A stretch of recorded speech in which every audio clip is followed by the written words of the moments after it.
Once they've hauled everything over to Snezhnaya, they make a little extra by selling their wool. This land holds nothing but promise for adventurers from all Alright, we're walks of back. life. Wouldn't you agree? So this is the second part of Not Cry, Lunar 2. But before we get to the Archon quest, Tons of work lately. Why is none of it coming to me?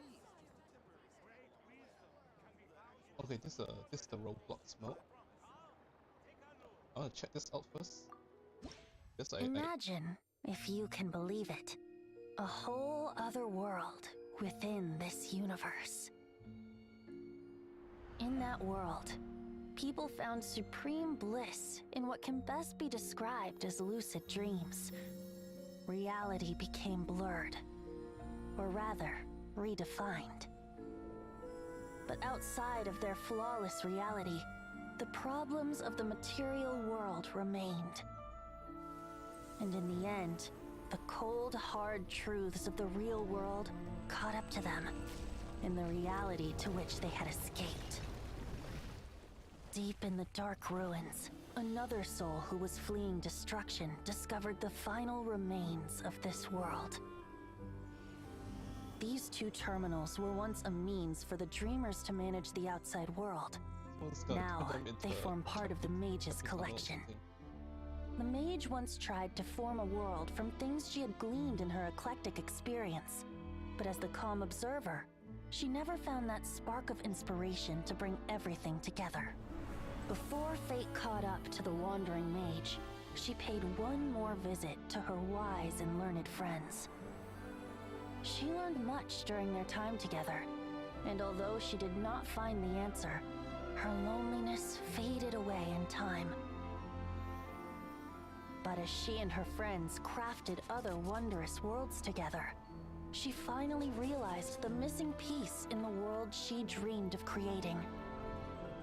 A vibrant, captivating protagonist. The glorious traveler and their impeccable companion were the perfect candidates. She was filled with hope. The lucid dream of a lost civilization was built anew, and the mage's vast collection now had a world to call home. After sojourning for so long, it was time for her to leave lest the destruction catch up with her. And in any case, a new story had now begun. Okay, so they launched one of the witches just to tell us that she's gone.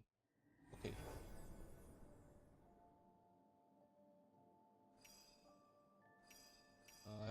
Hopefully we can change at any time we want. It's gonna suck if you stuck with one. Let's see what we can do later.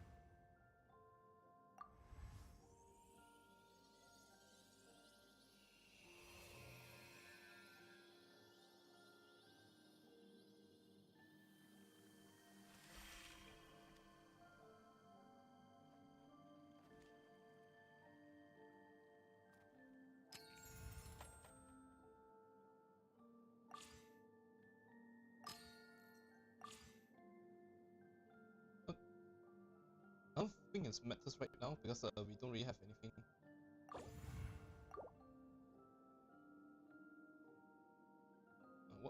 What's my name? What's my name anyway?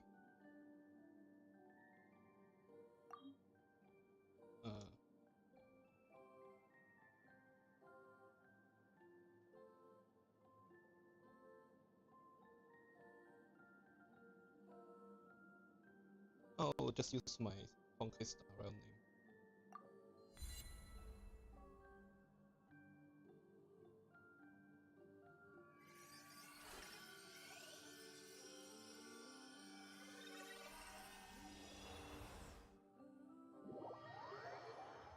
Octavia. Oh, she wants anything. Yeah, that's one of the witches. Can they actually move? No, just walking around. These are other players. Okay, this is a Roblox mode. 2000. Yeah, you just play any of this. Streamers are gonna love this because it helps them with time. Yeah, we'll see. But today we're doing our conquest.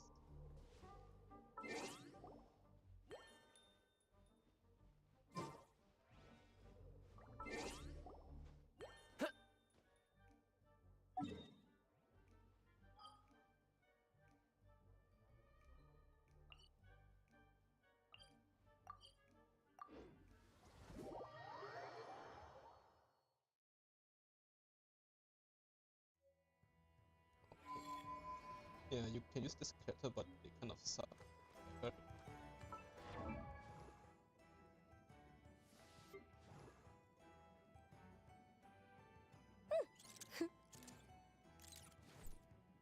Wait, can you use them? You don't swap them with the traveler. Yeah, I'll do it. I'll look at this off stream. But now.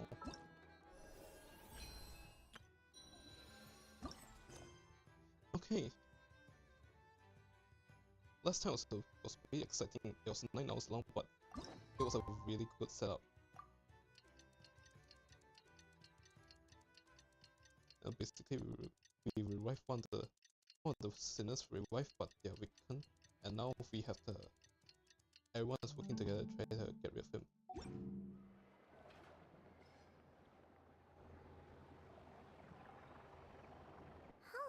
It's been a few days since we said bye to the others in Nasha Town.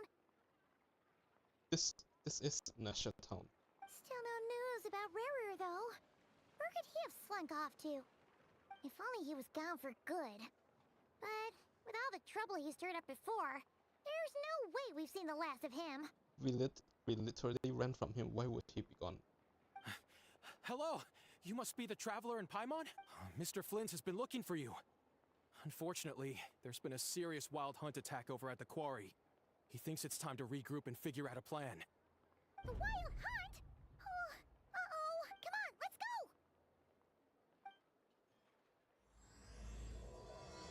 go! A nation that doesn't exist. What, here?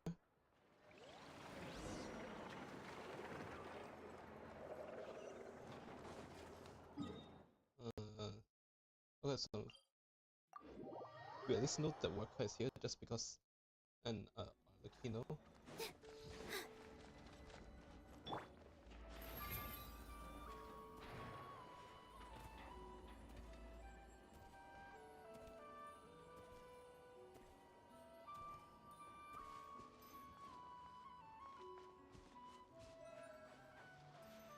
Oh no, this is a work quest.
Hey, sorry about that.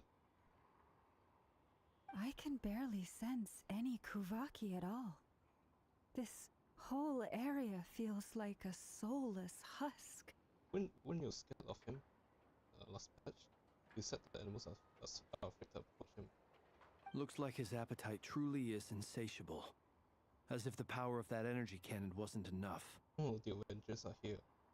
He's not seriously still getting stronger? What's his endgame here? Kill us all. Everyone's here already. Hey, we made it. So, what's going on? We've all been on high alert since we split up a few days back, expecting Rarir to strike again, but it's like he just vanished into thin air. No one has seen him nor found any trace of his presence. That is, until this morning, when a ratnik found signs of wild hunt activity while out here on patrol. As you can see, The crystalline itself is physically intact, but the Kuvaki it contained is all but completely diminished. And we're sure that Rarier did this. Who else? He's the only one who could pull off a stunt like this.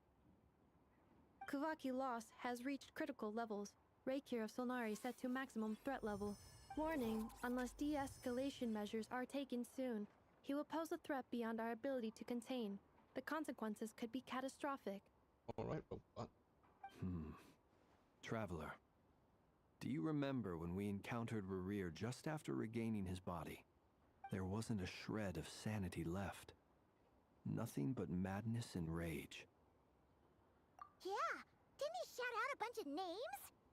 Then he started raving about how nothing in this world mattered to him. The body he got back it's only 10% of its power or something. No, it couldn't even master 10%. Oh, Paimon gets chills just thinking about it. Oh, but the thought that he's still out there? Last time we fought, we were already at a disadvantage. If he has such overwhelming strength, why would he suddenly go into hiding? Yeah, if I were him and I wanted more Kuvaki, I'd just take it by force. No point staying in the shadows unless something went wrong. His whole resurrection thing didn't exactly go smoothly. The other thing is, how does someone who's completely lost their mind still have the wherewithal to cover their tracks so perfectly? Beats me. According to certain medical studies, insanity does not always entail a complete loss of rationality. It may be that he is simply living in a world of his own. That actually sounds about right. He was There are many unanswered questions here. He could be right under our noses, and we'd still be in the dark. Besides his name and title, we know little about him. Certainly nothing about his past, or what he might be hoping to achieve. Exactly.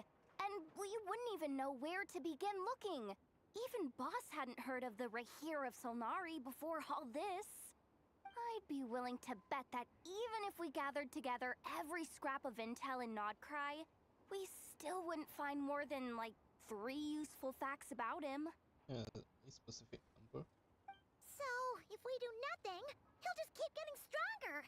But if we want to investigate him, we have no idea where to look. Last time we had Marionette and her big robo-buddy to help us, and we still barely held our ground. If we had to face him alone...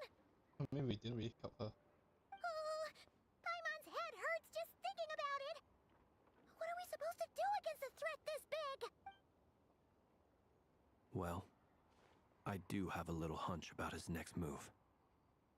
Given that he attacked the quarry, I'd say it's likely he'll target other places rich in Kuvaki. This place is like right next to the town. Somewhere like the Eye of Krati, or the Pillar of Embla. One thing's for sure. If we just sit back and let him keep absorbing Kuvaki, we really won't stand a chance against him. A perfectly reasonable hypothesis. However, it is worth noting that these two locations are quite far apart. To investigate them both, we'll need to split up. I agree, we should split up. Right now, Rerir's goal seems to be gathering Kuvaki, not fighting us directly. Once we're done, let's regroup on Hisi Island. Wait, why Hisi Island? If I recall correctly, your largest goddess statue was carved from Kuvaki-rich ore, was it not? That's right. Yes, it could well be a potential target of his. I should head back and start evacuating the pilgrims.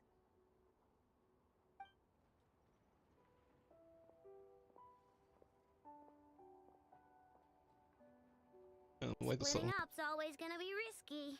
But I guess we don't have much choice, right? We're in a race against time here. The pilgrims are better off in Ashtown. There's no houses in Hisi Island. And if we do run into Rerir, what then? That's when you follow the third rule of treasure hunting. Run like the wind. Didn't you say the third rule was go with the flow? I don't know. Did I? Anyway, whatever. In this situation, go with the flow means go find backup. Agreed. If anyone finds so much as a trace of Rerir, do not pursue him. Get out of the area and alert the rest of us as soon as possible. We need to put safety first. All right, we'd better get moving. Come on, Anefa, let's go.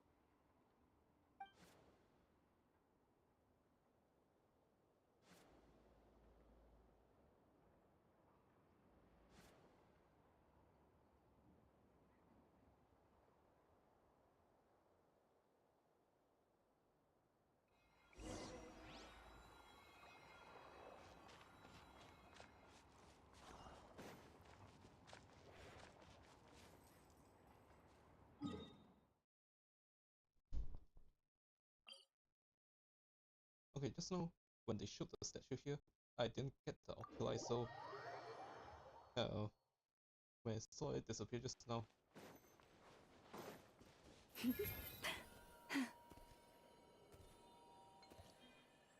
it's pretty easy. Nothing bad happened.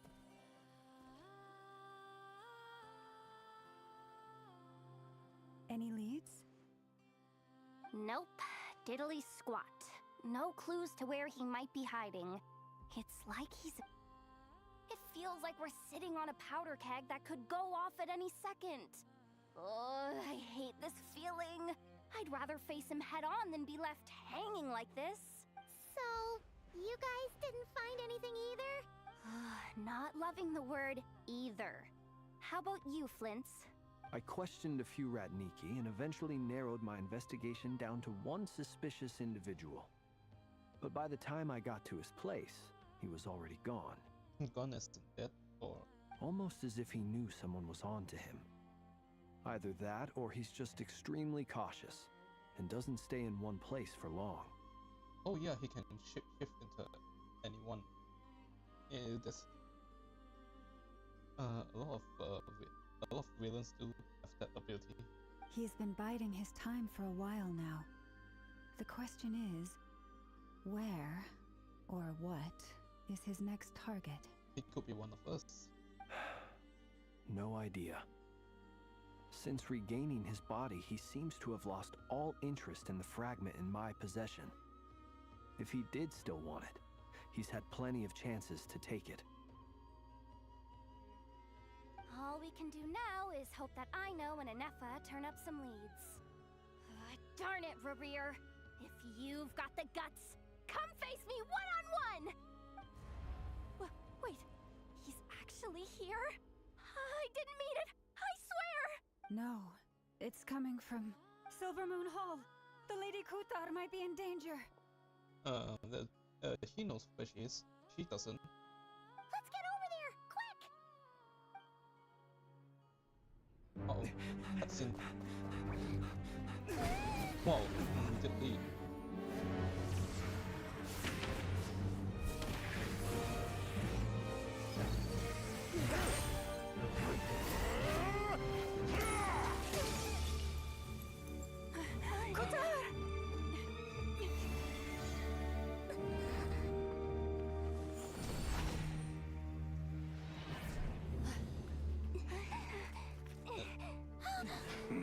Sleeping. Good night. Why is he attacking the damsel elect? What's going on? No time for questions. Stop him!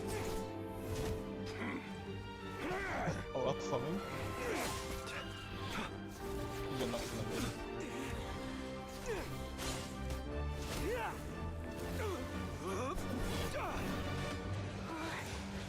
Run. Just run. This is insane. Yehuda, get Kutar out of here! On it.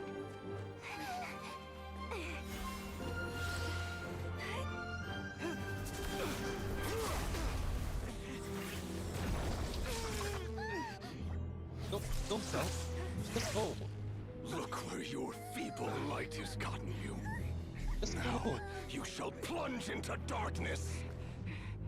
Felindus, soon I will find a way. Watch out! Okay, that's Aura.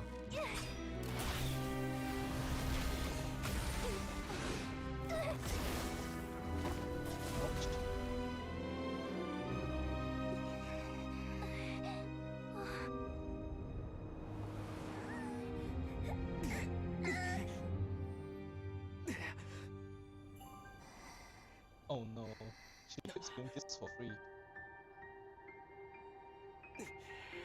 She gives all this out like candy.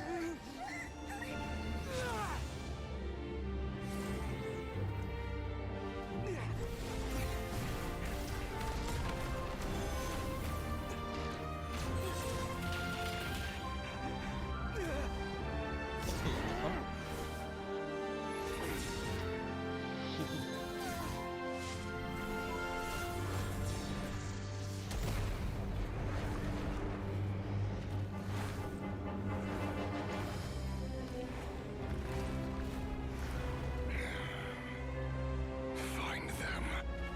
Even if it means turning this place to ashes.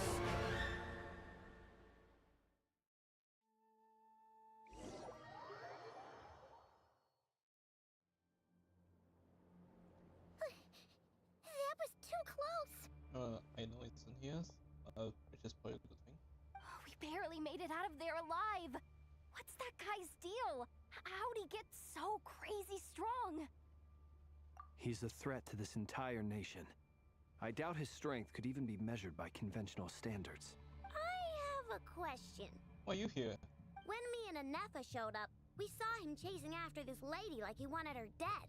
What was that all about? You met her. She knows who he is. By just guessing. She doesn't care. We weren't there for the whole thing either. They were already duking it out by the time we arrived. Yeah, we didn't see how it all started. It all escalated so quickly, we had no choice but to step in. Kutar, can you shed any light on the situation? This asshole rocked up into my cave, and oh, by the way, she met both of them, but I think they want to play it off jokingly, not anything serious. Kutar. Cross-checking database. I see. So you're the one that the Frost Moon Scions refer to as the Moon Goddess? Usually she found out she's the Moon Goddess by just comparing her with the statue in PC Galleon. Wait, she's the Moon Goddess? Oh, no wonder she looks just like all those statues. You already met her. There are many reasons why people might worship the moon, and just as many why they might despise it. I've never met that person before, but there was no mistaking his deep-seated hostility towards me. I wasn't expecting them to start the quest like this. Why he holds me in such contempt, I cannot say. But since he hunts the power of the moon, it's no surprise that I am a target. Kutar. There are many potential motives. For instance, you help the traveler escape his grasp. This could be his way of taking revenge. It is also possible that he covets the Kuvaki inside you and seeks to take it for his own. The list goes on. But right now, devising a counter-strategy should be our #1 priority. The likelihood of this location being discovered is close to 100%.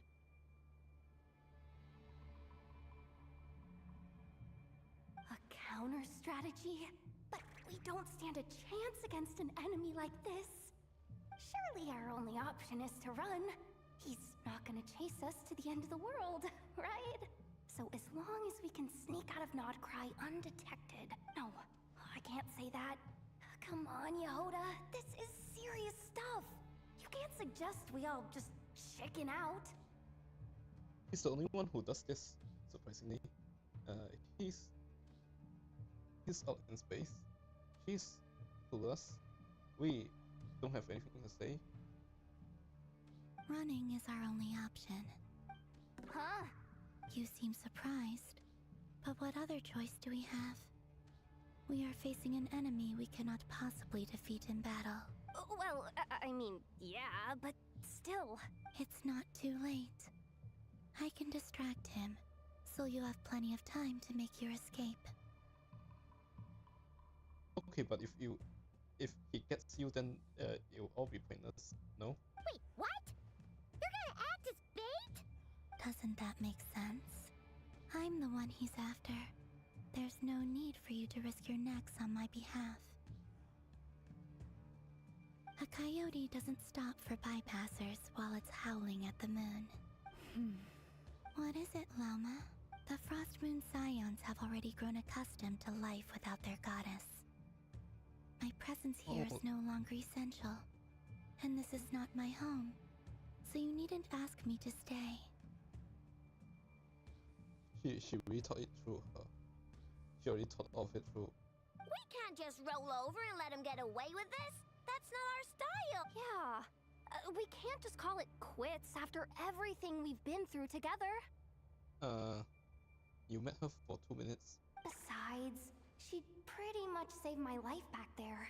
If I just ditched her now, I'd never forgive myself. We can't overlook that you have saved our lives multiple times now. To talk of returning the favor would be a little crass for my liking.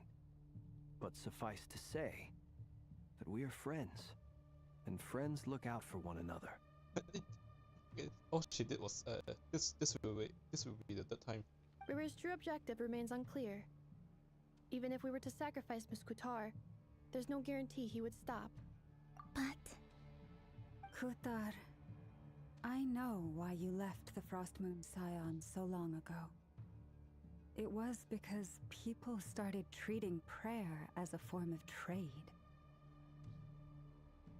They would make self-centered wishes, force you to accept meaningless offerings in return, and then expect you to perform miracles for them. As if it were me, I might have walked away too. But I believe that time can change everything, and that sometimes it takes losing something precious to appreciate its true worth.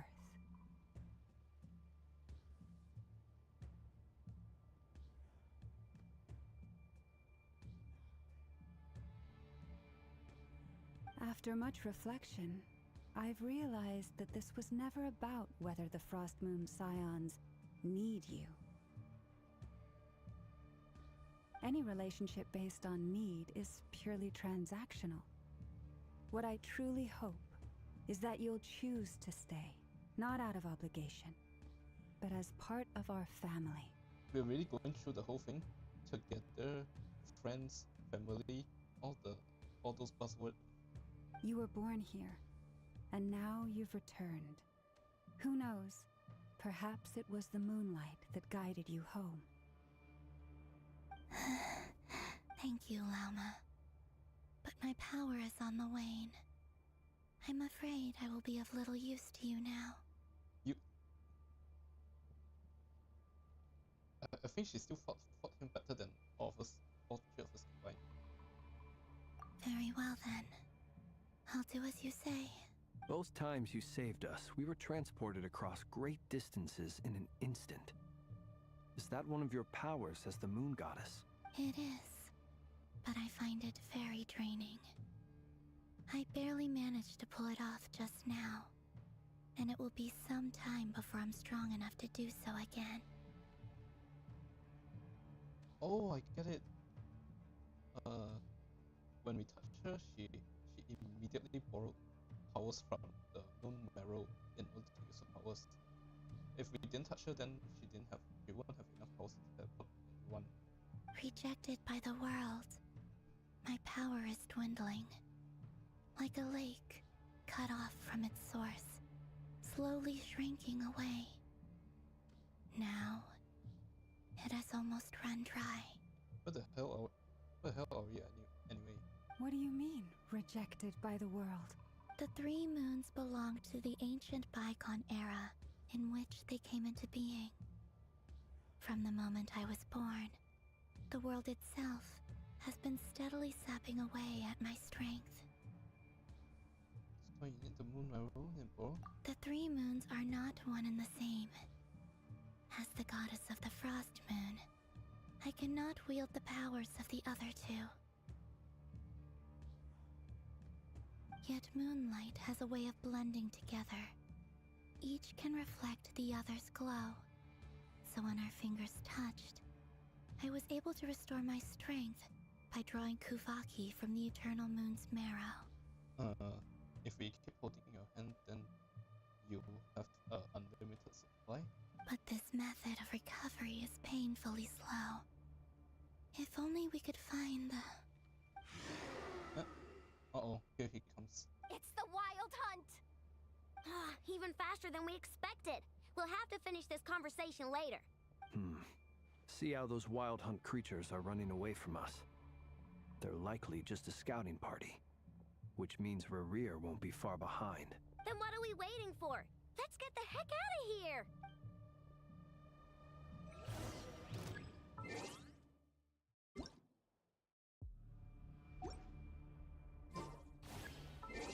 Oh no, he set him.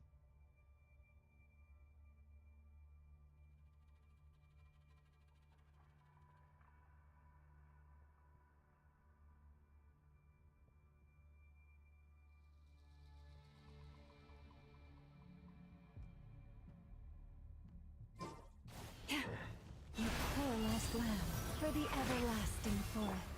Wing done, River Bomb! Installation chamber deployed.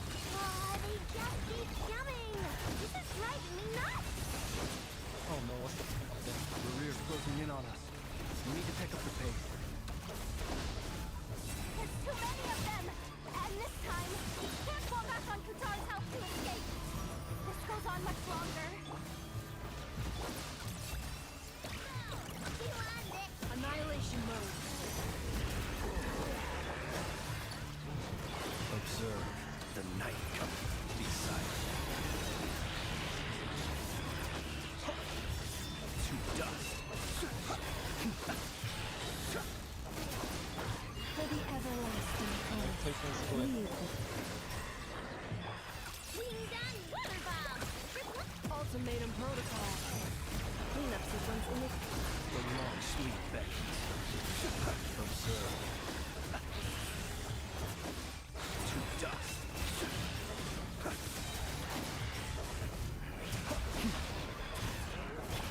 You poor lost lamb, with one heart. Good work. Look, your rainbow! annihilation mode. The night coming. Close your eyes. Be silent. Fear the dark. Not giving up. By the frostmoon of old.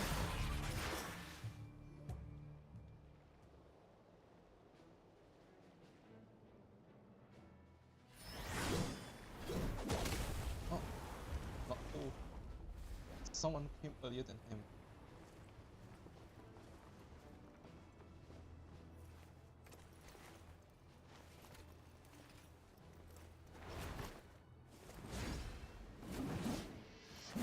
No stop outbreak.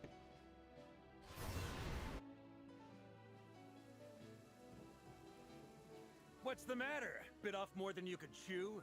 How are you? Uncle Varka! You're back from Amsvartnir? Whoa! You're Varka? Grand Master of the Knights of Favonius? They basically grab a tall male model and then upscale it. We could save the intros for later.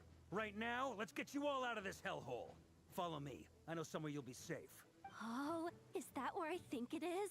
That's the one. Come on, move! There's no time to waste.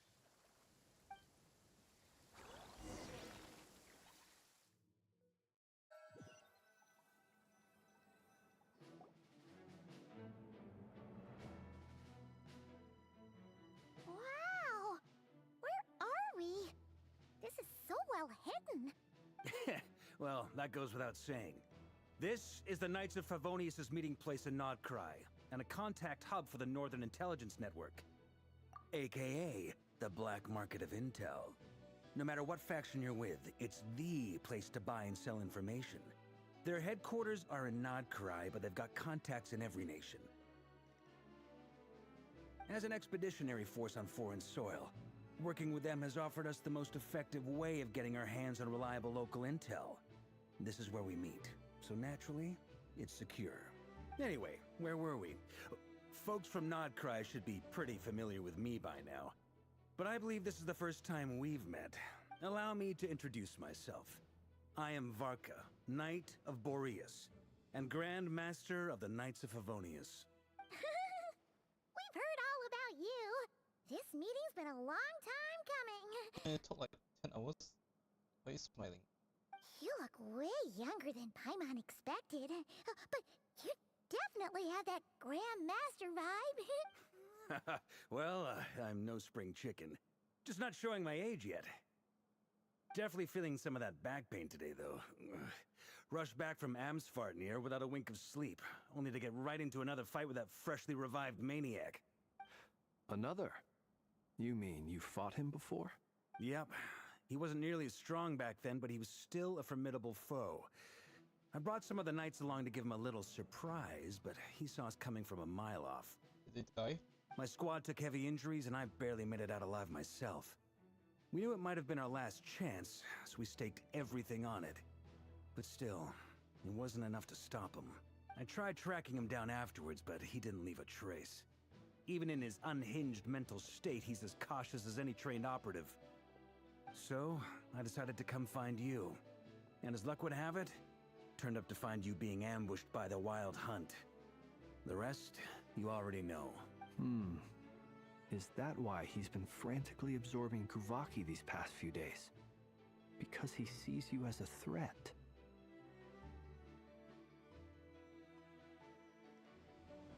Maybe I'm part of the equation, but even if I weren't, I'm sure he'd still be gathering power. He's clearly working up towards something. Note to self, Uncle Varka's strength rating officially upgraded. Guess it's my turn to ask questions now. So, what exactly has been happening in Nodcry? Why is the Wild Hunt returned in humanoid form? And why is it after you? I suppose you haven't met her? That's a long story, but I'll try to make it quick.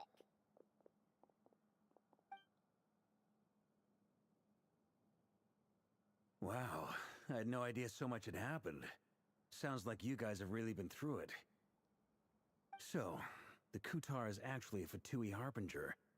And all this Wild Hunt activity in Nodcry is the work of the Raker of Solnari, one of the 5 sinners. That's a lot to take in. Need some time to wrap my head around it all. I'm truly sorry, Mr. Varka.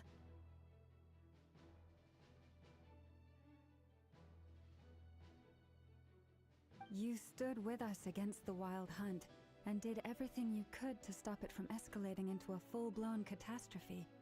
And then, the one time you're away, it all comes to a head and all your hard work gets undone. You've got nothing to apologize for, Miss Moonchanter.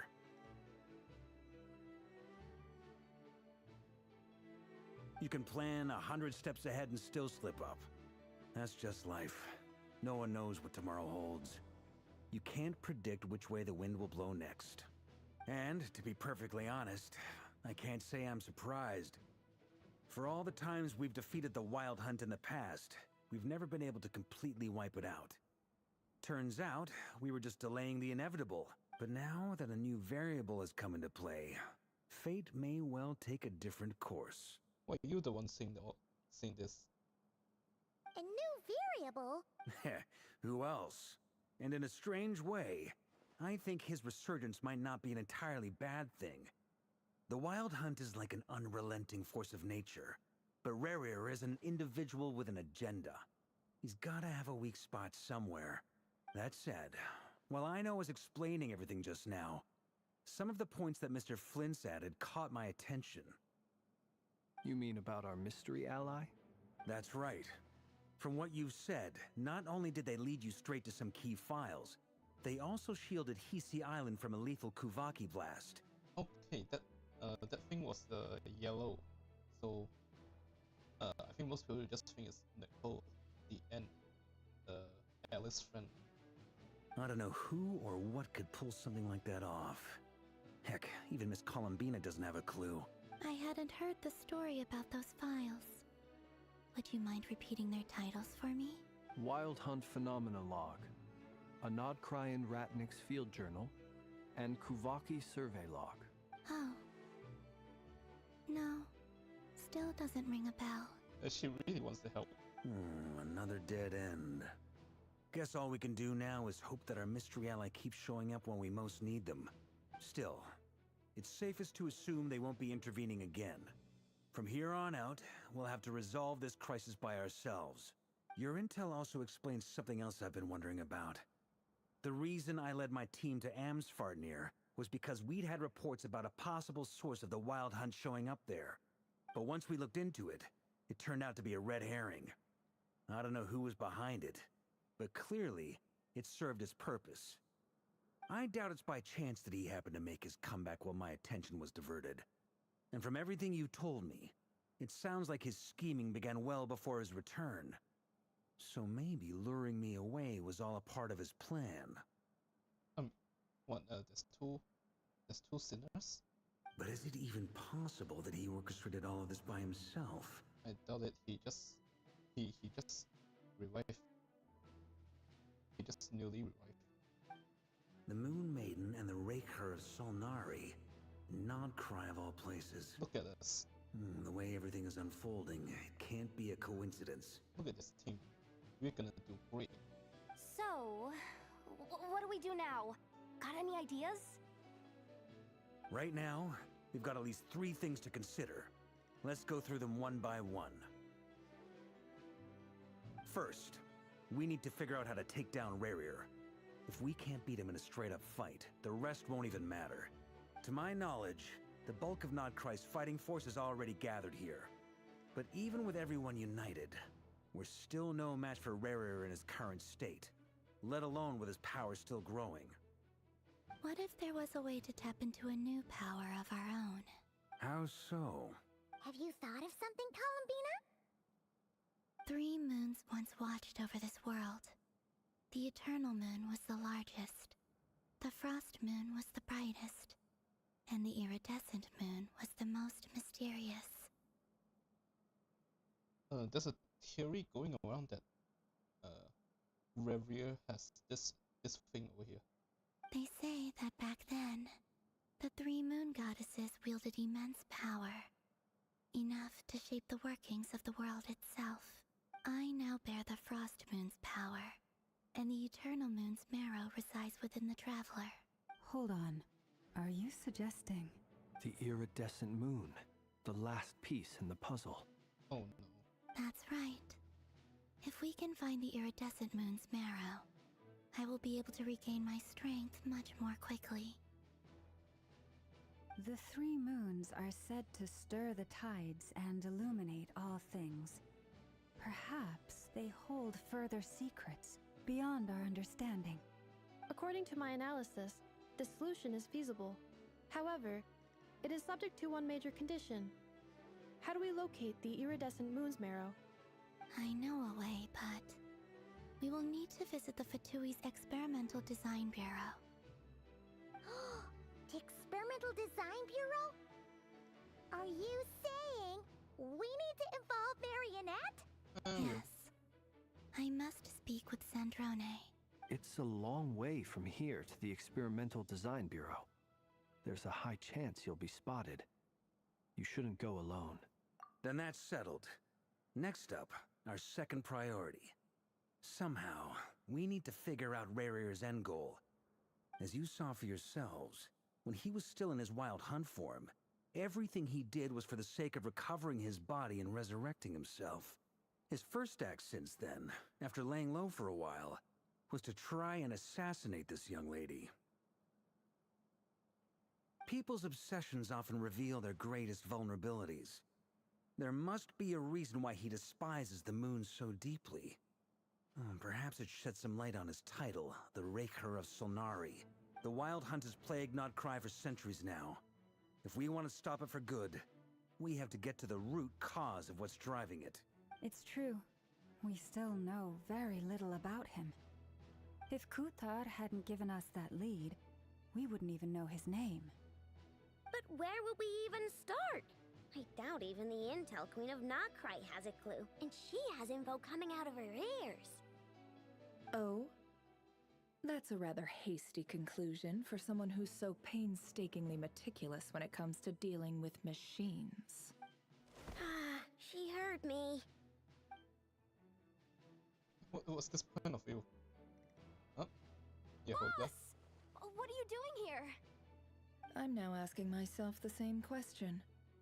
I received a letter from a humble knight of Favonius, requesting a meeting to discuss a major business deal.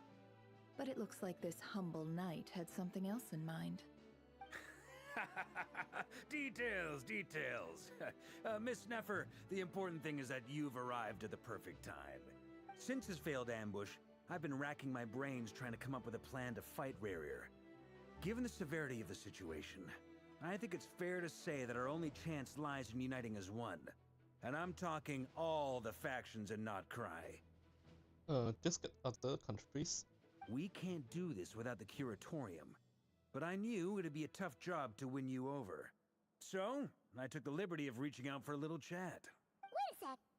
How did you even hear about this place, Neffer? Didn't you say this is meant to be the Knights of Favonius' meeting spot? And a contact hub for the Northern Intelligence Network? And isn't it supposed to be super hidden? I mean, why wouldn't she know about this place? You really think he could have gotten settled in Nodcry without my help? Besides, I'm the one running this gig. Allow me to introduce the current head of the Northern Intelligence Network. If it's intel you're after, she's your woman. Pretty much seen and heard it all. Please spare me the flattery. Let's cut to the chase. Seems like you've run into some trouble, huh? Well, this certainly qualifies as an unforeseen crisis. On behalf of the Curatorium of Secrets, I wish you all the best of luck. So you're just going to sit this one out? Why should I get involved? What could possibly be in it for me? I don't think she was this distant last quest, or she'll find reasons to. I guess we'll see it right now. What if we told you we can't do this without you? Oh?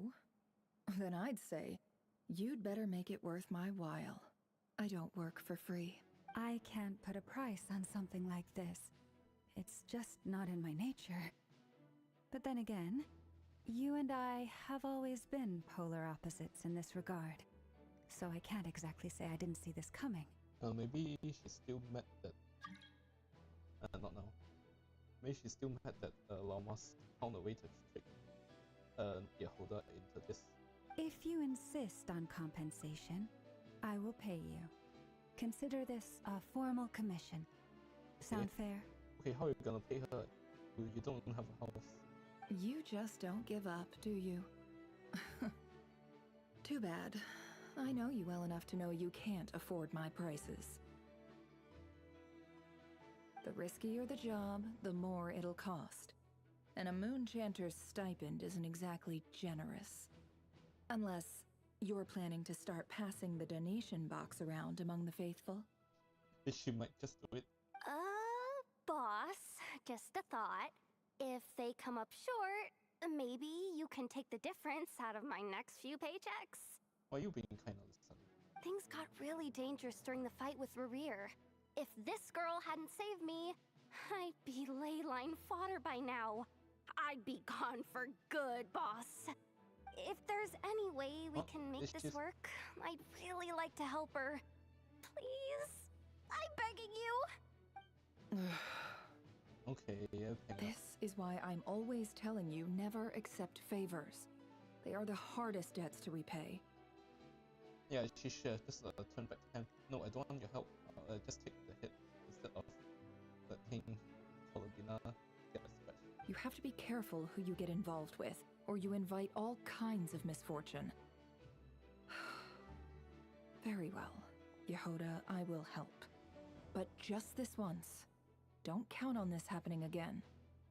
Columbia somehow salvaged this. Flins, that fragment that Rarier was after, do you still have it on you? Of course. Let me borrow it. I need it to follow up on some leads. Wait, you actually have some leads? Shh. This is top secret information. I get it. We all have things we'd rather keep to ourselves. Plus, I know we can count on you, so we'll leave the intel gathering in your hands. And that brings me to the third and final item. We need to find a way to distract him. We need time to make our move, so someone will have to stall him. I'm in for this part. no matter what. Anyone coming with? Count me in too. Come off it, you two. Quit playing heroes. I'm way ahead of you here. Nefa did a scan of the Moon Goddess's Kuvaki signature, and we're gonna use it to make some decoys over at the Krumkake craft shop. Anyone who's in, follow me. Once they're ready, we'll deploy the decoys across Nogcry. So as long as the rest of you keep moving, he won't catch on to your scent and won't be able to track you down. I like it. Genius idea. No biggie. All right then, we'll split into 3 teams. Once your team has finished their mission, return here and wait for the others. Dismissed!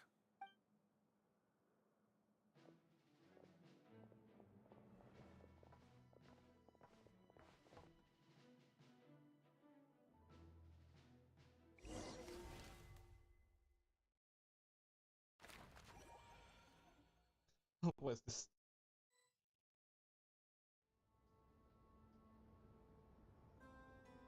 No one cares. You care? Lady Damselette. Wait. And you two? What are you doing at the Kuvaki Experimental Design Bureau? I work here. I did the work quest already. We've been doing our best to mind our own business lately. But if you're just gonna waltz up here like this, you're seriously pressing your luck. Don't blame us for doing what we have to. Huh! You really think that's gonna scare us off? We're not looking for any trouble. I just want to see Sandrone. Do I need to remind you that you're still a wanted fugitive for deserting us? It's not really deserting. She's just paid leave on vacation. Out of consideration for our former ties and the crisis we're all up against, we'll let you leave in one piece. But don't even think about trying to get inside. Let them in. But... Are you going to make me repeat that? No, my lady. Sandrone seems to be in a good mood. Must be maintenance day. You don't care. You don't care either.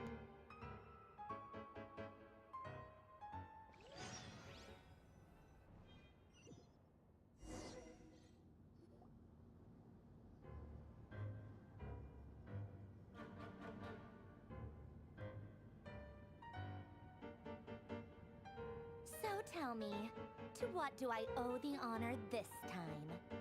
Actually, before you answer that, just so we're clear, we're not colleagues anymore, Columbina. I don't owe you anything. I promise it's nothing big. It seems like you've gotten the wrong idea here. The only reason I let you in was because I was bored. It seemed like a way to kill some time and satisfy my own curiosity. This music is a bit loud.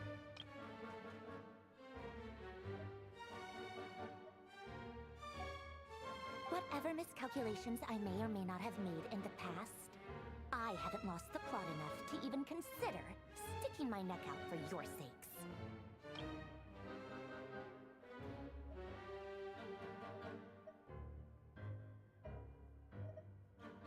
Paimon coming in! Paimon coming in!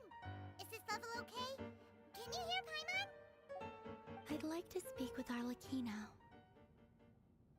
She's here? Just like that? I mean, we know she's here because she's in the launcher arc, but... What? What? Huh?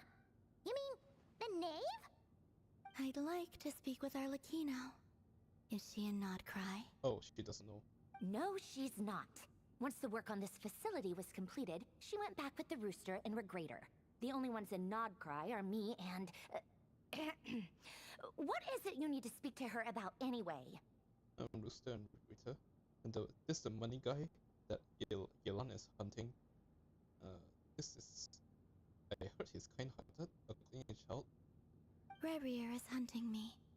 If I'm going to face him, I must first retrieve the lost moon. Oh. Hey there, buddy.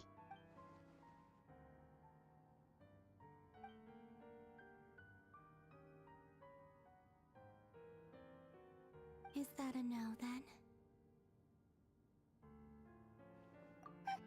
As if I need reminding. I was this close to settling things with him before someone decided to whisk me away to their weird little garden. What's this thing? Have you held any tea parties lately? Tea parties? Yeah, obviously. You don't seriously think we'd pack it all in just because you aren't here. If anything, they've been more eventful than ever. Just me, Arlecchino, and a bunch of insolent, insensitive guests who won't stop asking where you've gone. Oh, they've been a real joy. I bet you served them the worst tea you have. Just like you used to do to me when I upset you. Who cares about how good the tea is when there's no one around to drink it? I keep losing people.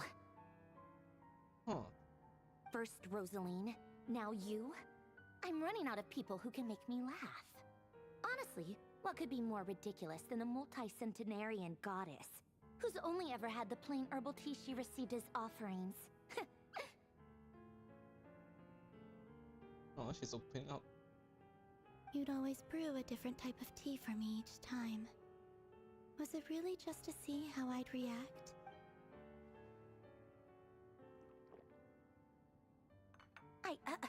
Well, duh. Why else? Watching you squirm was practically my only form of entertainment. Oh, yeah. And Capitano sometimes used to bring Tartaglia around too. But I guess we won't be seeing him again. Is she really the one who tell us all about them? Well, I guess we are overdue for a get-together. Polonia! What? Have Fevronia pass a message to Arlecchino for me. It's time for tea. Will suffice. Pass along a message for me, too, if you would. My body cannot contain the marrow of 2 moons, so I'll be leaving one of them in her care. Excuse me? Who said you were on the guest list? If my tea meant that much to you, maybe quitting the Fatui wasn't your brightest move. Back when you were under the Tsaritsa's protection, no one would have dared come at you so openly. But that protection didn't come for free. In fact, I paid dearly for it. At the end of the day, it was just another transaction. What's her job? Back in the Fatui. I just got tired, that's all. I never wanted any part in their grand ambitions, and I've had enough of being treated like a bottomless supply of power. It brings back memories from the old days, when I was still worshipped as the moon goddess. Centuries on, it may be a different group of people, but I see the same greed in their eyes. I figured you'd leave eventually. You didn't have as much of a reason to stay as I do. The Tsaritsa gave you shelter and protection, but that was it. Nothing more, nothing less. Meanwhile, the Fatui demanded everything from you in return, until it was more than you could bear. I get why you left. And frankly, I have no interest in dragging you back just because the higher-ups told me to. But if you keep hanging around with this riffraff, the next time we cross paths, we might be enemies for real. I'm surprised you didn't take away our Primogen supply. That's all you needed for us to stop us.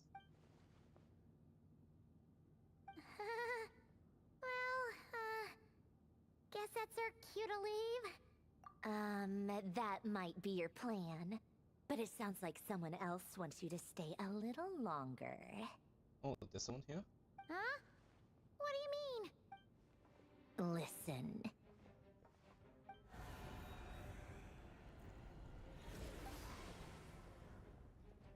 My lady, it's the Wild Hunt. A horde of monsters is headed straight for the facility. Another uninvited guest trying to crash my tea party. Clear the area. I'll handle this. Wait, what? You want us to leave you here by yourself? You'll be lucky to make it out of this alive. You really think you can afford to worry about me? Go on, get out of here. You may have stopped Polonia from crushing him last time, but I've made sure that won't happen again. The entire Experimental Design Bureau is rigged for war. stay and watch if you want, but it'll be at your own risk. You're not flagged as friendlies in a weapon system. Don't tell me what to do! Look, if you're leaving, make it quick. Or you'll just get in my way. There's a secret passage on the second floor. It'll take you right to the plains out back. Stare all you want, Columbina. You're not getting another invitation to my tea party. I know. But thank you anyway, Sandrone. This is exactly why you shouldn't hang around with those people. All their melodrama and sentimental nonsense is rubbing off on you.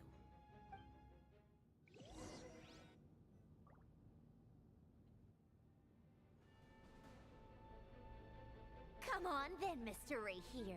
Let's pick up where we left off. It's your Wild Hunt monstrosities versus my beautiful creations. Let's see who comes out on top.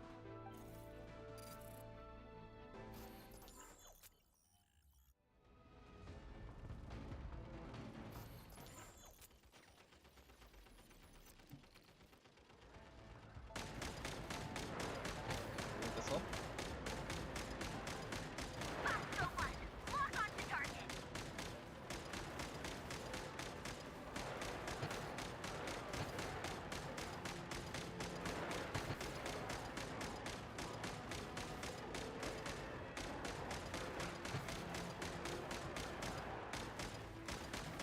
Okay, turning speed of this is pretty slow.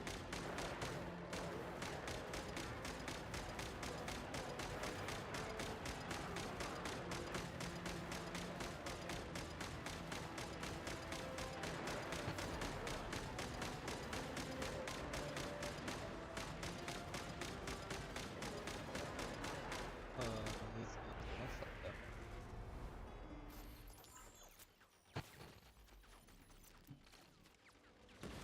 Oh. Good work, Bosco 1. Bosco 2, prepare to fire!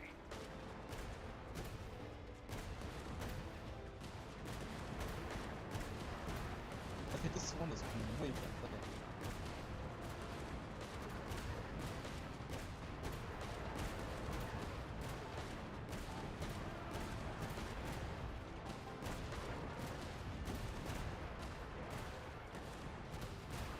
Okay, if they can just spawn in front, then there's no point letting them walk. If they can just spawn right here.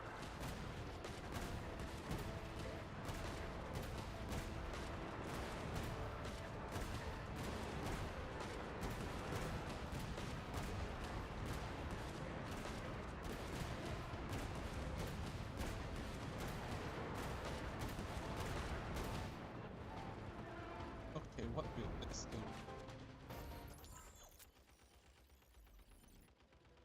Sniper. That's it! Keep them pinned down! Don't let them get near!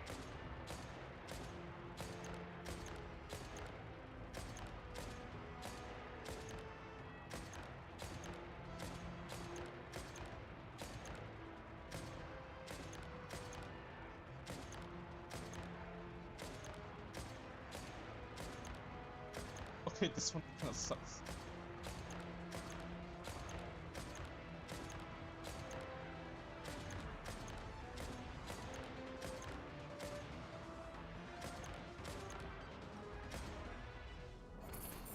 Rotate out!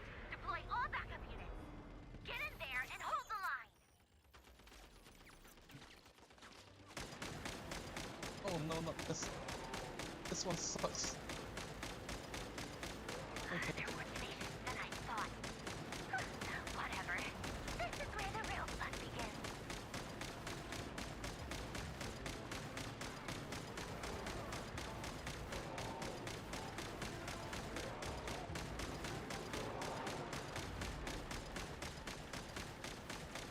Is this one just how it goes? Don't worry. Once this is over, I'll put you all back together again. I promise.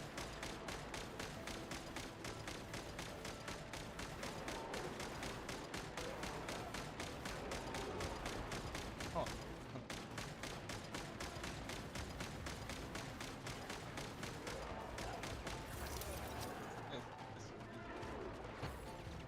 Finally, the Ranger himself. Time to...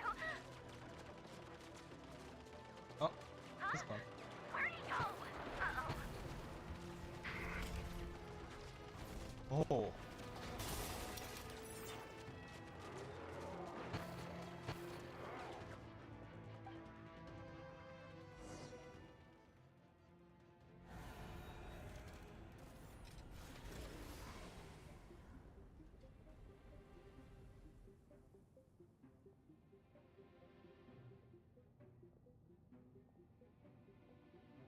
Uh-oh.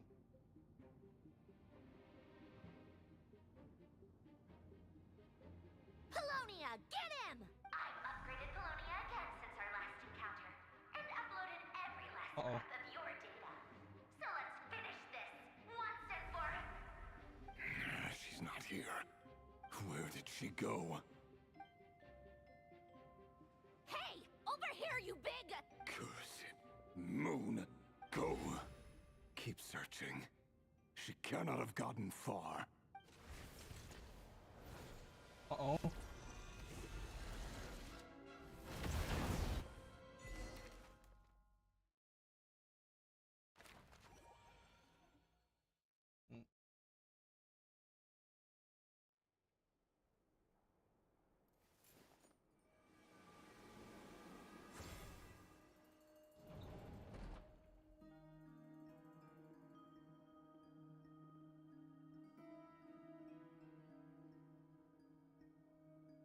So this is your method for investigating Rarir's past. It almost looks like some kind of ceremony. Good deduction. But it's quite a different affair from what you're used to with the Frostmoon Scions. Whoa! First time I've ever been in here. Boss always said it was off limits, so I pictured some kind of creepy dungeon. But it's actually kinda nice. Oh, I guess this must be Sumero decor? That's where Boss is from. And that nice shopkeeper who sold me my treasure compass. I'm not sure exactly what you've got planned, but it looks like you're all set. When do we begin? Whenever we wish. But for some reason, I've got a feeling this isn't going to end well. I've never faced Rarir myself, but from what you've told me, his power is beyond anything I could imagine. I, on the other hand, am just an ordinary businesswoman. Our paths should never have crossed, yet here I am, forced to make an enemy of him. If you ask me, you're about as far from ordinary as it gets. So what are you saying? You're getting cold feet? Once I take a job, there's no backing out.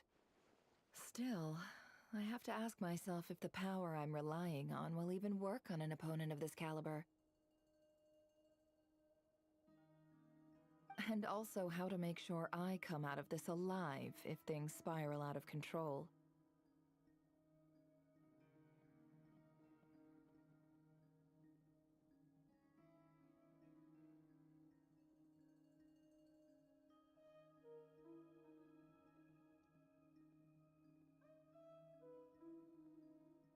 Death is the one thing we can take for granted. It is the great equalizer, however fortunate or unfortunate we may otherwise be. So it's important to consider how to spend what lifespan we have left. Come on, boss. Lighten up. Quit talking about death. It's bad luck. For once, I agree with you. When you're up against a foe like Rarir, there's no such thing as being too prepared. Is there anything I can do to help? That won't be necessary. I've already made up my mind. Time to cash in a precious favor I've been saving for a rainy day. Yehoda, I need you to find someone for me. The sooner the better. Eh? Find who? That shady merchant who sold you an overpriced treasure compass the other day. She likes it. Come on, boss. You're pulling my leg again. In what way is she shady? She showed up when I was completely lost and sold me a neat little gadget that was exactly what I needed. Trust me, she's a good person. They're really out for jokes. Anyway, I know who you're talking about. Don't go anywhere. I'll be right back.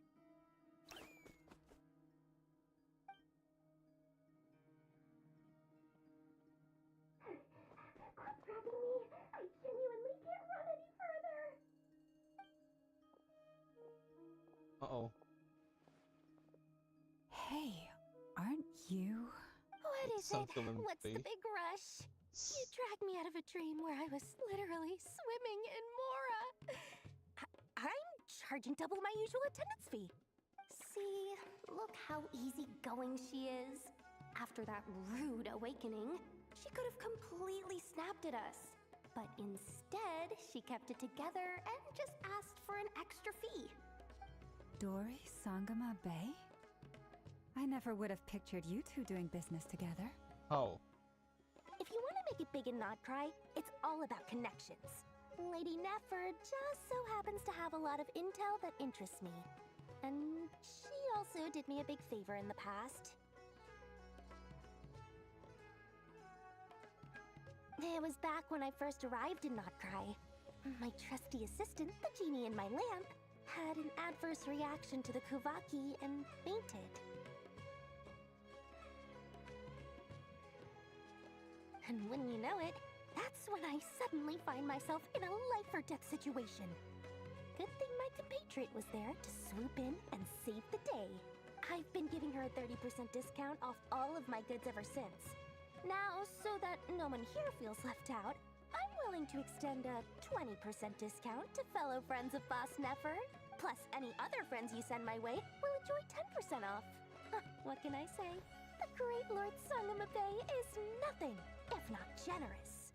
So, let me guess. You've run into some trouble? I've got everything you could possibly need. And the more you buy, the more you'll save. Shit, we haven't even said anything. You guessed correctly. What have you got in the way of survival gear? The one type of gear I've never been short on. What are you looking for? A jetpack fresh from the Academia's labs? An ancient suit of armor, dredged up from the bottom of the sea? At the very least, I need to know what kind of opponent you're dealing with here. If even you're worried about staying alive, it must be pretty serious. We're basically fighting Satan. What if I told you it's someone with the power to bring a nation to its knees? Is that so? Then we really are talking top-shelf treasures. I don't have anything like that in stock right now. I'll have to ask my supplier. Your supplier? A powerful woman, make no mistake. I can't reveal her identity, but luckily for you, I hear she's planning to visit Nodcry in the near future. If you're willing to wait, I can ask her when she's here. Can't say exactly how long that'll be, though. That's Alice. Then let me put it another way. What would you do if you encountered an enemy like that? Roll over and serve yourself up on a silver platter? Of course not. I have a handy little trinket from one of my generous suppliers, which... Hold on. What exactly are you getting at? No, this is for my personal use only! Let's just say I'm borrowing it, all right? Just for insurance purposes. You'll get it back later. I think it's a one-time use. Favors are the worst kind of debt to owe, and now you've got a chance to repay one. A win-win situation, don't you think? Fine. You can borrow it for 5 days. No, make that 3. And for every extra hour after that, I'm charging you 1,000,000 mora. Deal? Deal. What does it even do? Doing? What a way to start the day. Now, was there anything else you wanted? Or can I go back to bed now?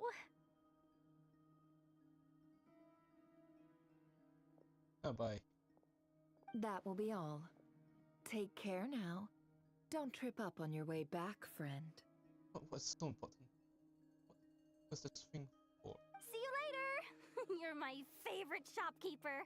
Shit, your boss is right there.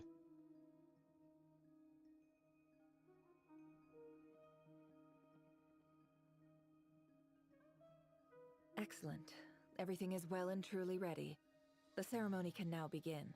After initiating the ceremony, your minds will follow me wherever I go. You will see many strange things in your mind's eye.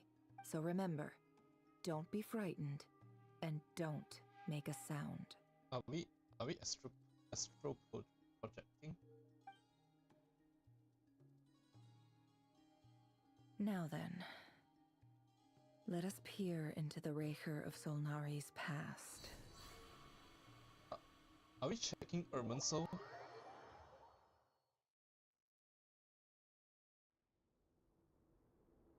I made it. I don't recognize this style of architecture. Must be Conrian. It's Economia. Simple furnishings, table and chairs. It's a more ordinary house than I might have expected. Looks like the fearsome Raker of Solnari came from surprisingly humble beginnings. Unless this passed for luxury in Conria. Unlikely. It was said to be a very prosperous nation in its heyday. Anyway, I'll keep exploring.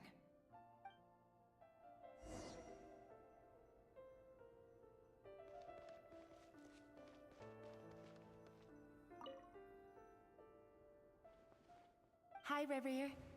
Since you're working extra hours tonight, I thought I'd keep myself busy by checking out that new kebab shop. I've heard good things about their menu. I'll test it out, and if it's as good as everyone's saying, let's go back together sometime. P.S. New stash from the Universitas Magistrorum. I brought some goodies home. A few teacups and a pin rack. Hope you like them. Huh.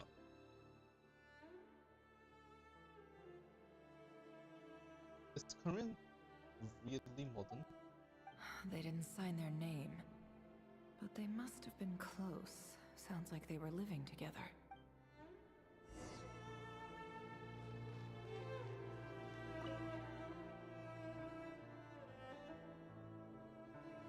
I went over to Joseph's for drinks today.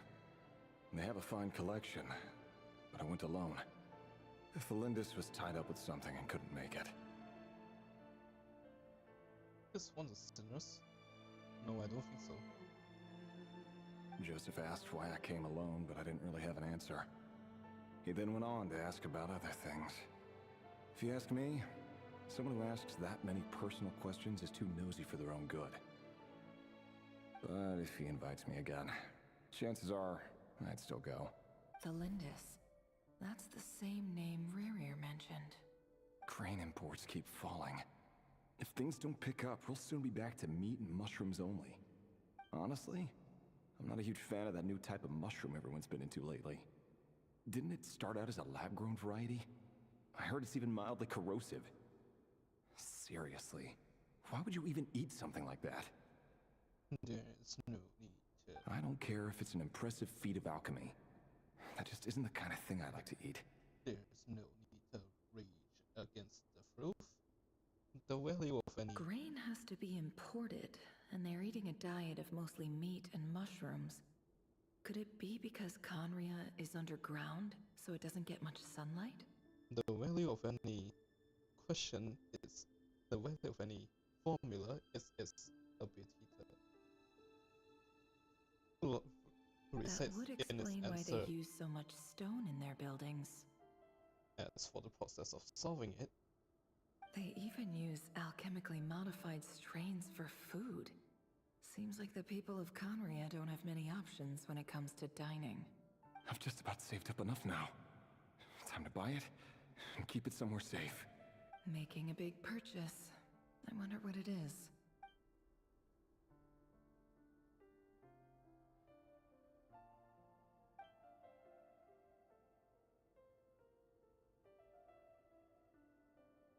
He really is a professional. No wonder he's so good at covering his tracks. Despite what he's become, it seems like he's retained certain habits, at least in this regard.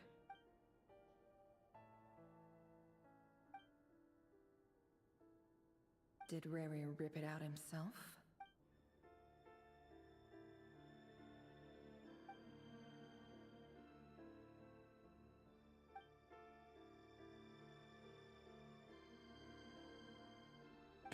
I met you, I was convinced that my heart was nothing more than a stagnant pool, the burial place of a fallen moon.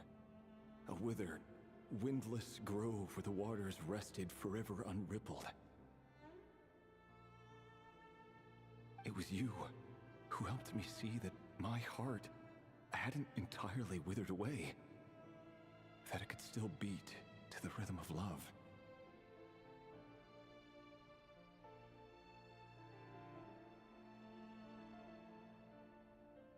This is just trivial sentimentality from the looks of it.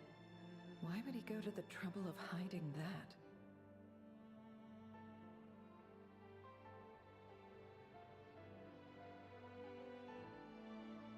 The burial place of a fallen moon.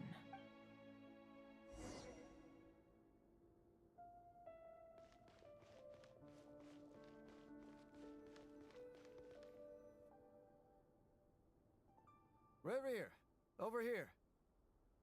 Oh no, this guy. Dane! Oh, and, Vedafin here? What a surprise to see you here, sir. The visionary. Also known as and Dane's brother. Hello there, Rerir. You need not address me so formally outside of court. He doesn't get that much free time, so I invited him over for a drink. Even the court prophet deserves a break every now and then, right? Oh, he sounds so different. Also, he's actually voiced. Last time he's not even voiced in EN.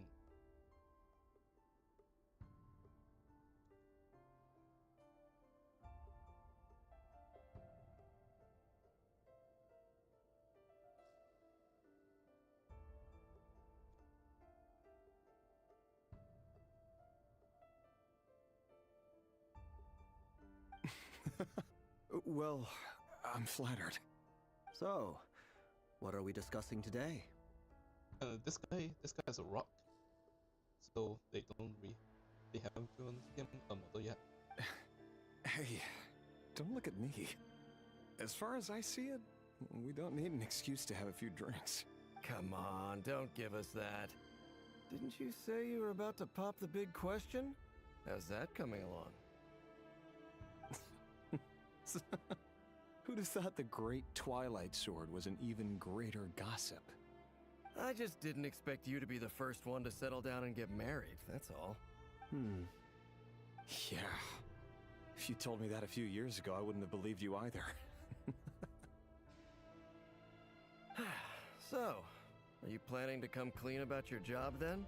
I'm guessing you still haven't told her. Sure, I'll have to tell her at some point. But I'll need to pick the right time and place.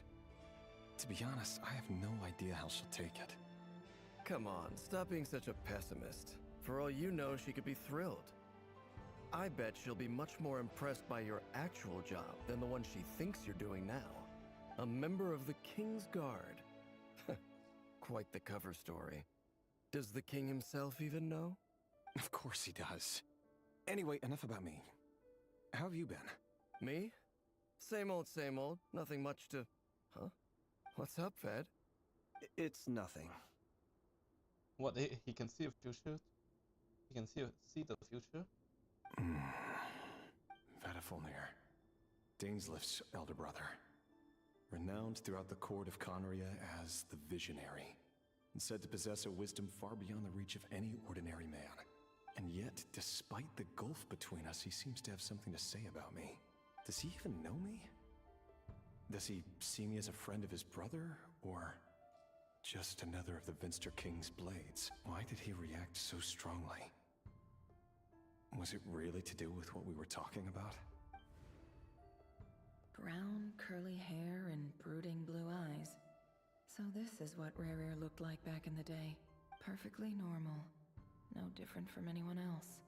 As frightening as this monster is in the present, there's something even more unsettling about seeing the human he used to be. Does she know about Dainslift? She should, just because it's kind of Drop button.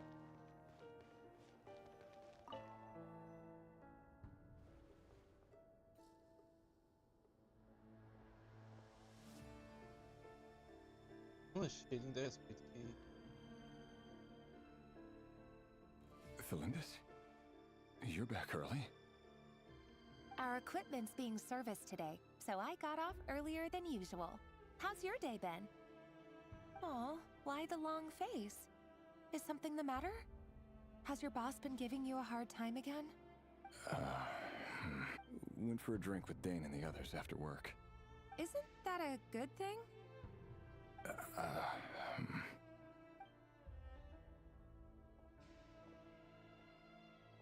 Vedifilnir showed up today too. You know, Daneslif's older brother. Ah, Mr. Vedifilnir. Yes, I've heard of him. They say that everything he says ends up coming true. So he can see a future. He overheard Daneslif mention that I'd recently proposed and seemed to have an issue with it. But when I asked what it was, he kept it to himself. So, you're worried? You can be such a child sometimes, Revier. We're nobodies. Why would the Visionary be concerned about us? Oh, yeah, you're not gonna like us. I'm sure someone in his position has much bigger fish to fry. Maybe you're right. You worry too much, Revier. We've been together for ages now, and everything's been going so well, has it not? You've even proposed to me. So, you do remember. Tell me then. What's your answer? Like I said, I need some time to decide. You can't just rush into things like this. We may be nobodies in the grand scheme of things, but if we want things to work out, we've still got to plan ahead. All right. Take your time. Just don't keep me waiting forever. Nobodies. Sounds about right. In the eyes of people like Vedifilnir and Daneslif, what do we matter?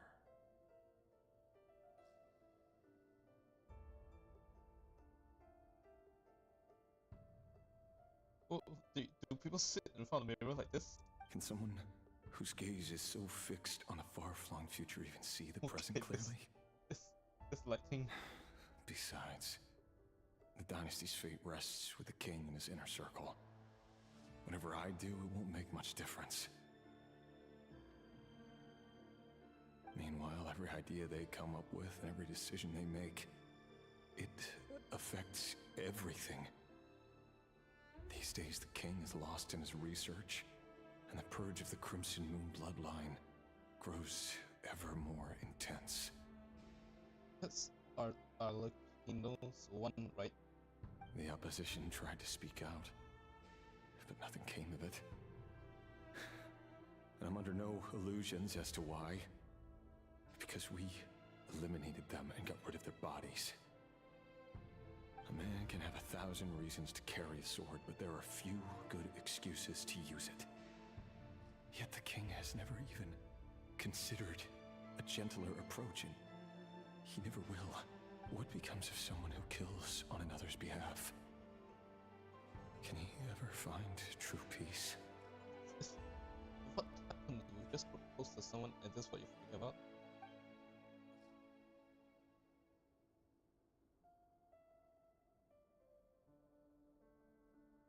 Felindis?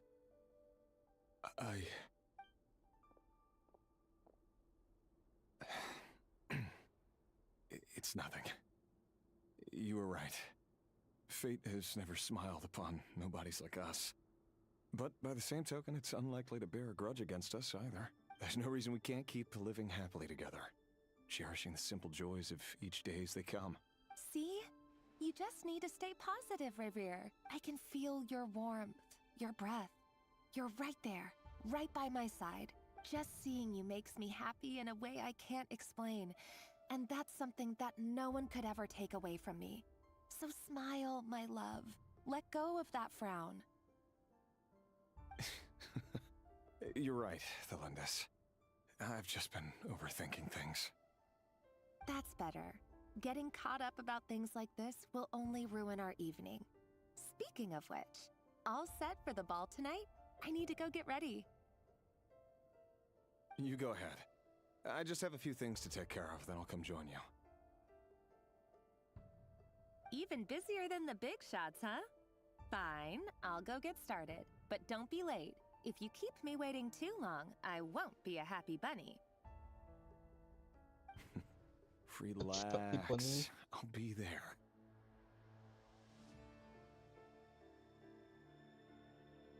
Seriously, though, you drive a hard bargain. You're really gonna leave my proposal hanging and still expect me to take you to the ball? Well, that goes without saying. I already told everyone I'd be coming with a dance partner.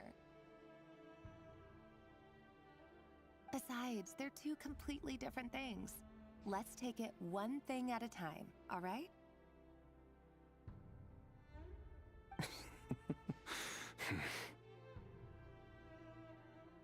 All right. White outfit it is. It seems like Rerir was deliberately hiding his ties to the intelligence services by giving the impression that he was just an ordinary member of the Venster King's Guard.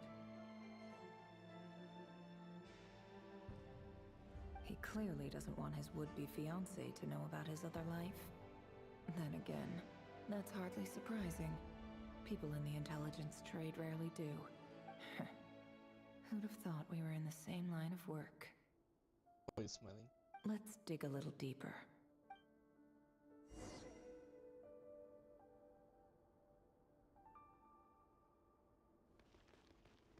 Oh, he's playable.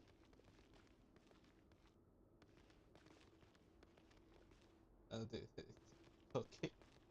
They forgot to remove her cape.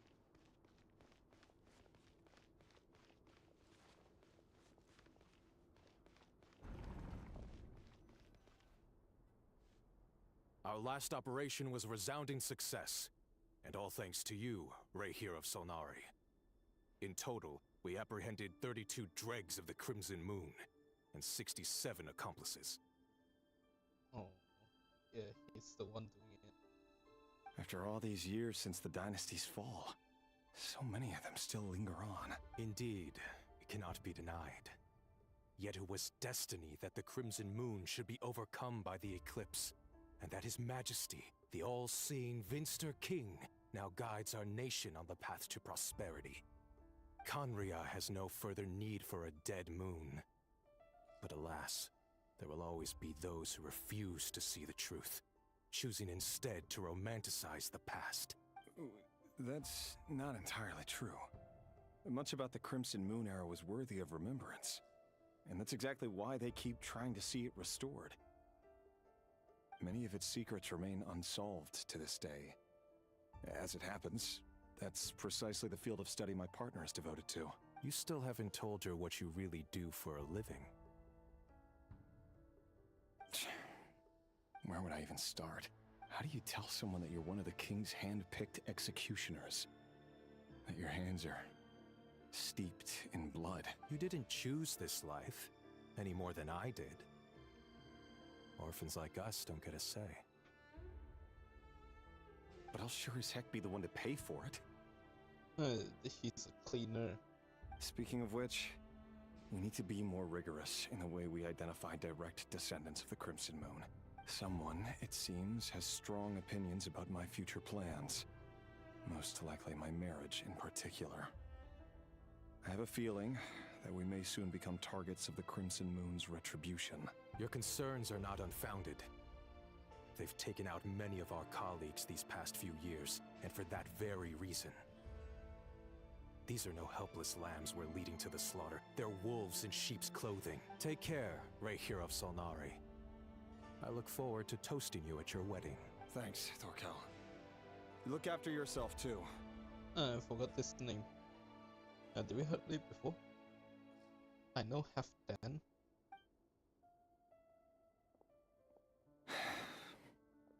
Thelindis, I never wanted to keep this from you.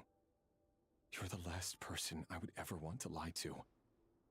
But that's exactly why I can't tell you everything. There are things you shouldn't know. Things you cannot know.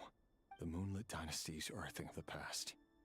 Yet even now, with the sun shining high in the sky, there are those who would call forth a dead moon's ghost. Could that be why Vedalfnir held back? Or was it because of some court secret he's not at liberty to share? I have to get a clear answer from him. No matter what happens, I will protect the Lindis. Rerir seems to be very concerned by Vedalfnir's reaction. Vedalfnir and Dainsleif, the Visionary and Twilight Sword. So that's what they were really like. I've investigated this whole area now. There doesn't seem to be any other memories here. Should I try somewhere else? Wait a second. What's this black smoke?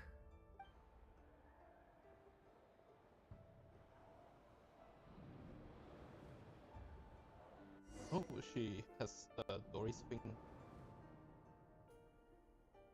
So, he's late after all. Just you wait, Rerir. You're in for it. Big time. Are you waiting for someone, ma'am? Could I tempt you into buying some flowers? Oh, sure. Pick me out a pretty bunch if you would. Thank you. But I'm afraid none of them are as pretty as you. For someone so young, you sure have a way with words, don't you? I'm only telling the truth. Look me in the eyes. You'll see I'm not lying. Uh-oh. May we have a word in private? Oh no. Who are you? And what do you want? Do you know your fiancé is killing my race? It doesn't matter who I am. Too many of her kind have fallen lately, so I decided to take the risk of reaching out. Not long ago, the Ray here of Solnari led an assault on one of our strongholds.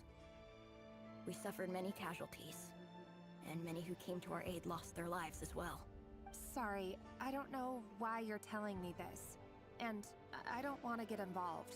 Wait, hear me out.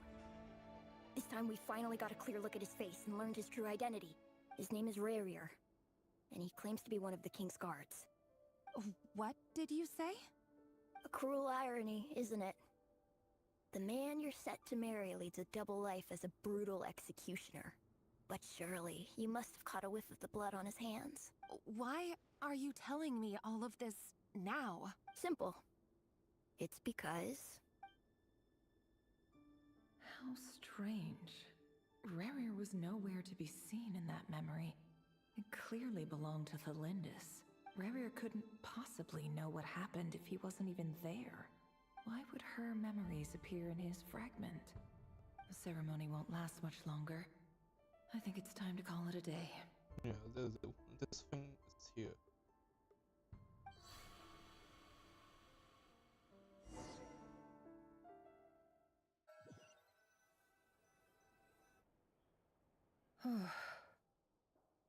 So that was your doing? Did you just pull us inside Rerir's fragment to spy directly on his memories? Any more questions, and I'll have to start charging. I had no idea you could do that, boss! Seriously, that was amazing! We're not worthy. We're not worthy! I gotta admit, though, I'm itching to see what happens next. Feels like we barely scratched the surface. I'm just as curious as you are, but the ceremony only allows for limited time inside. That's all we can see for now. Luckily, we managed to learn quite a lot. So far, so good. I just hope the others are doing okay too. Especially the group with the Traveler. Their mission is a risky one. Let's hope it's all going smoothly. Wait. Yeah, no, white card is like throwing decoys around, not right. If you're worried about them, go see how they're doing. If I know boss, she's gonna need some time to write up all the details and make sure it's all coherent. I'll stay behind to lend a hand, but feel free to head back and meet up with the others.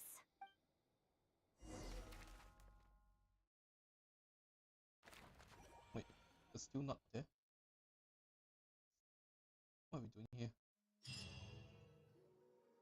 Oh, they've been prowling around for nearly 2 days now. These things just won't quit. Oh, they might not have seen us yet, but With them constantly sweeping the area, our way out is completely blocked. Oh, that's never gonna work. One little slip up and it's game over. If they spot us, they'll run straight back to Rare. And once he knows we're here, it won't be long before he's breathing down our necks again. Oh, guess you're right.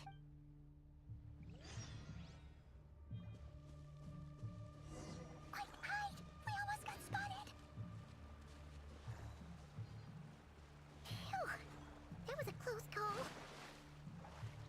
Are we supposed to be here?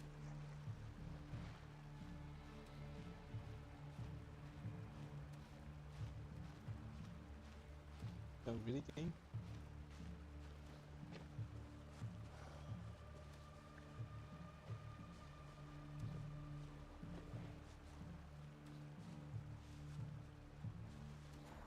Watch out! It's coming this way! Keep going. We're nearly there. This is the final hurdle. Oh, that's Hasty Island.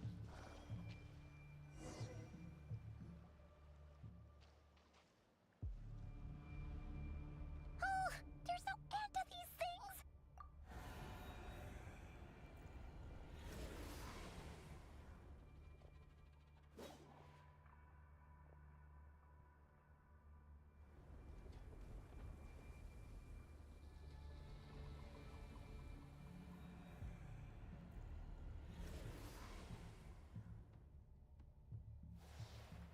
Fire. Oh, he's here. Fire? Wait, what's that smell? Oh no! There's a fire!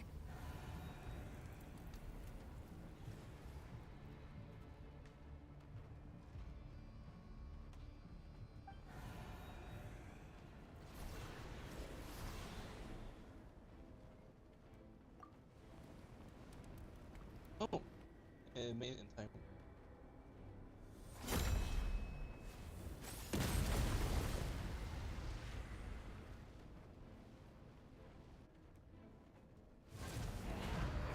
Sandrone was right. You look weak, Columbina. Aura farming? The old you would never have let such lowly creatures bar your way. Word has it that you did something for the Tsaritsa, and that's why you've lost most of your power. Freedom comes at a heavy price, doesn't it? It's Arlecchino! You came! Hello again, Columbina. And greetings, guests of the House of the Hearth. It's been a while, Arlecchino.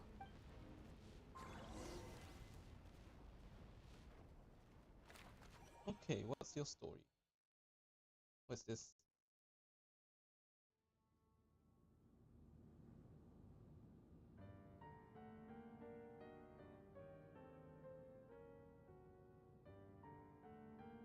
Stupid right here of stupid Solnari. Whatever.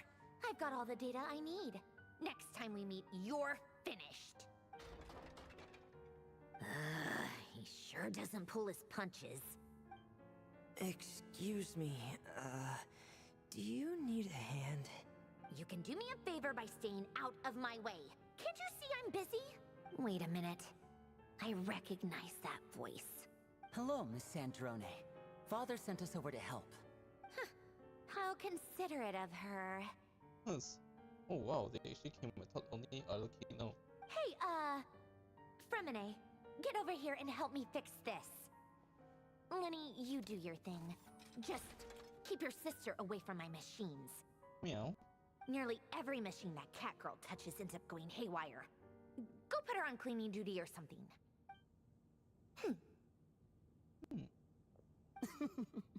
Then let's start downstairs. Fremine, we'll leave this place to you. You've got it. Wait a second. Pretty sure there's still some tea in the cupboard. If you want some, you'll have to make it yourselves. Huh? That's all?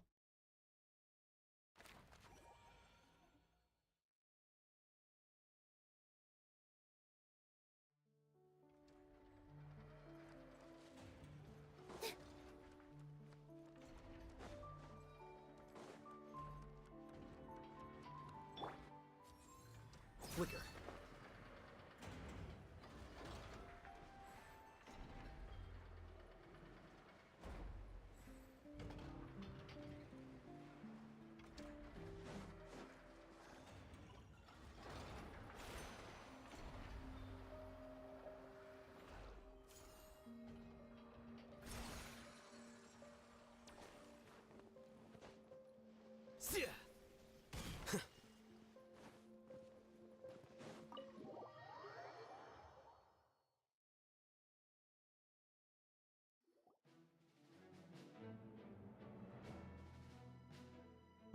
It's a relief to see you all made it back in one piece. What were you doing the whole time? Huh? Feels like there's quite a few people missing. Where's Flint's and the others? And what about Nefer? I returned ahead of them. Flint is helping Aino and Anefa to set up the decoys and buy us some time. As for Miss Nefer... Boss is still wrapping things up on her end. She sent us back to fill you all in on the top secret intel we've been gathering. I see. Then let's get right into it. But first, who do we have here? You brought someone else in to help? We didn't bring Central name, but we did bring someone else. Greetings. I was invited here to help as a longtime Tea Party companion of Columbina's. You may call me Arlecchino. Surely it can't be. Those eyes. Oh, where have I seen them before? Wait, of course. In those memories we just saw. The only Arlecchino I know is the fourth of the Fatui Harbingers. So either you share a pretty uncommon name, or you're more than just a Tea Party buddy. You're well informed, Grandmaster. A man from Mondstadt living all the way out here in Nodcry, and yet the people and affairs of Snezhnaya seem to hold a special place in your heart. Oh, the feeling's mutual. Sounds like you know all about who I am, too. A Fatui Harbinger. The atmosphere in here just got really tense. Guess we can't just start trusting Fatui Harbingers, even at a time like this. I must admit, though, I'm a little curious. Seeing as the Moon Goddess no longer belongs to the Fatui, what makes you so willing to put your neck on the line here? Nor does Nodcry belong to Mondstadt, Mr. Varka. Yet still, you're fighting for it all the same. Things don't always have to have a tangible payoff. Sometimes, stopping things from spiraling out of control is a higher priority than chasing the spoils of victory. You have something Columbina needs. Of course, I can't say there's nothing in it for me at all. But that's between Columbina and myself. Forgive me. I don't mean to doubt you. It's just that the Fatui really have been the source of many of our troubles. We have our own way of doing things here in Nodcry. But ever since they arrived, the Fatui have treated us with nothing but hostility. I know there's been a lot of bad blood between us in the past. I've done my utmost to avoid friction whenever I could. But sometimes fundamental conflicts of interest simply can't be settled amicably. That's why I'm here solely in a personal capacity. This has nothing to do with the Fatui. As a gesture of good faith, I'll be frank. I can help Columbina track down the iridescent moon's marrow, which will help her restore more of her power. Anyway, what else is on the agenda? Let's begin. She says she'll be frank, then completely skips over the details. Looks like she doesn't want to give away too many secrets after all, but she clearly wants to change the subject. It'd be awkward if I tried to bring it up again now. I guess we'll just have to go along with it. She's the fourth of the Fatui Harbingers after all. One look and you can tell she's not someone you'd want to mess with.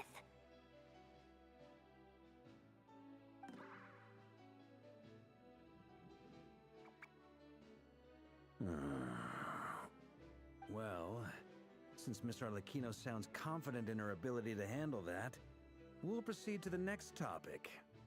Yehoda, time to share that top-secret intel. Alright, listen up everyone. First, we now know that Rerir was originally a Conrian secret agent whose primary mission was to hunt down and assassinate the so-called Dregs of the Crimson Moon.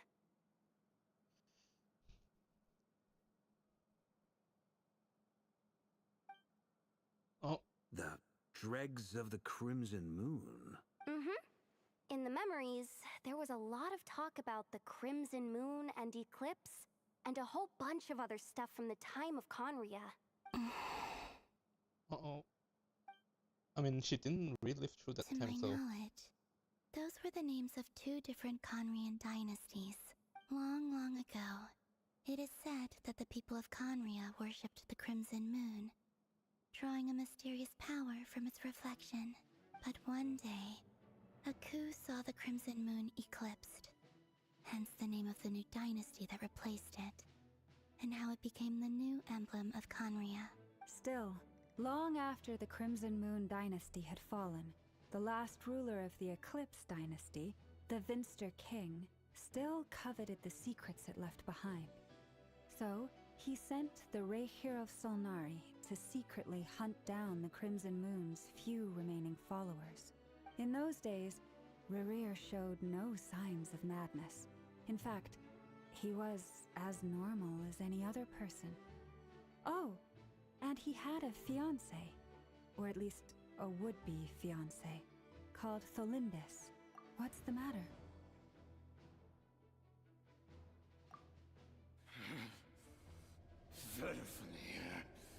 Granddaughter!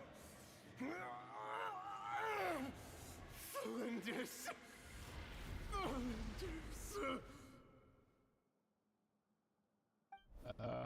Interesting. Anything else?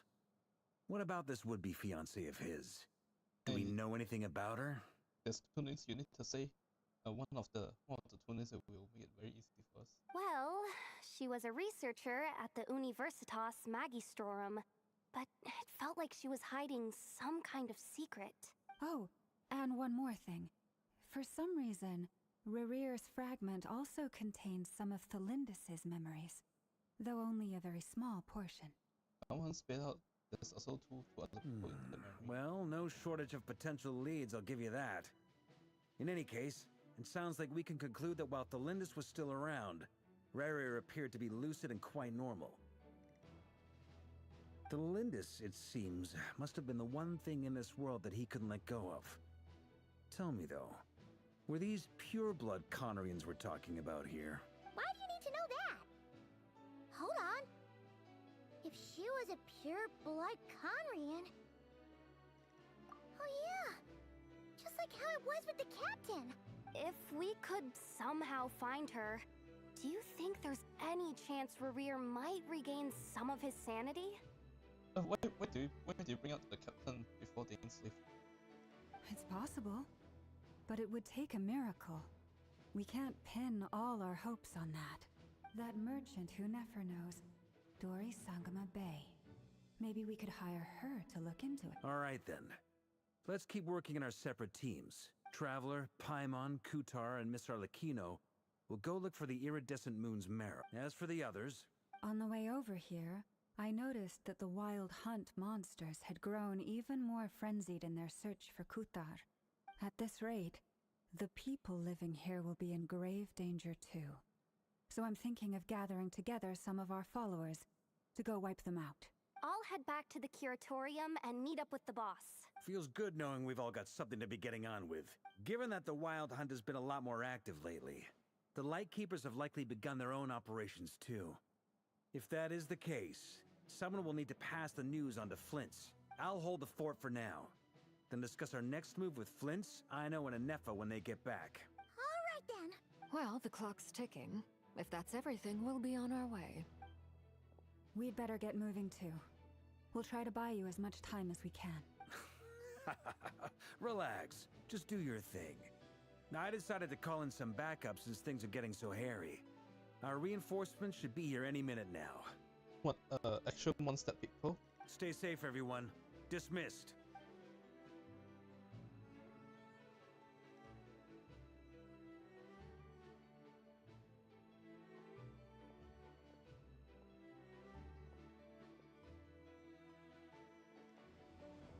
We're back.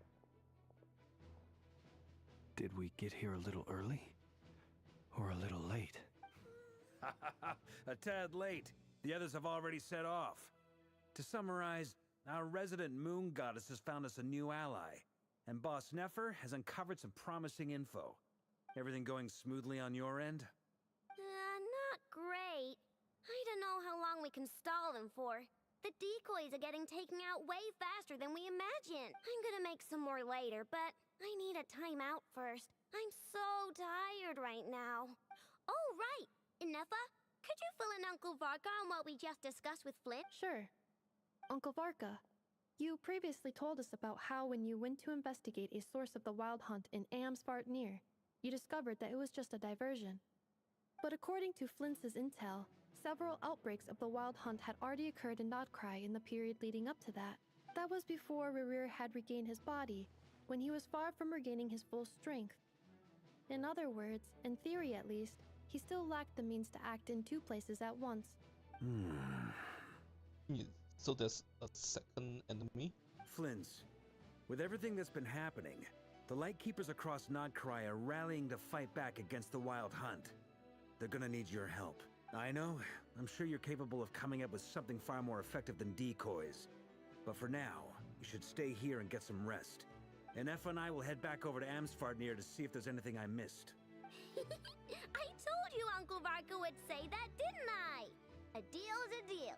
Not a word about my snack intake for the next week. Database updated. Reliability of Aino's predictions increased. What does that mean? They were betting on how you'd respond after hearing their intel. It's the obvious choice, isn't it? That's hardly worth betting on. We already decided that Anefa should go investigate the situation over at Amsvartnir on her own. You might as well stay here and keep watch. Someone needs to hang back and oversee our strategy meetings. And besides, you still haven't fully recovered from ambushing Rerir. So I've ended up with the easiest assignment. Well, I appreciate it, everyone. See you when you get back. Okay.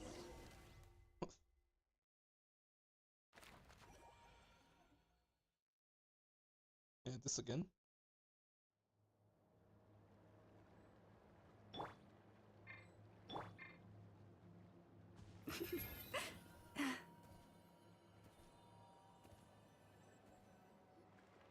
Here, this will serve as a good spot to cross over. Arlecchino, hold up a second. Since you brought us all this way, would you mind telling us what you've got planned? She's gonna use her domain expansion. We still haven't got the slightest idea what's going on here. And if even Columbina doesn't know where the iridescent moon's marrow is, how do you? Simple. Because I am an inheritor of the royal bloodline of the Crimson Moon. And one of the last surviving embers of the Two Worlds' flames. Huh? Are you serious? As in, you're a descendant of that Crimson Moon dynasty we were just talking about? The one from ancient Conria? Your surprise is understandable. I was also taken aback when I first learned of it. But the more I thought about it, the more I realized the signs had been there all along.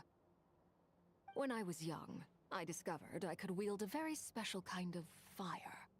It coursed like blood through my veins and smoldered away inside my nerves.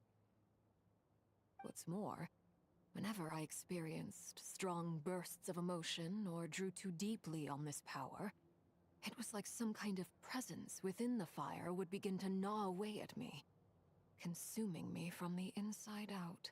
Exactly. That is why my hands are like this too. At first, I saw it only as a curse, but once I became a harbinger, the jester apprised me of the truth.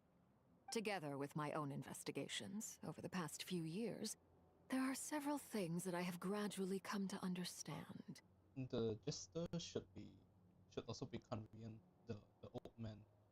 For instance, take the so-called Crimson Moon.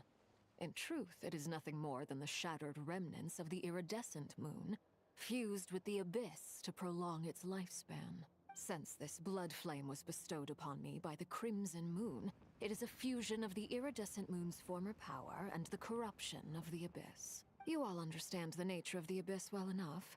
I draw upon its power, and in return, it hungers for my soul. This strange blackness is the mark of corruption it has left behind. If I recall correctly, you once told me that if the corruption ever made it to your heart, you'd become a completely different person. Yes, and that's the reason I'm always careful not to push my power too far. It's essentially a never-ending tug-of-war. Oh, sounds intense. Anyway, the rest of my story can wait. Is there anything else about the Crimson Moon or the Iridescent Moon that you're unclear about?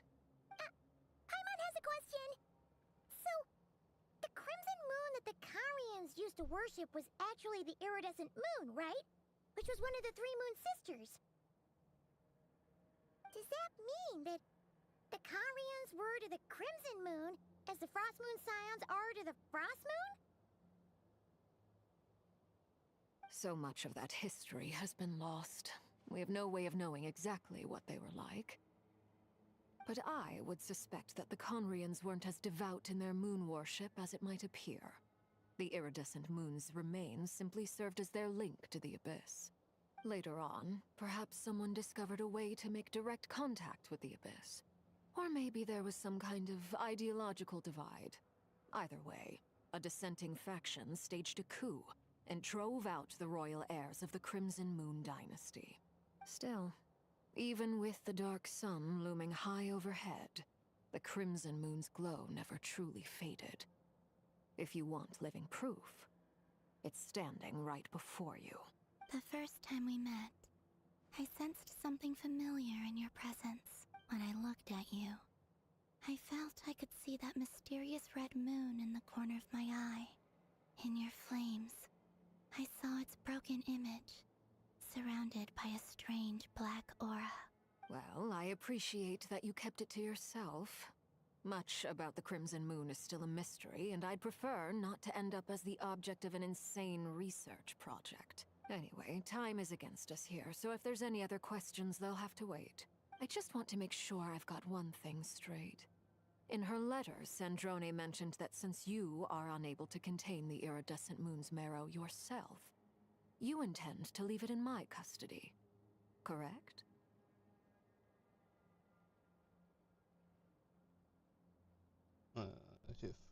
Wait, we have this? Oh, we're going to find it and just give it to her. That's right. For now, it's the only way I can pay you back for your help. The iridescent moon is already part of who you are. So with its marrow in your possession, you'll be even more powerful than before. I don't think the others heard of this plan. Deal. Then let's get started. Get what started? What does this place have to do with the Crimson Moon? When I first became a Harbinger, the Jester gave me a book called Paranhari, also known as Leobranto Inamorato. You should be able to buy a copy next time you're in Fontaine. It's a love story set in the Crimson Moon era. But setting aside the tangled romances of its characters, it also records a few interesting details. In the Crimson Moon era, or so the story goes, there was an orphanage that received children from beyond the bounds of this world, and subjected them to a peculiar induction ceremony. Beyond the bounds of this world? For real? And what kind of induction ceremony? The Crimson Moon sages looked beyond this world for beings with powers that surpassed the gods. But fearing they might lose control, they subjected these children to a process of refinement. What, like skirt?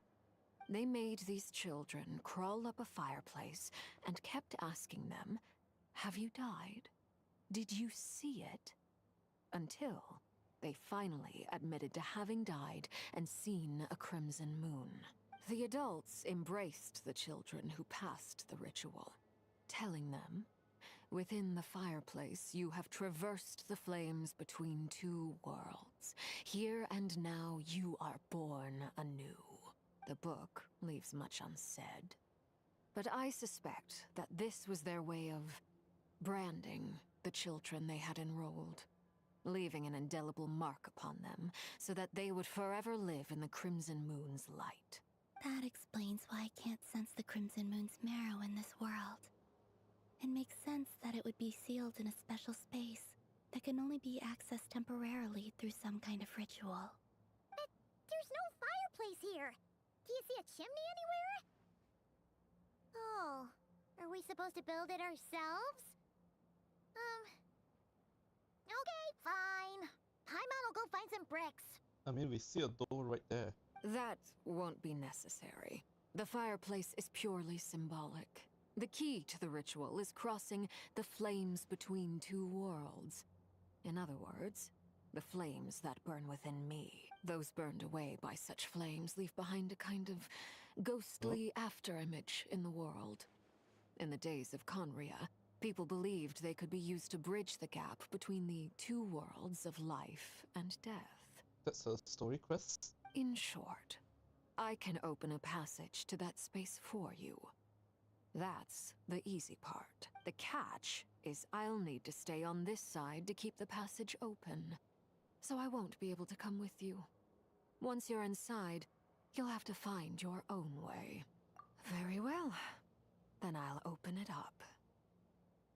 Okay, the way she phrased it is, that means something bad will happen if we enter it. Traveler, spare me a little more moonlight if you would. I may need it.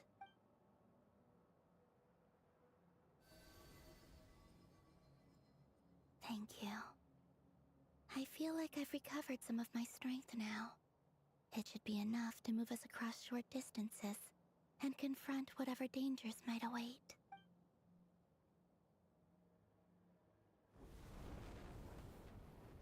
Mistress of the seven hues of ages past, great mother of the present, crimson-clad sovereign of the two realms, by fire severed, by fire renewed, I offer myself now and beseech your descent.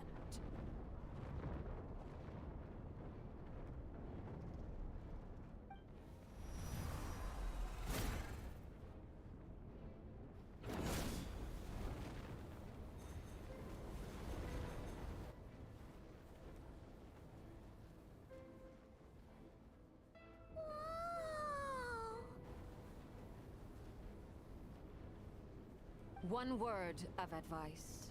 As you're crossing over, no matter what voices you hear, do not answer. Got it! I sense a sinister gloom inside, but also the familiar light of the moon. I feel that I am about to meet an old friend who has changed beyond all recognition. All right, let's go.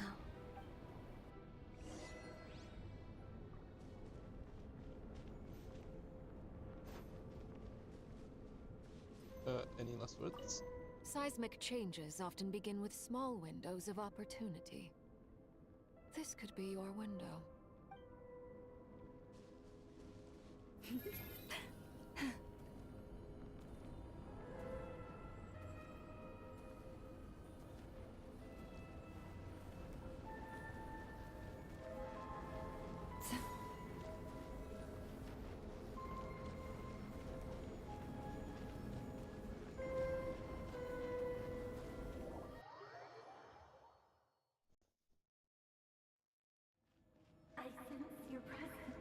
No, shut up, shut up.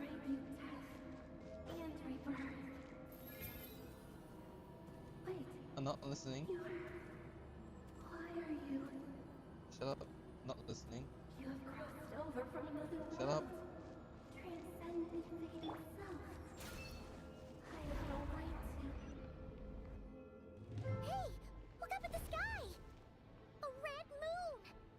This must be the spot, right? Is that the abyss? It's practically filled the entire place. What now?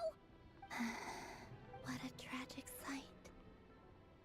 Fragments of your broken body, seized by the abyss, and hung up aloft like mummified remains. Iridescent moon, was this truly what you wished for? Careful! There's something spooky about this place. Feels like something is lurking in the fog. Paimon's right behind you. Whatever you do, don't run off without her.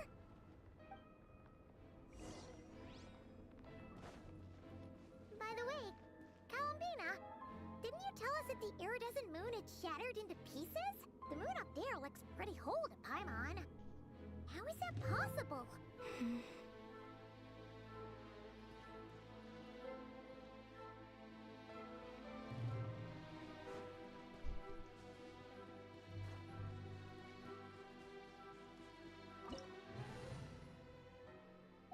Good enough.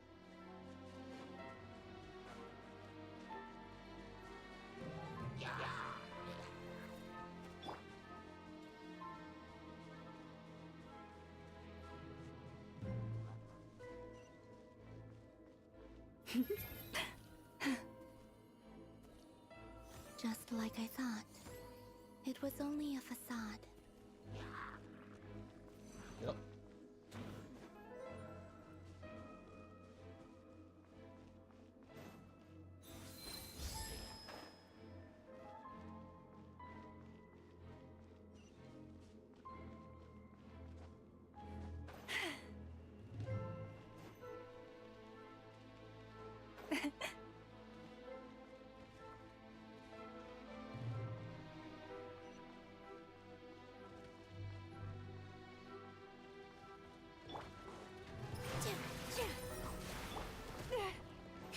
Leave this place.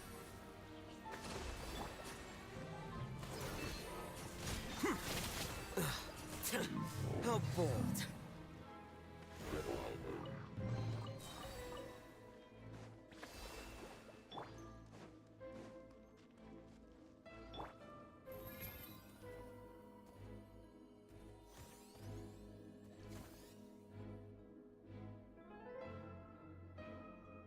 Huh? Huh? For real? That's way too high! There's no way we'll be able to reach it! No. I'm not sensing anything up there. It's coming from under the mountain. Let's see. Ah! There's some kind of weird shadow over the water! Wait, see that? Looks like a mechanism of some sort. We have puzzles.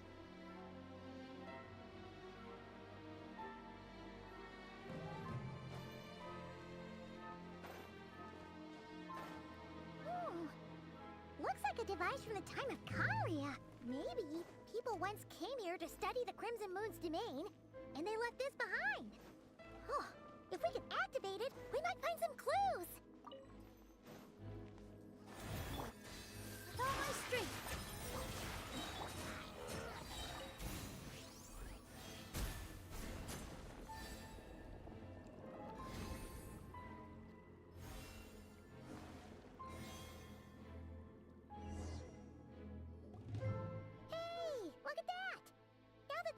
Running, the shadow in the water looks different. Do you think these mechanisms might be the key to unlocking the secret? Felindis, we'll leave the rest of the research in your hands. We'll be heading back now. I hope this isn't ruining date night.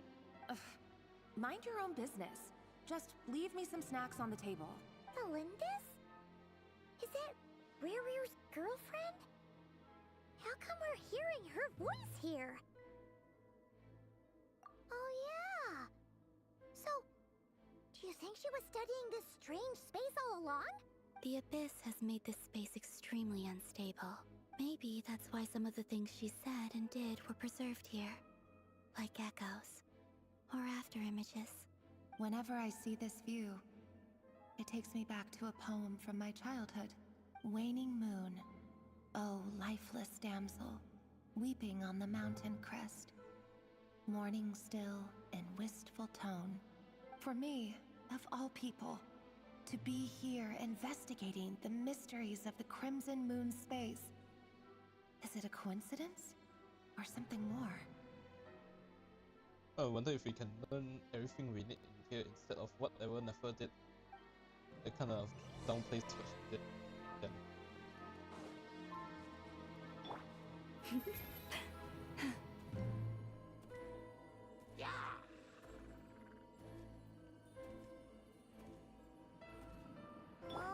Looks like the Abyss has messed up this mechanism. We need to find a way to get it working again. Let's see if there are any other devices nearby.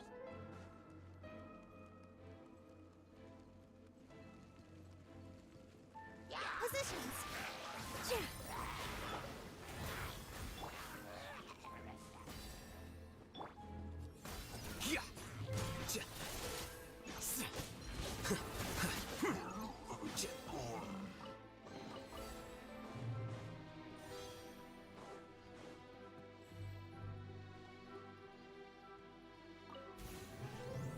Really?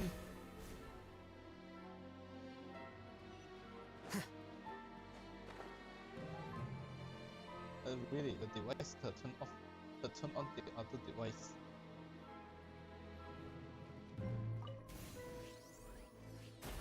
Okay, one left, but I don't think it'll be quick.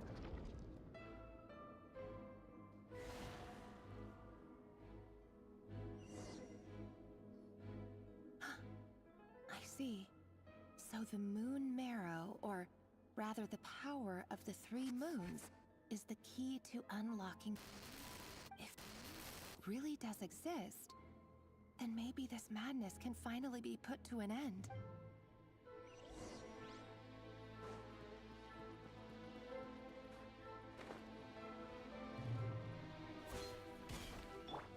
Receive my blessing.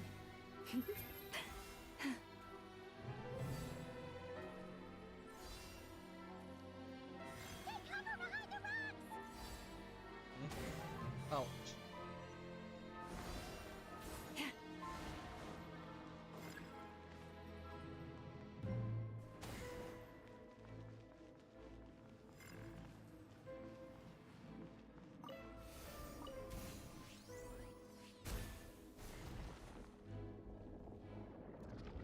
Okay, one last memory.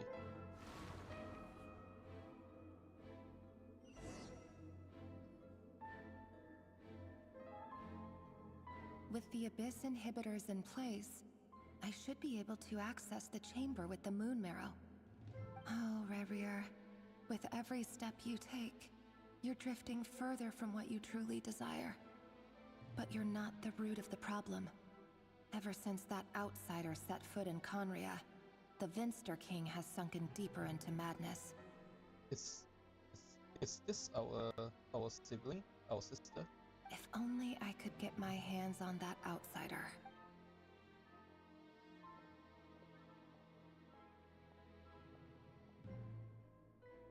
Hey look! The moon's reflection is back to normal! Elendis' voice mentioned a chamber with the moon marrow. Do you think maybe it's hidden in the moon's reflection? It must be. For within it, I sense the fragile aura of a dying soul. Then there's no time to lose! Let's go!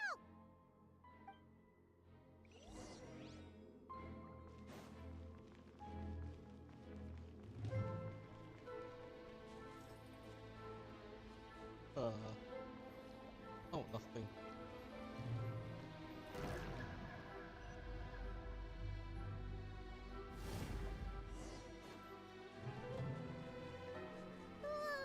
These things are so creepy!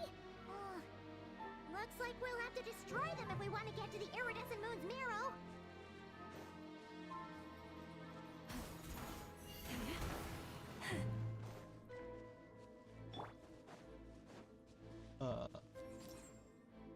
Here you are. Oh. That must be the iridescent moon's marrow! Oh, we'll need to destroy these things before we can reach it! I'm gonna ignore the monsters.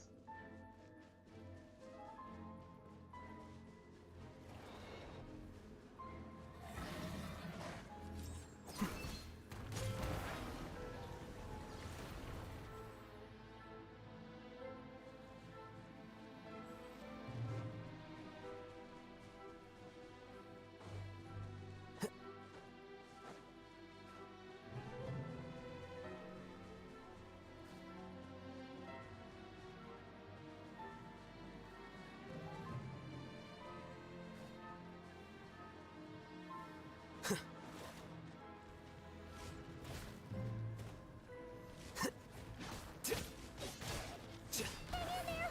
We're so close!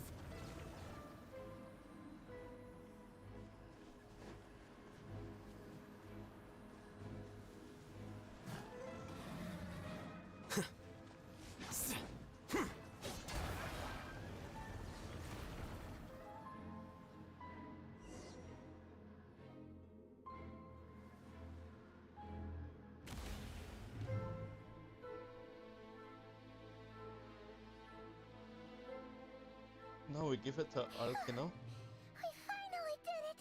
The iridescent moon's marrow. Still burning away like an undying flame, yet now contaminated by the abyss.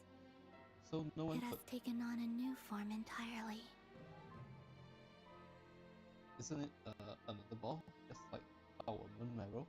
If we can purify the abyssal power within, we should be able to obtain its untainted essence.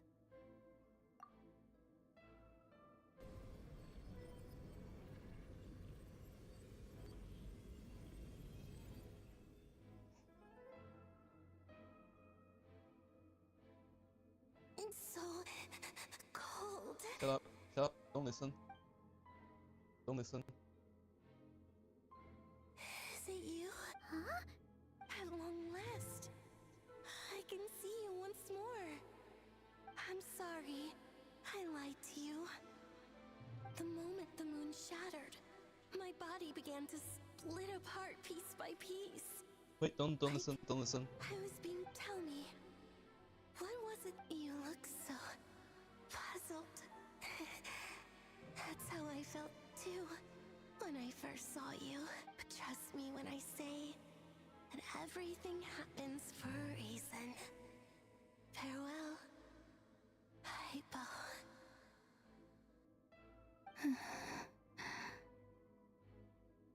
Hyperborea? What was that all about? Was that the goddess of the iridescent moon? It sounded like she was speaking to a long-lost friend. But... not... Perhaps. She took me for the goddess of the frost moon she once knew. For a fading soul like hers, our auras must be too similar to tell apart. But anyway, we've got the iridescent moon's marrow now. That should help you regain your strength, right? Alright. Time to leave this place and meet back up with Arlecchino. Let's go!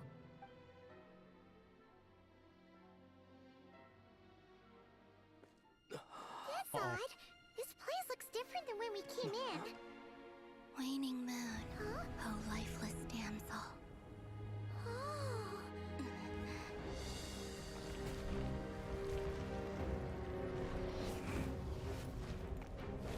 What? Why us? Why us? Hurry! The place is collapsing! Oh, she can fly. It wants to trap us here. Who's it? The Abyss? Now we've taken the moon marrow. All that's left here is a dark will. It will show us no mercy.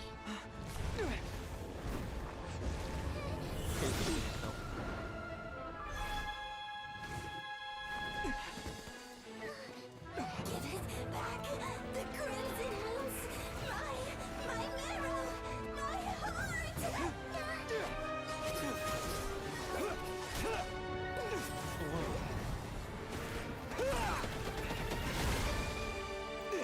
Oh, Geo elephant. Huh? Oh no! The exit's blocked! Really? A bunch of rocks? They're back! Now what do we do? This is where you fall. Witness my rise. Itu isi apa? What are you waiting for?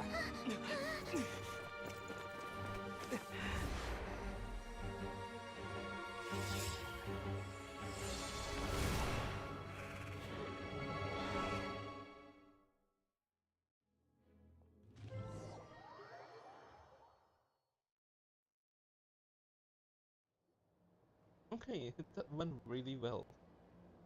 That was pretty smooth. We made it! Was that you, Arlecchino? Wait, your hands! They're... Oh, this? Don't worry. It's a small price to pay. The Abyss wanted to trap you inside, and I defied its will by bringing you out. No wonder it's a little angry. No. I have paid the price, albeit a small one, and it cannot be undone. My hands have already fused with the Abyss. Purification would simply destroy whatever's left of them. But surely... Oh... We're so sorry, Arlecchino. Paimon can't believe you'd make a sacrifice like this for us.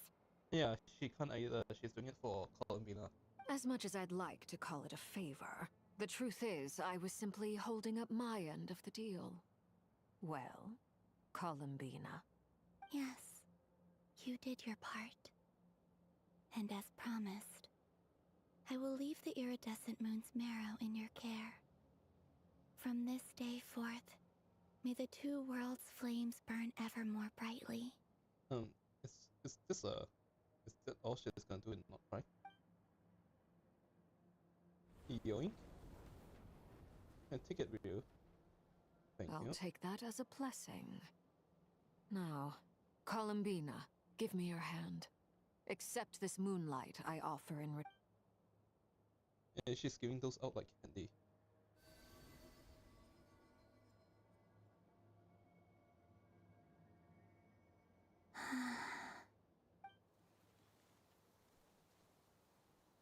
Oh. Feeling stronger? Hey, Columbina, are you okay? I'm fine. Our powers are a little at odds, that's all. By the Frost Moon's authority alone, wielding the power of the other moons was always going to be a stretch. Still, I think it's fair to say that your strength has returned, at least to the level it was at as Third Harbinger.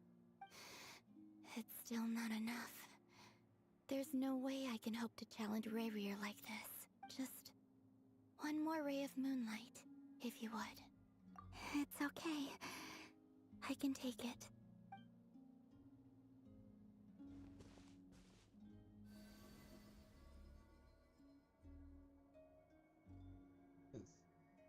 Wait, what does that have to do with us?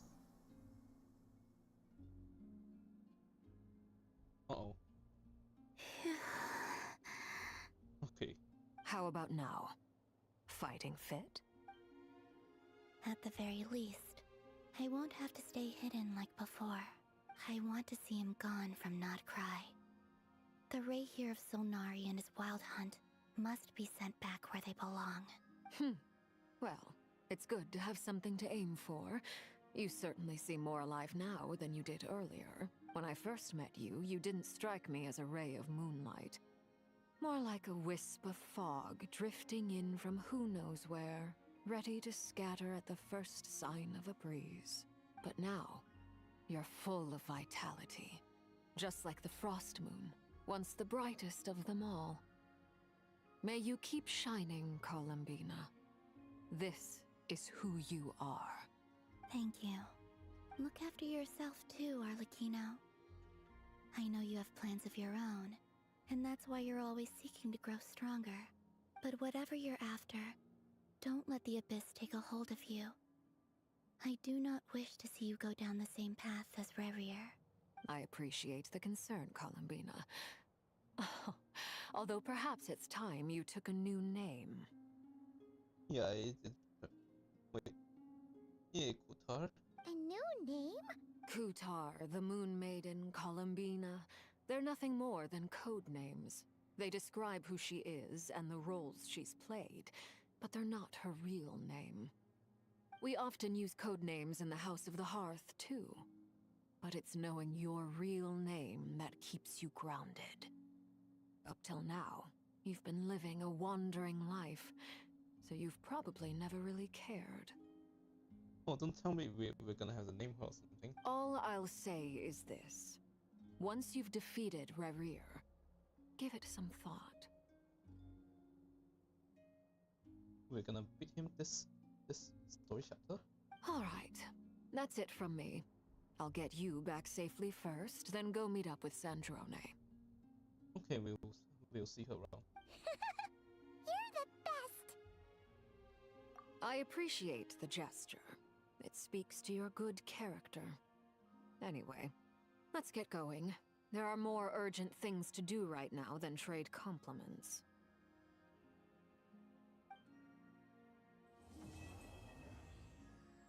Huh.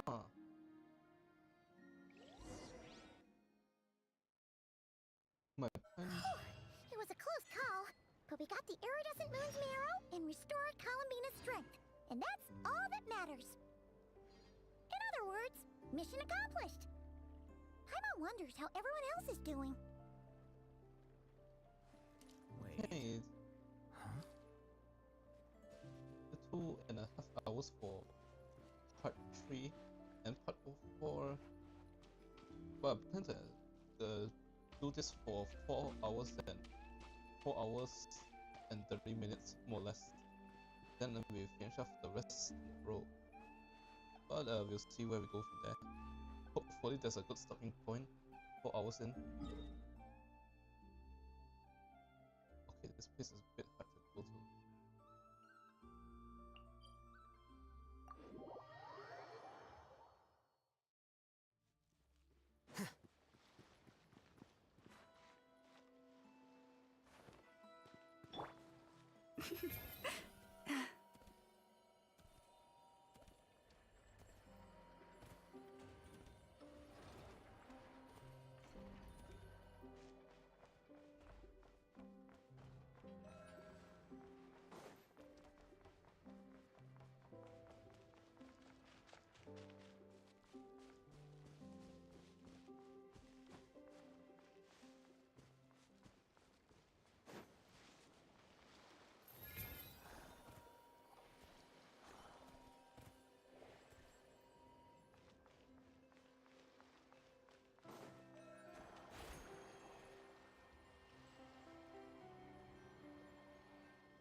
Oh. Oh, do you think the others are making good progress? Hope it's all going smoothly. Oh, hey look! They made it back as well! Flint's! Llama! How'd it all go? All is well, thank you. Nefer and Yehoda had to stay at the curatorium to wrap things up, so they won't be joining us for now. I ran into Miss Anefa and Miss Aino on the way back. Their work is still in progress, so I suspect they won't be back for a while either. You seem rather cheerful today, Mr. Flint's. I certainly am. I achieved what I set out to do and came away with more than Fighting alone can get quite tedious, but I had the good fortune to run into a pair of brave young warriors. We meet again. How have you been? Oh, they really angled this correctly, so we don't see him. Albedo! What are you doing here? Yeah, this you're the reinforcement what I talked about. That would be a natural assumption to make. It's It's also the correct one. These two courageously lent me a hand while I was fighting the Wild Hunt. When they told me they were Servarka's colleagues, it all made sense. And given how people of outstanding talent tend to cross paths, it's no wonder you're already acquainted. So, who's your travel buddy, Albedo? Why don't you come and introduce yourself?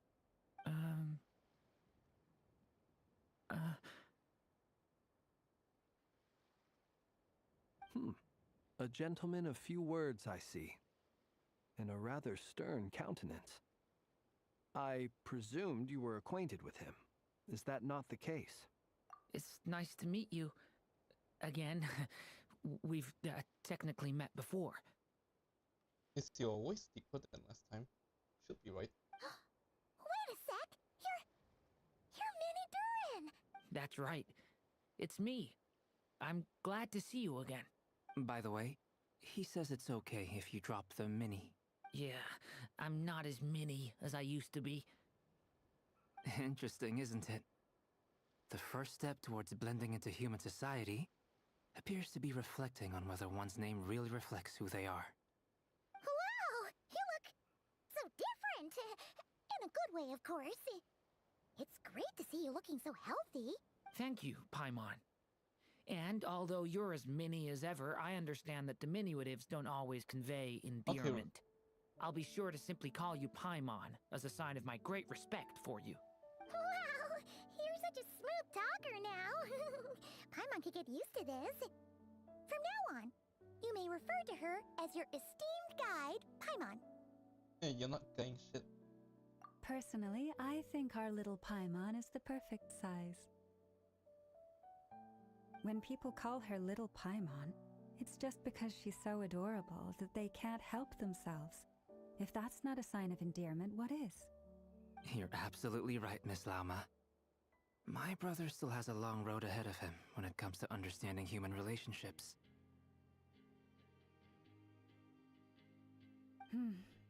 Anyway, speaking of long journeys, didn't Columbina, leave with you? How come she isn't back yet? She's been catching up with old friends.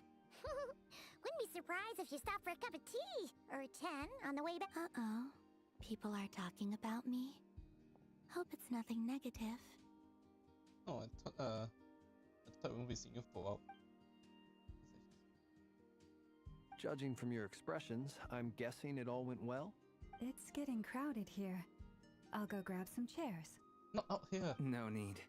This is a job for an alchemist. I'll whip some up momentarily. Thank you for your hospitality, ladies and gentlemen, but I was merely escorting my friends back. I'll be meeting Zendrone shortly, as we still have some things to discuss. It's been a pleasure, everyone. But this is where I'll say goodbye. Yeah, she got a question before. We really appreciate your help. You haven't seen much of it. She kind of got more, got the most of this deal. Oh, come on. Spare the formalities. I'm just glad I could help out some true friends. I understand. Well, bye for now, Harlequino. Oh, this place is hopping. It's probably a good thing one of us left. Otherwise, we might not fit all these people in. Are you saying we're about to run out of chairs? As a matter of fact, I am. Come on in and see for yourself.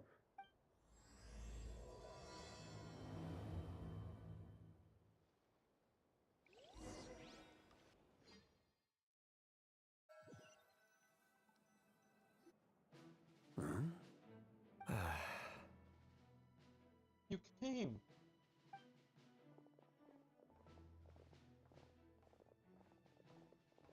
I overheard your little chit-chat outside, by the way. With Miss Columbina's colleague gone, we should be back to the original crew plus the other colleagues I brought in. Though, it looks like we have another new face. Someone else managed to rope in a colleague too? Frankly, you and Paimon are the only people I know here. Please tell me you're the real one.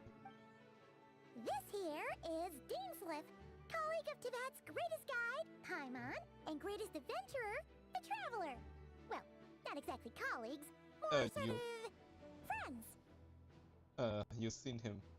What is you heard about him? When someone else jumps in to do the announcing, you know you're speaking to someone important. Let's hear what he has to say. Note to self. Once Paimon knows your name, the rest of the world will soon follow. When he comes looking for us, it's usually something important. Paimon's guessing you've heard about the Wild Hunt, then. From the looks of it, you're about to hold a meeting. If I were to say that the Wild Hunt is our mutual enemy, would that earn me a seat at the table? As the saying goes, the enemy of my enemy is my friend. Mr. Dainsliff, there's a seat with your name on it.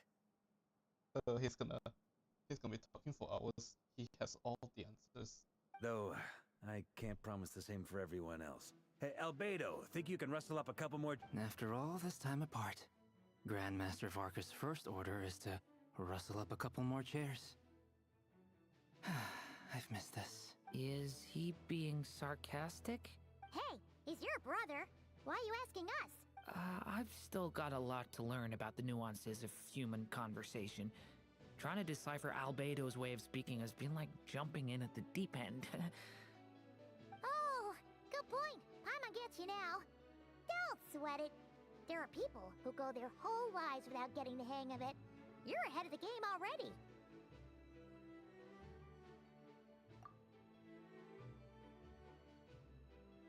I wonder what's taking Nefer so long. Perhaps you should go and check in with her. If anyone can hurry her along, it's you. I just got back from the curatorium. Besides, aren't you curious to Miss Nefer doesn't strike me as the type to share secrets. And since gathering intel is her specialty, I'm guessing she'd prefer to keep her methods confidential. Under such circumstances, would it not be tactless for me to impose? Oh, but it's fine for me to impose. What can I say? You have an unrivaled ability to garner people's affection, Miss Moonchanter. Besides, you have far more in common with her than I do. I guess this is a reference when what she did last patch, when she united the town. All right then. Impressive. She barely fought back at all. I admire your powers of persuasion, my friend. It's called being blunt. As I'm sure Miss Lauma will realize soon enough, The trick in life is to always pitch in with other people's responsibilities so that you can be selective with your own. Another trick is to simply hide in the background. Spoken like a true sage. Anyway, looks like we've got some time to kill before the meeting. Let's take a little breather, folks. I'm surprised I thought he'll go away. And feel free to chat amongst yourselves. We'll get down to bit. Alright. Is there something you'd like to say to me? Everything. Yeah! For starters, why'd you just show up here without even giving us a heads up? You never do that in the first place. If you think back to our previous interactions... You do have a point there. Oh yeah! You'll need to find somewhere to stay the night too, right? Wanna tag along with us? You never know. We might get a group discount. Sure. Let's do that. Great! Paimon will handle it! And in return, we can get Dainslift to be our very own personal bodyguard. If that's what you had in mind, you should have said so sooner. I'd be happy to help. He's very kind. I think he finally found what he's looking for. He found one of the sinners he wants to kill. Oh, okay then. Paimon, anyway, since we're all here together, we might as... Indeed. Thank you. Oh, he's really excited.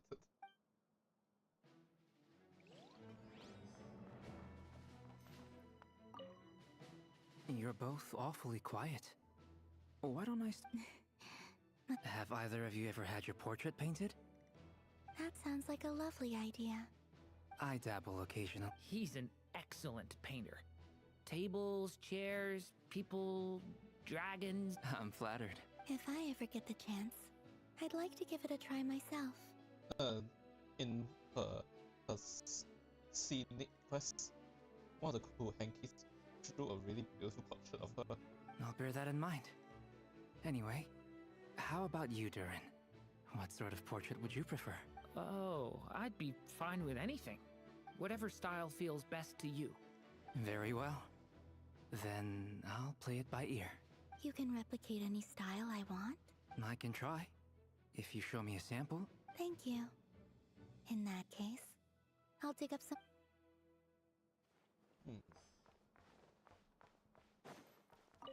Truth be told, I can't remember the last time I... You're not alone there, my friend. Wait, the Lightkeepers also struggle to bring everyone together for a serious discussion. Where's your knights then? I don't doubt that. I've only ever met two Ratniki, one being you, and the other being that young guy, Eatlua. Eatlua is a good apple. I'll give him that. He's kind, honest, and regularly delivers supplies to my lighthouse. A true Ratnik to the core. In that sense, he puts me to shame. So you're what? A fake Ratnik? That's what it sounds like you're saying. But I get the feeling that's not quite what you meant. Well, I think he doesn't know. He's not a human. Come on, what? Sorry. I'm not even gonna bother trying to hide it. You've known all along, haven't you, my friend? Now... Let's just keep this between ourselves. Probably best if Eatlua doesn't know, huh? That goes without saying. Gotta be careful what you share with youngsters, after all. He doesn't know. Anyone else in the know? Let me guess. It's dangerous being too sharp for one's own good, you know. Then, in the name of the Animo Archon Barbados himself, I swear, your secret's safe with me. In the name of Warbearing, I promise you. Carefully, we'll not forget this. When we went for drinks, you said that you and Barbados were practically best buds. In the light of that claim, do you really expect me to take your oath seriously? Of course. Just as long as you don't go spreading around the fact that I'm close with Barbados, all right? Fair enough, then. Nothing like a bit of mutual leverage to seal the bonds of friendship.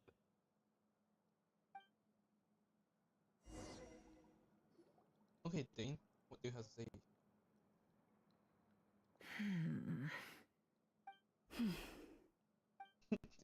drag her over here.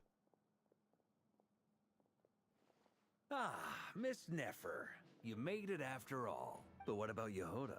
I'm here to give you an update on how things are going on our end. Once this is over, I'll be heading straight back to continue my work. I left Yehoda back at the curatorium to watch over things while I'm gone. Huh. So much for just this once. Shh! Not so loud!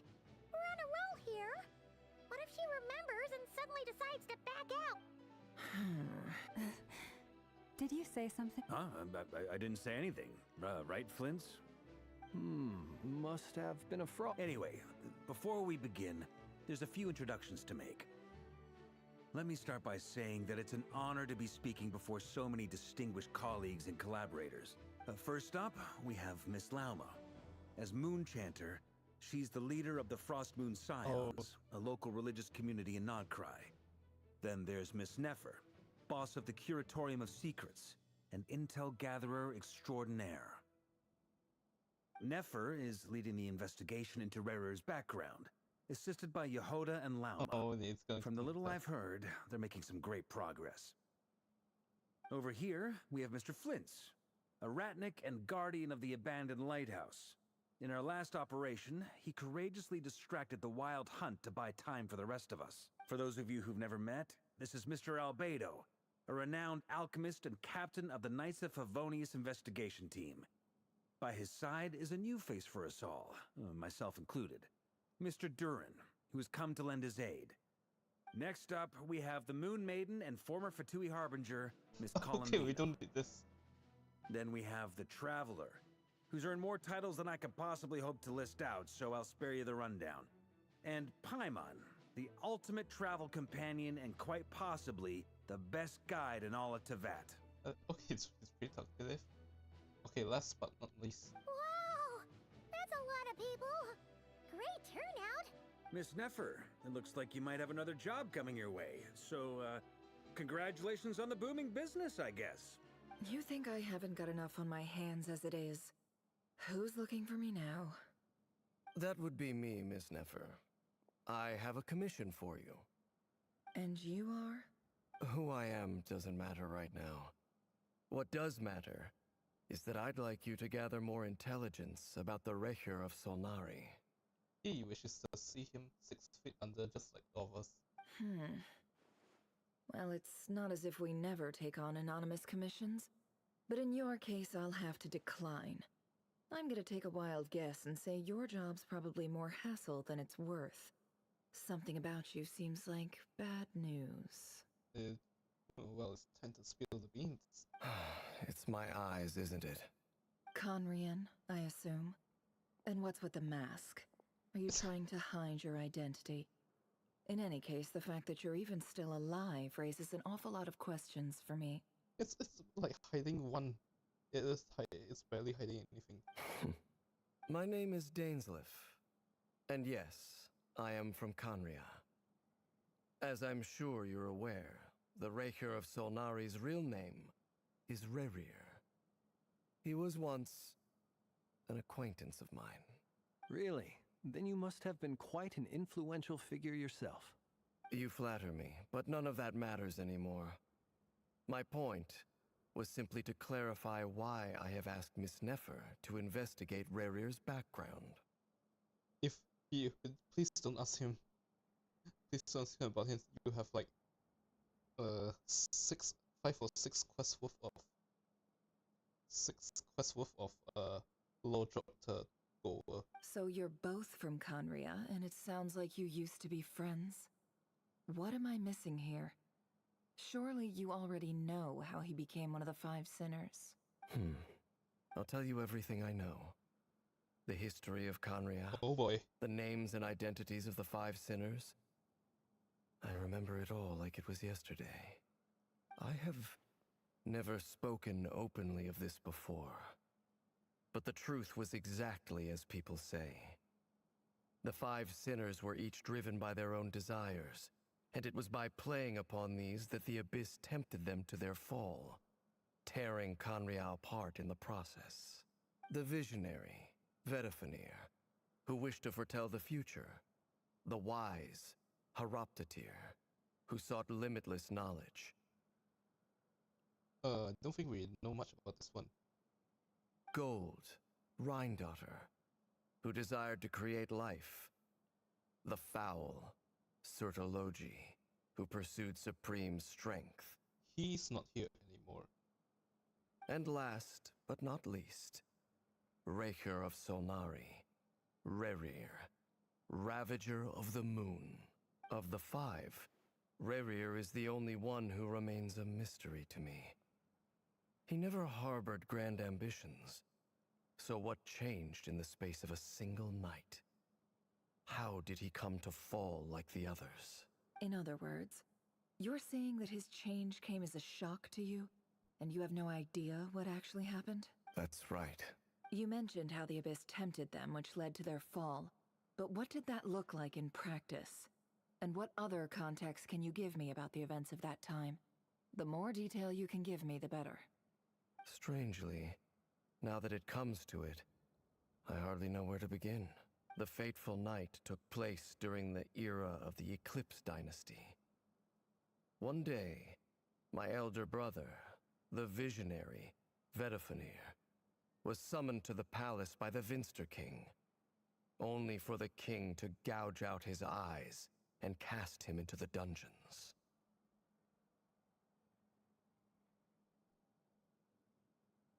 When I came to hear of this, my fury knew no bounds. I gathered together every ally I thought I had, and together, we set a night to storm the palace and free Ved. So what changed all that? Centuries on, the memories of that night still haunt me, like a never-ending nightmare. We broke through the palace gates, just like we had planned, each striking towards our separate targets. But then, I was betrayed. Even Vedafenir, the very person I had come to rescue, abandoned me and partook of the Abyss's power. What, like how Griffith, like when Guts and the Hawks went and saved Griffith is still awakened. After all, then tell me, Mr. Dainsleif, what price are you willing to pay? You, of all people, must know that nothing comes for free. I cannot say what price would be worthy of such a commission. But know this. Rerir was not always a madman. Believe it or not, there was a time when he was just an ordinary man, working for the Conrian Intelligence Service. Uncovering the truth of Rerir's past is the only way to unravel this mystery.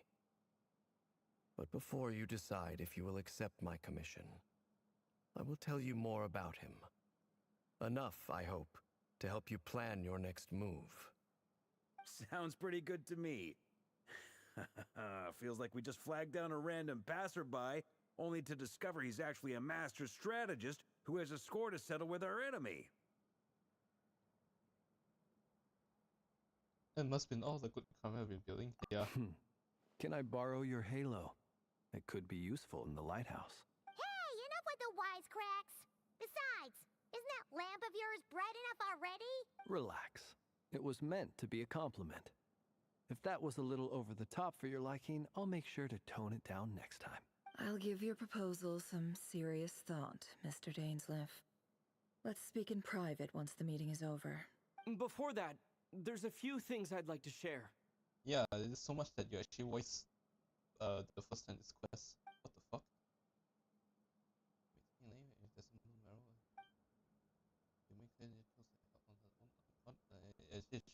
She's keeping it safe.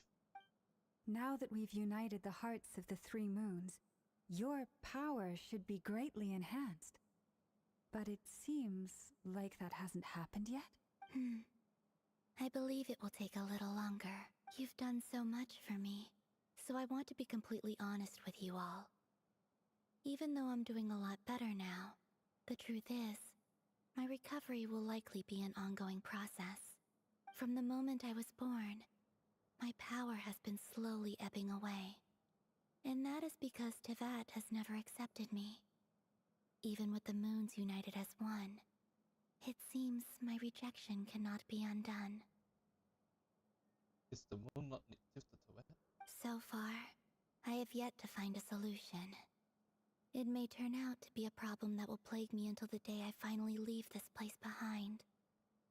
Even so, I will do everything in my power to help you drive out the Rahier of Solnari. As Arlecchino put it, this is not about chasing the spoils of victory. It's just a gesture of heartfelt gratitude. Kutar. Defeating the Rahier of Solnari will be no easy task. While my strength slowly recovers, we'll also need to gather more intel. Naturally. We should take all the help we can get if we hope to defeat him. We've considered several viable plans now, but our choice hinges on the answers to a few key questions. Is it even possible to kill Rahier? What experiences shaped the person or monster he became? And what's he really after? Given Albedo's expertise in alchemy, I think we should leave him to try and answer the first of these questions. Understood. As for the other two, I'm afraid we'll have to count on you again, Miss Nefer. Believe me when I say it's not my wish to burden you. But right now, relying on your skills is our only option. So you're placing all your hopes on me, huh? We can't thank you enough for agreeing to help us. Honestly, I can hardly believe how lucky we are. You sure have a talent for changing your tune, Miss Moonchanter. Timid like Yehoda one moment, then Flintz's insincere flattery the next. Ladies, please. I must object to your portrayal of me. That's all. Feel free to keep bickering. Just pretend I'm not here. I almost don't want to leave this room. I'm curious to see how this plays out. I have faith in you, Miss Nefer. Something tells me you'll stand by us until the very end. Well, you should stop pushing a button. You should stop pushing her buttons. Oh? And what makes you so sure of that? What if I suddenly decide that my compensation is insufficient? This isn't about the money. I can sense that you've got a deep-seated distaste for Rahier. And knowing you, that alone is motive enough. Look at them getting along so well. Like two peas in a pod. And I'm the one they accuse of insincere flattery. There is no justice. Miss Lauma, you have to understand something. Unlike you, I don't actually enjoy having everyone's hopes on my shoulders. Is that right? Well, maybe the fact that I'm willing to put my hopes in other people says more about me than you. But the fact is, I also trust you. And that's because I know that you're someone we can count on. Anyway, we've got our plan, so let's get moving. Mr. Dainsleif, let's talk. And Traveler, once we're finished, if you've nothing else planned, I'd like you to come with me. Oh? This whole experience is teaching me a lot. For instance, I now know that when other issues come up in the future, I'll have far more luck getting Lauma to convince Miss Nefer than trying to do it myself. Hate to say it, friend, but that's one of the funniest things I've heard in a while. Why? You think I've got it wrong? Quite the opposite. But what makes it so hilarious is how long it's taken you to realize.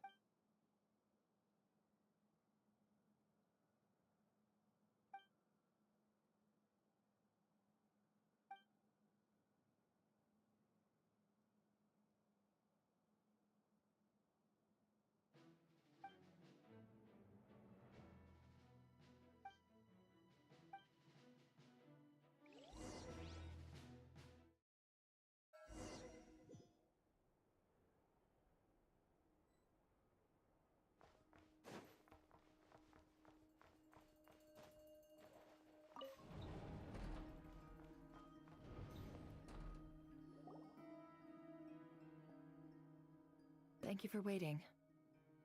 It's okay. We actually used the time to help Dainsleif get a room at the hotel. That's very considerate of you. Now, I trust you share my curiosity about Rarir's past, and you seem fairly familiar with Mr. Dainsleif already. We spoke at some length after the meeting. He was the one who suggested I should invite you to join this operation. He feels confident that these secrets will be safe with you. Dane has a lot of faith in us, that's for sure. Likewise. I appreciate that you got right on board without interrogating me about why I invited you.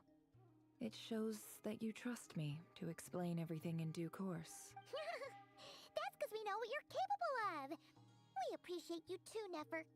You might have been forced to help in the beginning, but this time, it was your choice. That's one way to put it. Another is this, that once a decision's been made, it's set in stone. After that, my only goal is to see it through. Alright, so here's how it is. I'm going to access Rarir's thoughts again using my confidential method. Now, I'm sure you've seen things like this before on your travels, so you're surely well aware of how dangerous it can be.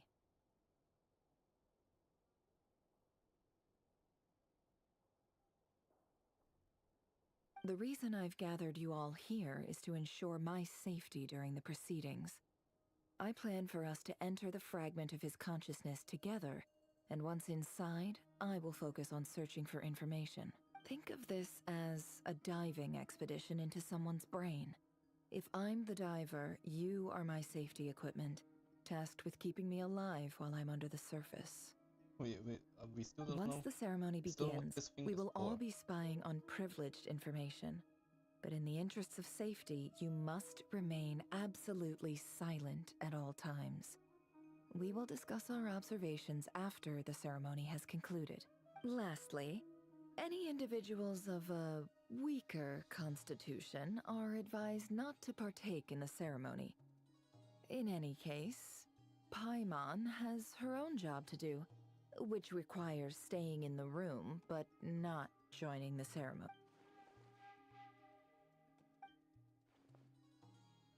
Well, good luck, everyone! Sounds like There's a little more to it than that. I was being serious when I said you have a job to do. While the rest of us are in the event that something goes wrong, you will be our first responder. I don't anticipate any issues, but I second that. This is a dangerous operation here, and you're our whole rescue team. That's pretty much the most important job. So, Paimon's like the lifeguard? Yeah, that makes sense. Alright, got it. good. Please, take a seat. We'll get started momentarily.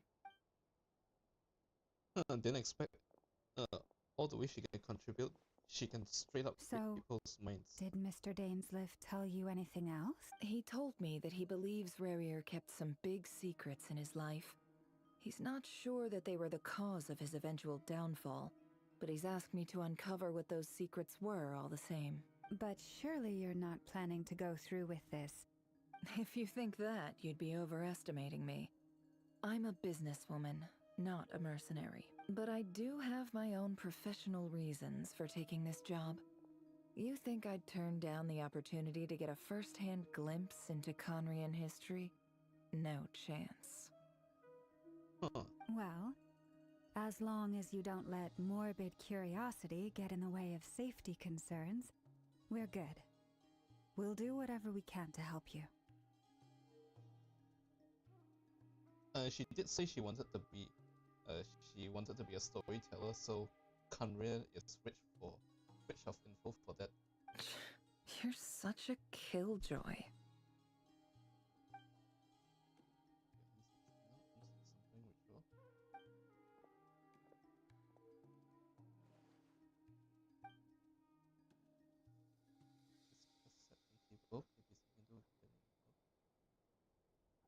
All right, I'm good to go. All set over here, too. Promise, Paimon, you'll be extra careful. All right. Let your whole body relax. We're about to begin. Close your eyes.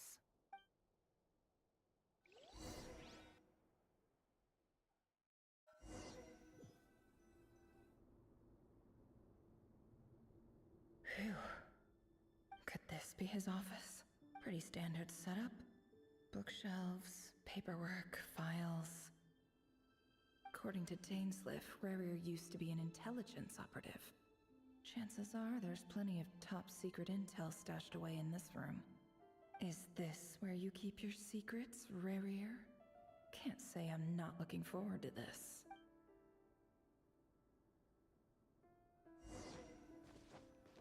He looks even gloomier than last time. I wonder what's changed.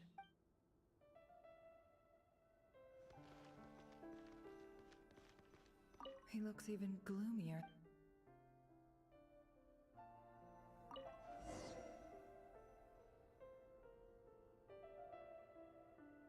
Today's files are in. Time to wade through them, just like usual. Male, 51. Occupation, cook. Confirmed Crimson Moon descendant. Has maintained frequent contact with other descendants over the past. Neutralized.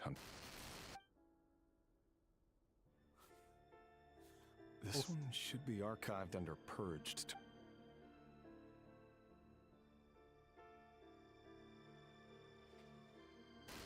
Female, 23. Occupation, office clerk. Confirmed Crimson Moon descendant. Has maintained frequent contact with other descendants over the past year. Neutralized. Another one for purged targets. Oh, sounds like she was that other man's daughter. Oof. Never mind. What's it got to do with me? Next. Male, 40. Occupation, teacher. Confirmed neutralized. Bye-bye. Just another nobody for the archive. Come to think of it, I remember surveilling this man. A case like his never would have been considered a priority in the past. Huh. He barely even interacted with other Crimson Moon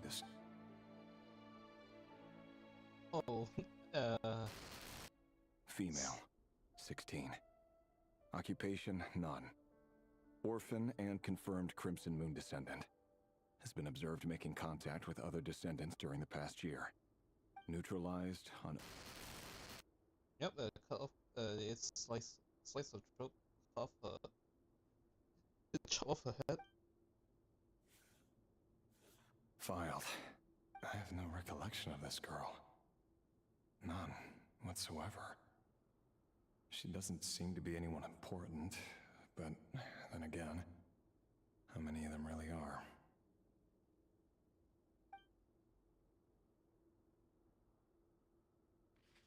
This one I... Female, 13. Occupation, none. Orphan and confirmed Crimson Moon descendant. Has been observed making contact with other descendants during the past year. Poses a threat to the dynasty. Ran her over for truck. Neutralized and... Goodbye. Filed.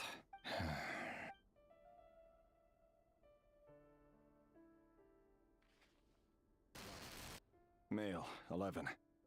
Occupation, none. Orphan and confirmed Crimson Moon descendant. Has not been observed making any contact with other descendants during the past year. Poses a threat to the dynasty. Really? Neutralized and...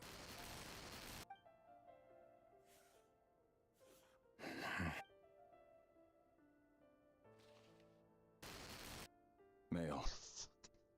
6. Occupation, none. Orphan and confirmed Crimson... Okay, this is painful. It's funny, isn't it? Your job is becoming both harder and easier at the same time, depending on how you look at it. Shut up. Sooner or later, the Crimson Moon descendants will be completely wiped out. But as their numbers dwindle, they become harder and harder to track down. That's not how it is. Fortunately, however, most of the able-bodied adults have already been taken care of. The remaining weaklings will be increasingly easy to deal with. No! No. My job is to ensure the survival of the Eclipse Dynasty. And the only way to do that is by eliminating any and all potential threats. It's a perfectly legitimate line of work. Every single one of my colleagues can attest to my fairness. And if my friends were aware of the facts, I know they'd back me up too. Assuming, of course, that they were aware of all the facts. Then why do you bother to hide it?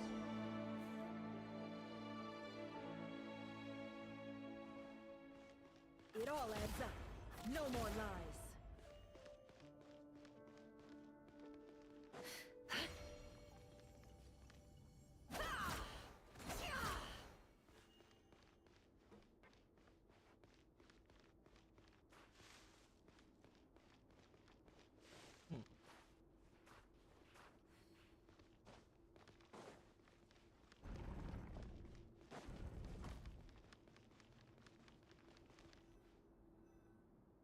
Mr. Vedifalnir, it's been quite some time since we last met. Rerir, I trust you're here because you have something important to discuss. Forgive me. I wasn't tuning out, it's just, I noticed you didn't even phrase that as a question. As if you knew I was coming. It's about your wife. Tell me. Does someone in your position ever feel the need to ask questions at all? It is indeed within my power to foresee certain things. Things like your arrival. I was just thinking. It won't be long before I'll be inviting both you and Dane to my wedding. That isn't a lie, but nor is it a fact as such. It's a wish, isn't it? Why do you talk like that? No fooling a prophet, is there? Ever since that day we met for drinks, I knew it was only a matter of time before you came looking for me.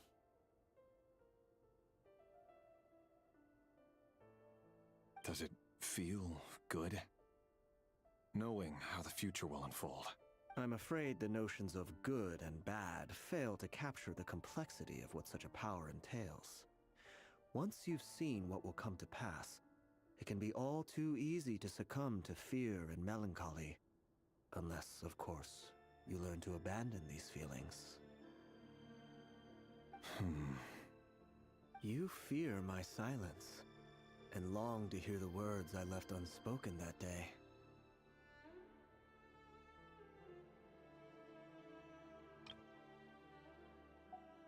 I don't think we can. Yeah, I thought his voice sounded like the abyss just now. That's right. You must have noticed my reluctance to broach the subject. And the reason is simple. Because the truth could never have lived up to your hopes. For both our sakes, such words are better left unsaid. The burden of prophecy was never meant for your shoulders. So who exactly do you deem worthy to hear your prophecies? None but our exalted king? Or rather, our king as he once was. You're closer to his majesty than I am. You must know better than anyone how much he's changed. You say that as though it is to my benefit. Yet precisely because of that, I dare not speak rashly. A king can turn out to be the most virtuous of rulers, or a tyrant more terrible than the most vicious of dragons. You are so wise and far-sighted, yet still you would have me live in fear of the unknown? You make a fair point. Especially given my silence alone was all it took to send you spiraling downwards. Very well then, let me offer you some advice. And I say this not as a prophet or a visionary, but simply as the brother of your friend. For many reasons, there is very little chance of your marriage ending in happiness. If happiness is what you seek, you should find another fiancé. Oh boy. Hold on. There's that same black fog again. Could this memory belong to Thelindis? Guess I'd better tread carefully. Wait. Hear me out. This time we finally got a clear look at his face and learned his true identity. His name is Rerir, and he claims to be one of the king's guards. What did you say? A cruel irony, isn't it? The man you're set to marry leads a double life as a brutal executioner. Why are you telling me all of this now? Simple. It's because I want you to kill him. You are the only person he would never suspect. No, absolutely not. I would never dream of doing such a despicable thing. So you'll just stand by and watch him slaughter us to the last? Do not forget that the blood of the Crimson Moon flows in your veins too. Uh-oh. The blood of the Crimson Moon? What does that matter now? The dynasty has long been dead and gone. You think that alone is reason enough for me to throw away everything I have? Why wouldn't it be? You too were once a child of the Crimson Moon, just like me. Don't tell me you've never felt so much as a flicker of fury for the way we were trampled into the dust. As long as you promise to abandon this pipe dream of restoring your dynasty, I can try to persuade him. Or have him persuade the Vinster King. Persuade the Vinster King?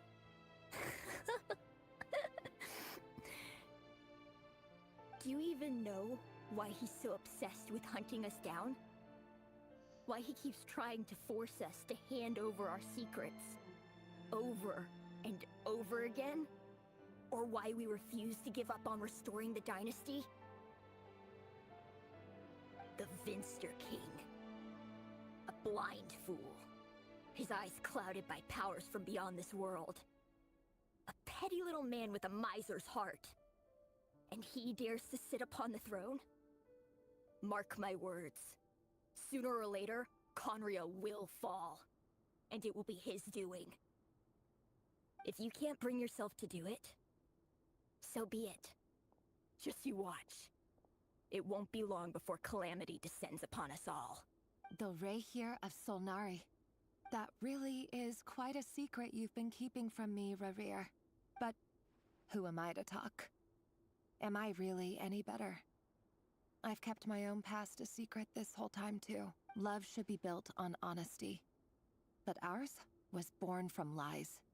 And yet, is it really so wrong to hide things that would only make life harder? If we don't cover up the parts that no one else should see, how can we go on pretending to be normal? Vedifulnir must have known all this. And that's why he made his prophecy. In the end, nothing stays hidden forever. But I won't just sit by and watch this disaster unfold. I'll do everything in my power to protect what I cannot afford to lose, no matter who I have to face.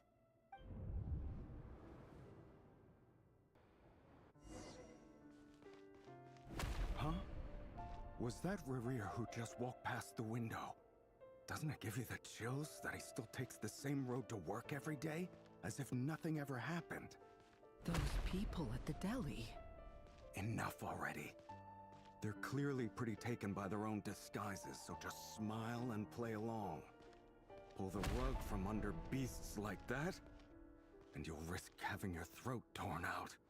Deli? Oh.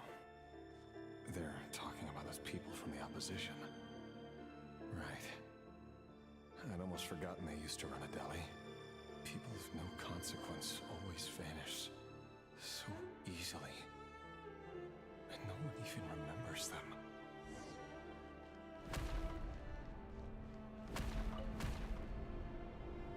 But surely you can see he's not the man he pretends to be. So many have died already, and they say that the king's madness grows with each passing day. We're not going to survive this, are we? But why does it have to be this way? Do we really deserve to die just because of the blood that runs through our veins? Felindis, are you even listening?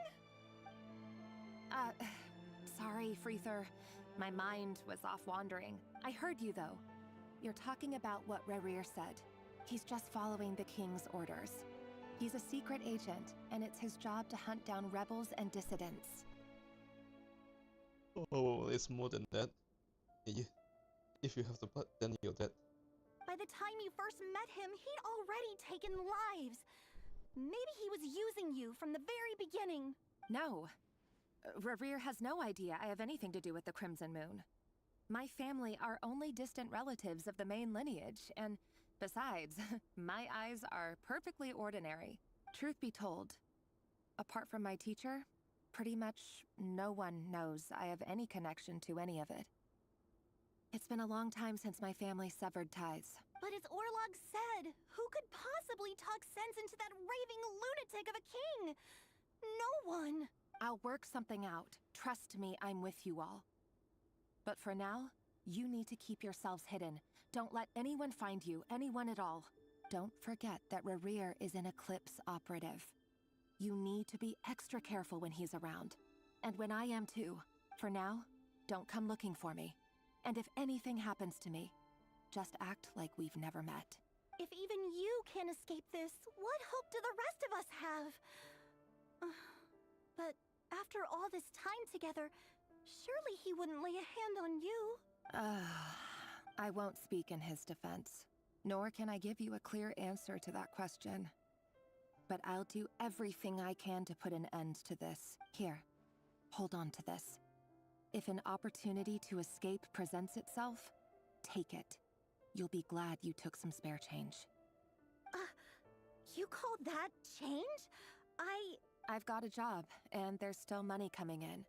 But you can't go anywhere right now. Please think about yourself for once.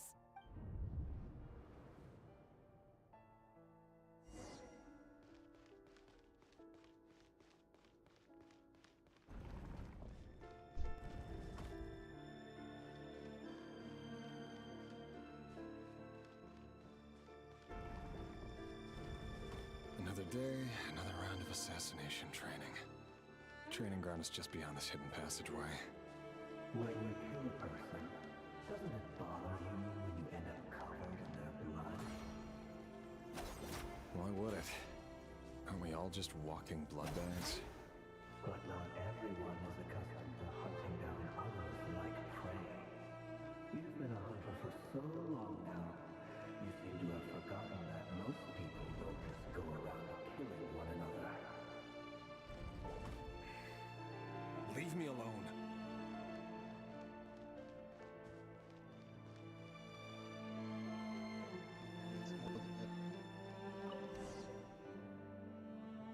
Make sure you have a firm grip on the handle, then choose your angle well. Keep your movements light and brisk, and the prey won't sense a thing. I'm down with that. I'll bet no one's ever died a quiet death at your hands. I work clean. No traces.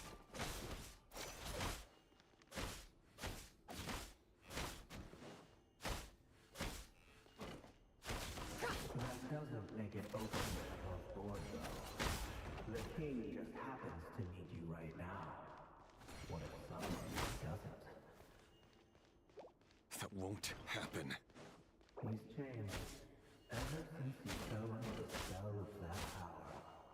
In the beginning, he only had to take out a handful of the guilty. But now... The ones I've dealt with have always been guilty. And I've carried out my work flawlessly.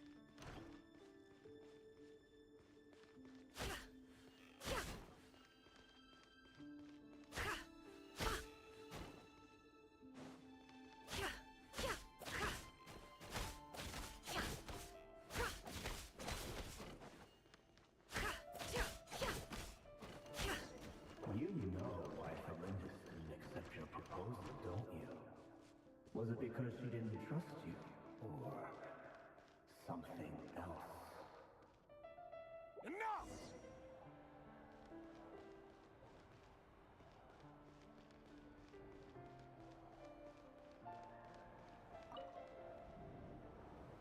Felindis, do you still remember Orlog? Orlog? The boy who was pretending to sell flowers. You spoke for quite a while, didn't you? Yeah, they ripped him in half and they pulled his eyes out. Yes, we did. What about him? He was arrested 2 days ago. Chances are he's already dead. He... I just don't get it!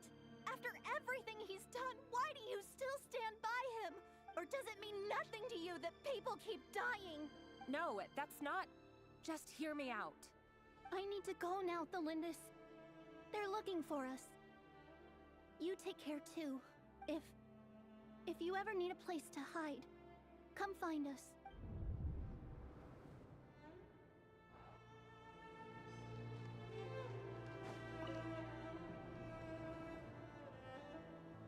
Author Thalindis. Over the course of this week, the research object was subjected to interference for a total of 47 hours for experimental purposes. The results are as follows. All subjects of observation that were sent inside have now... The situation within is proving more problematic than anticipated. No progress whatsoever. What now? Won't you give me even a glimmer of hope? This is the place Arlequin now opened up for us. So she's researching the moon marrow. Things are getting worse by the day. I have to find a way or we'll all be in danger. But I... If all this research comes to nothing, what then? Sooner or later it'll be my neck on the line. But could he really bring himself to kill me? No. Surely he wouldn't have the heart. Yes, his heart is gone long ago.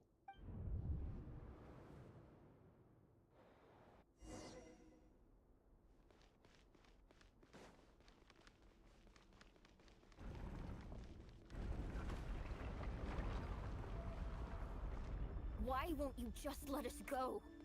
We don't even know each other. All we want is to live ordinary, peaceful lives. You want to live?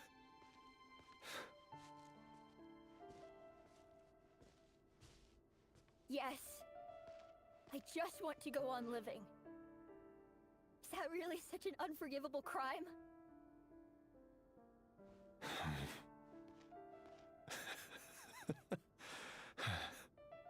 You want to go on living.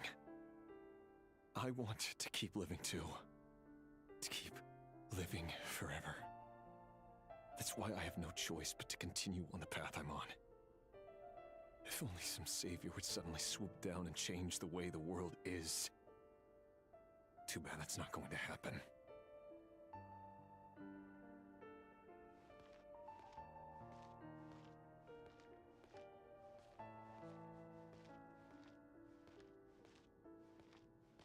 Oh, no more dialogue.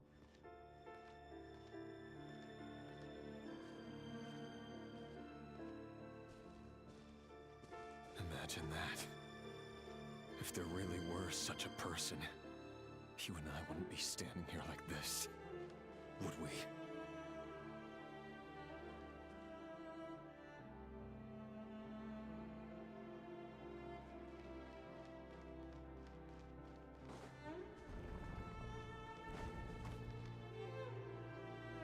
So these files are in.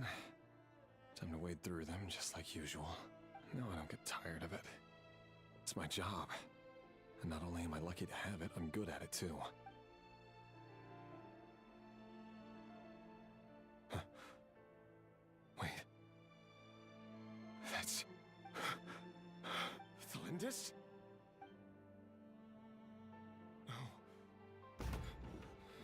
No! No! Why? But you bear no mark of the Crimson Moon. How could you possibly have anything to do with them? It cannot be! A diluted bloodline. Carefully concealed. I see it now. You've been living in the shadows just like me. What a fool I've been. Numbing myself with talk of justice. Even imagining my friends would back me up.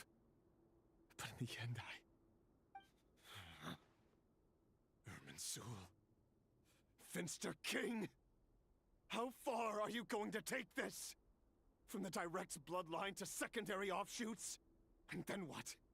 Today it's the descendants of the Crimson Moon. Who will it be tomorrow? Will you not rest until everyone down here is dead? No. This cannot go on. This is where it ends.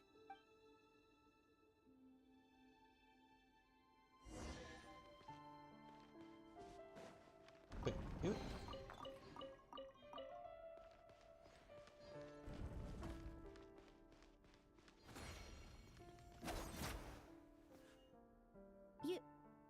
You're really letting me go?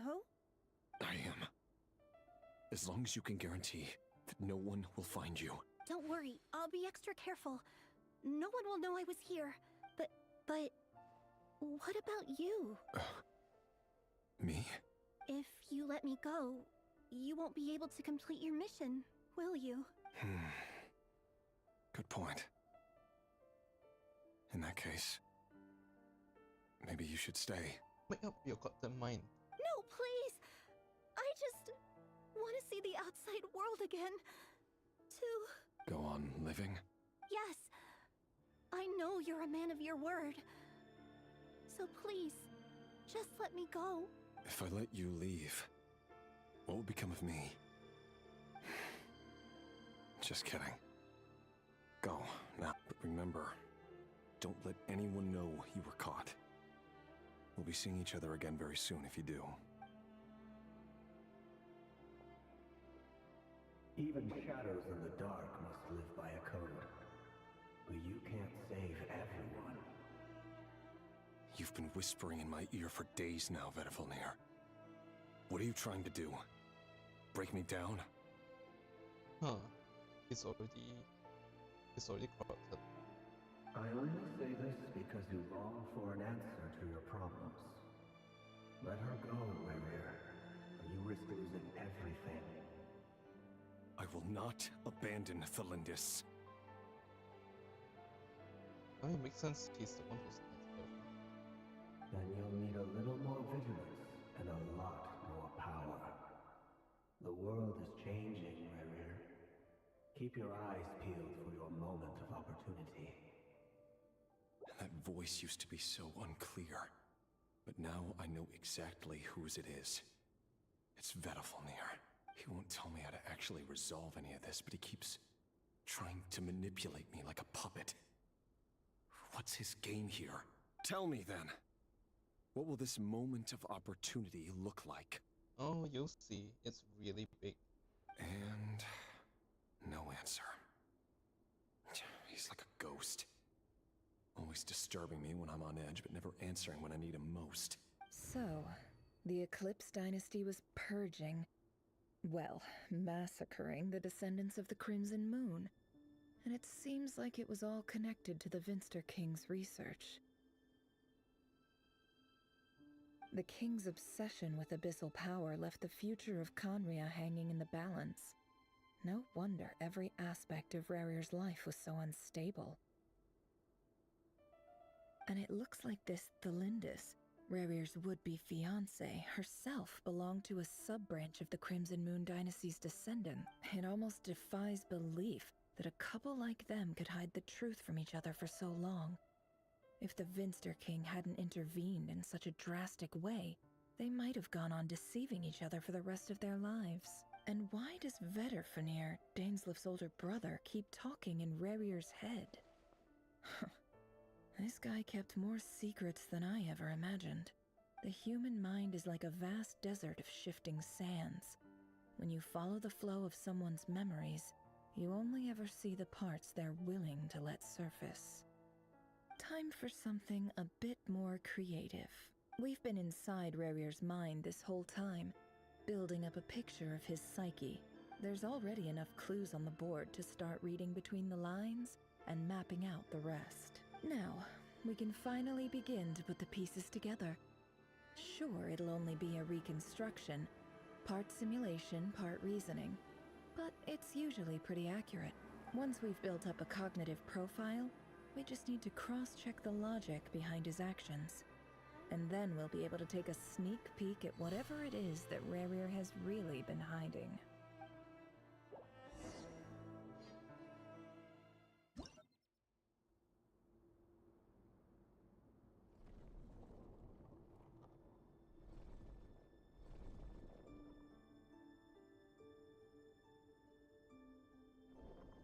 Rerir! Rerir, are you there?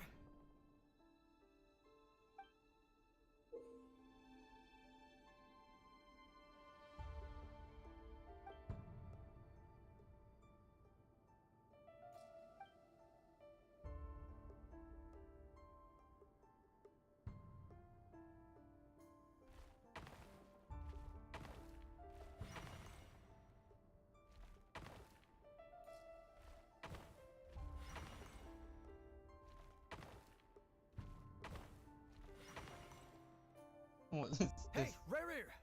Come out, it's urgent! Dane? What's wrong? Quick, come with me. I'll explain everything once we've met up with the others. Okay. I'll come. But the Lindis is still over at the Universitas. I'll need to leave her a note. All right then, but make it quick. I've never seen Dane so worked up before. Whatever this is, it must be big trouble.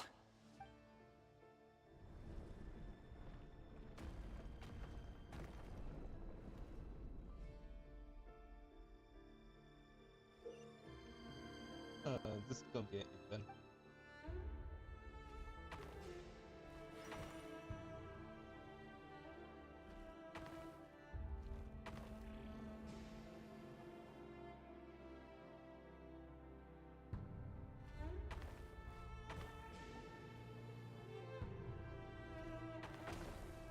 Oof. Undone by your past self.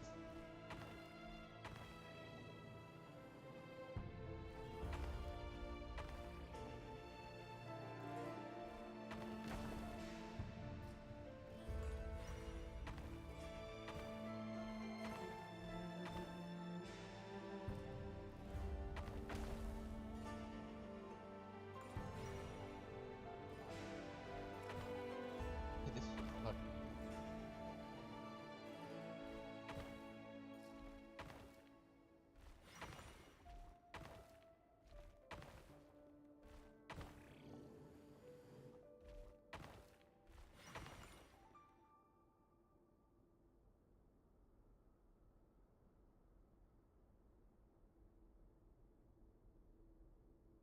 Well, this is a nice change, meeting you all at this hour.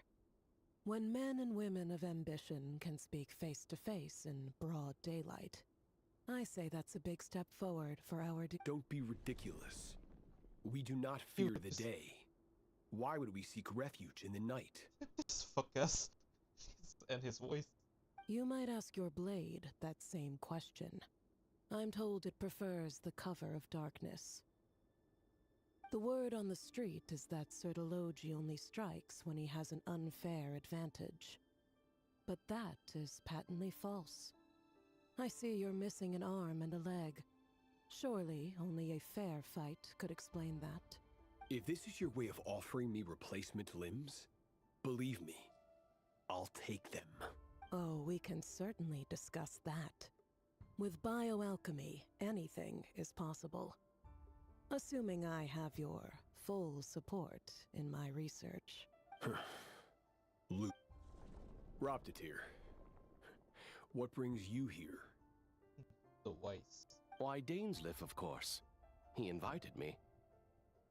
Please, cast aside your apprehensions, Miss Rhindaughter. Whatever the rumors may say, I am but a humble servant of the king, and I can assure you he affords me no greater convenience than he does you. Well, the Universitas Magistrorum won't stop fawning over you, so at least some of the rumors must be true.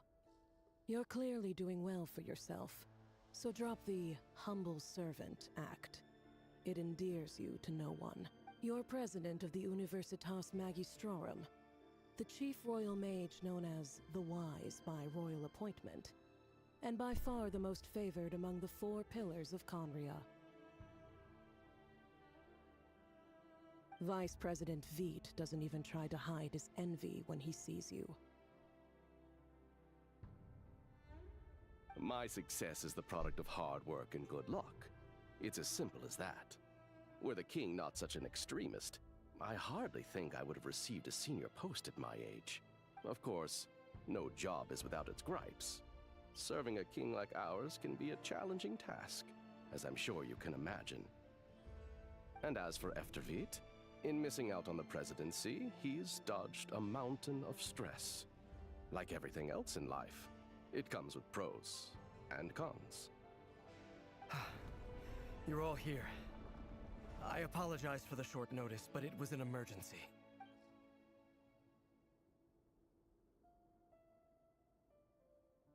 You must be Rarir.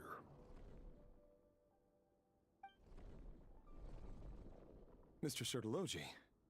Yes, I handled your case file during your sentencing. Nothing personal, of course. I'm pleasantly surprised that you remember me. You're clearly a person of substance if you've been invited here. But Dainsleif, you'd better have a very good reason for convening this little gathering. It's my brother, Vedalfenir. After he spoke at the court this morning, the king was so infuriated by his words that he had him blinded in both eyes and thrown in prison. Vedalfenir in prison? Strange. I thought the king trusted him and Horoptatyr more than anyone else in the world. Does this mean the king's circle of trust just got even smaller? It has nothing to do with trust. It's about what the king wants, which is as clear as day to anyone paying attention. I simply appease him, because it's in the best interests of the Universitas Magistrorum. And also because you're slimy. Vedalfenir, perhaps less so. But still, a visionless visionary? It rather inclines me to think that qualifications are not what get you ahead in Conria. Do you honestly think this is an important discussion to be having right now? Dane, what are you planning to do? Rescue Vedalfenir, I assume. Correct. It will mean storming the palace by force. Tonight. I need all of you on my side. Dane, what are you planning? That's far too dangerous. And don't forget, Dainsleif, you're captain of the Royal Guard. You swore an oath to the throne. You've been planning this for a while, haven't you? I have no desire to commit treason. But whatever critique the king may have of Vedalfenir, disfiguring your most loyal subject for putting the best interests of his court and nation first, this is not the conduct of a wise ruler. My blade will force the king to see the error of his ways. So, Vedalfenir's prophecy enraged the king. I'm sure it wasn't what he wanted to hear, but if he won't take counsel even from the visionary, that is deeply troubling news. The extent of His Majesty's madness is now all too clear. The question is, how does a man like me get out of this situation unscathed? You have noble ambitions, Dane. But I'm afraid they don't do much for a guy like me. I'm not interested in saving the world. All I want is a letter of pardon. A letter of pardon? For whom? Thelindis? The chances of the Vinster King issuing a pardon for anyone connected to the Crimson Moon seem vanishingly slim.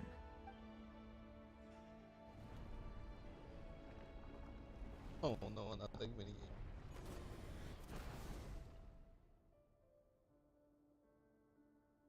This black fog over the board must have some connection to Thelindis. But why is it taking this form? Does it have something to do with Rarir's past? Another mystery I'll need to unravel.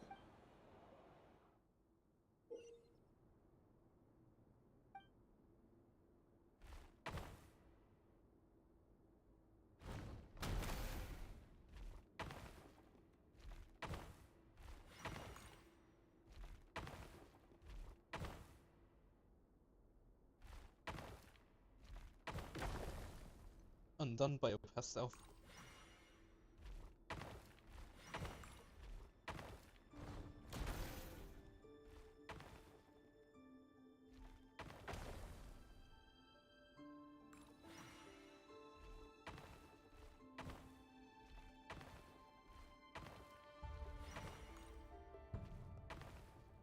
Nope, not gonna make it.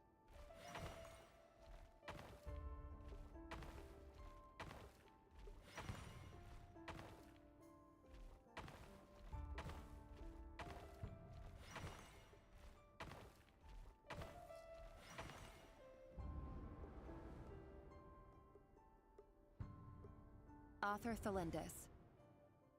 Over the course of this week, The research object was subjected to interference for a total of 60 hours for experimental purposes. The results are as follows.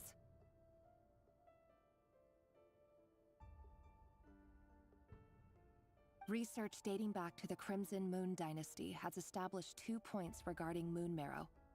Firstly, its origins have something to do with a god's power. Secondly, it serves as a portal to an as-yet indeterminate location. Moon marrow can thus be defined as a spatial gateway. However, there are a number of hurdles to overcome before we can answer the question of where it leads to.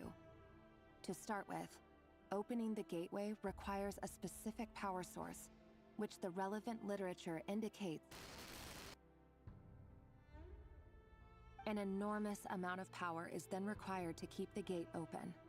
Currently, the total power output of our instruments remains in the single digits.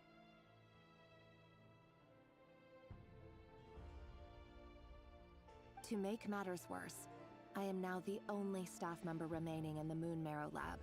The Universitas Magistrorum recently decided to move most of its personnel into abyssal energy research, which has stymied all Crimson Moon-related projects. This is not a wise move. I have always maintained that placing all our hopes in a single source of power is risky, especially one as poorly understood as this, as well as making ourselves overly reliant on a single resource. We are neglecting other promising technologies. I apologize if this comes across as disrespectful. But as a Moon Marrow researcher, I desperately want to see the world beyond the gateway.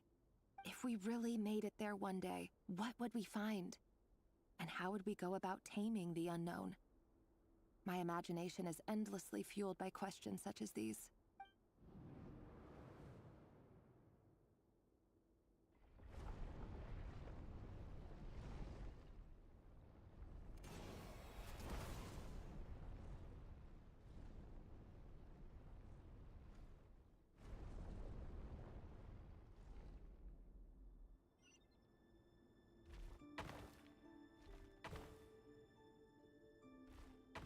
Undone by herself.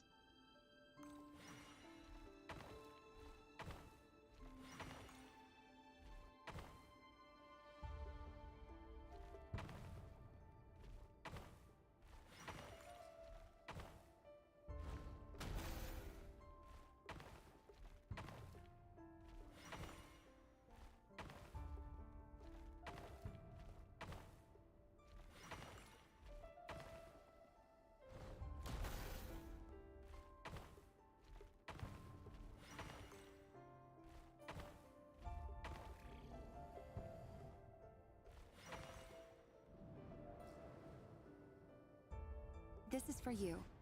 I heard you're gonna leave the city with your parents.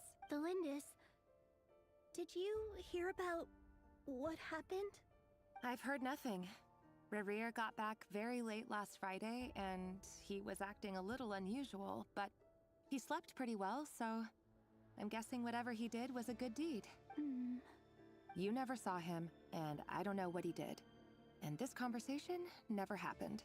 You understand? What if he finds out that you pried into his secrets? Don't be silly. I don't know what secrets he does or doesn't have. All I know is he's just a normal guy who happens to run some errands for the king. Are you scared of him? I don't know. The Rerir I know doesn't match the person you all describe. Logically, I should be scared of him. And yet, I don't want to lose him. But enough about that. You should get going, and be careful with the package I gave you. Keep it secret. Keep it safe. What's in it? A piece of the moon.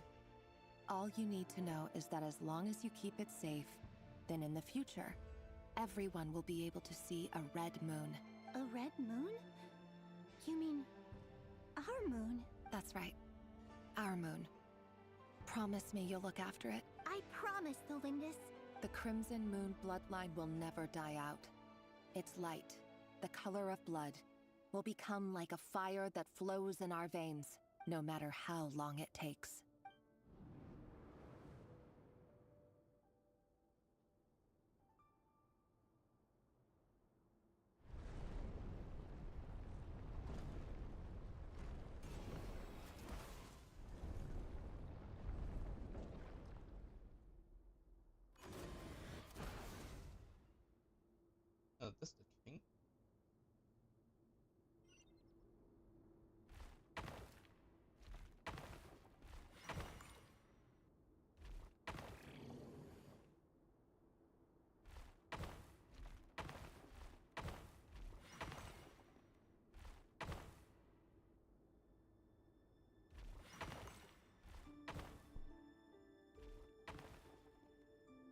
Oh no.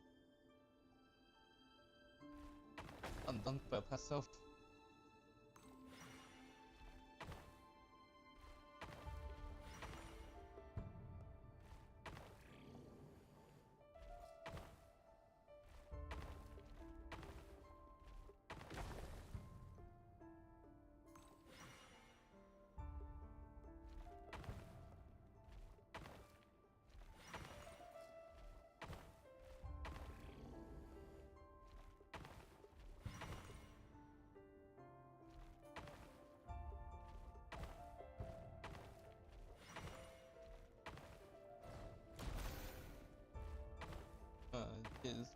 Excuse me.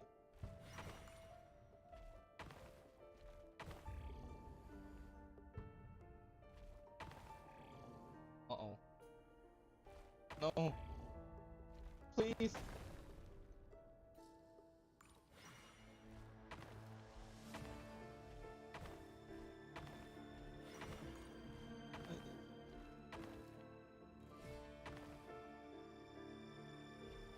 Gentlemen, we can talk about Hurry, this. everyone, and stick to the plan. Sir Dainsleif, what are you? Is this treason? You know what happens to those who betray the throne. Please, don't do this! It is the king himself who has betrayed the throne. He has betrayed all of Conria. If you have any love left for justice in your heart, you should join me. It's showtime. Dane and his group will handle the troops in the palace. Then Hraptatir and Rhindaughter will disarm the security measures. My job is to enter the prison and rescue Vedifalnir. Stay safe. Wish me luck. Look after my brother. Draw your blade. It is time for justice to prevail.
Undone by my past self.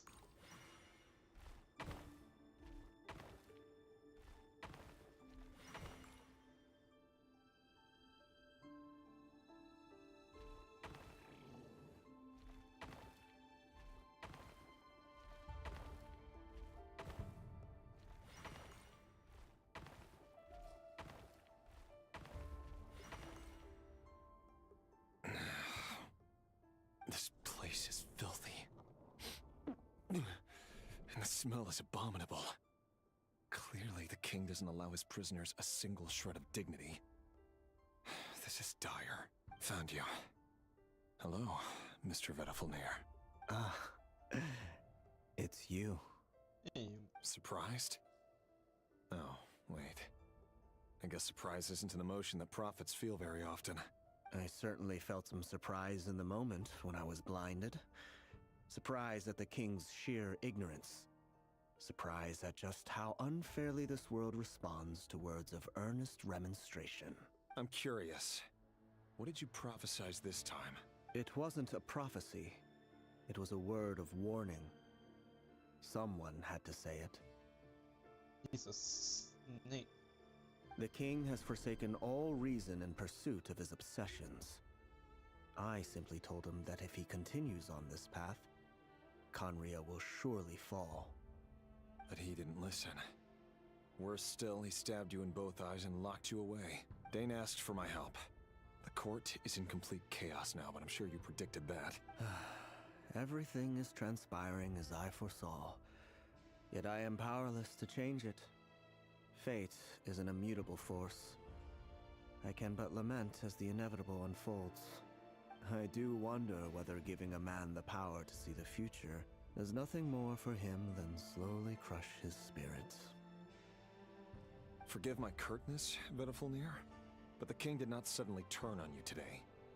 His suspicions have been brewing for a long time. You can't have wisdom beyond the reach of your fellow man without attracting his fear and suspicion. There are things the king does not want to see. So, he doesn't want you having visions of them either.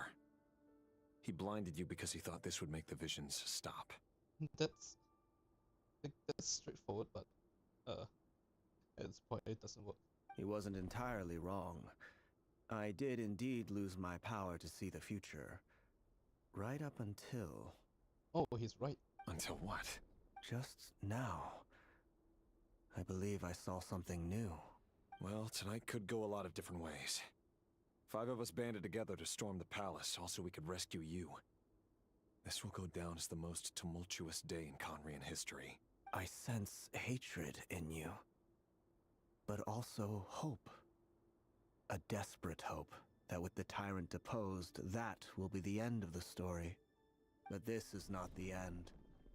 It is the beginning of a new chapter, in a whole new story. There are many men of honor and courage in this world, Rerir. But you are not one of them. You're not here for justice, are you? You're here for yourself. Is that a dagger? Interesting. Why not the polearm? It was always your weapon of choice. With your abilities, I don't doubt that you were able to recover some of your sight. But I also doubt that you want to make an enemy of me right now. Of course not. We're on the same side, aren't we? We could be. But I need you to be honest with me, Vedafulnir.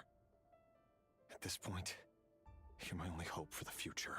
You mean your future? With your beloved, Felindis? Yes. And I know there are bigger things at stake here. A dynasty, a nation, maybe the entire world. But forgive me, I care first and foremost about myself.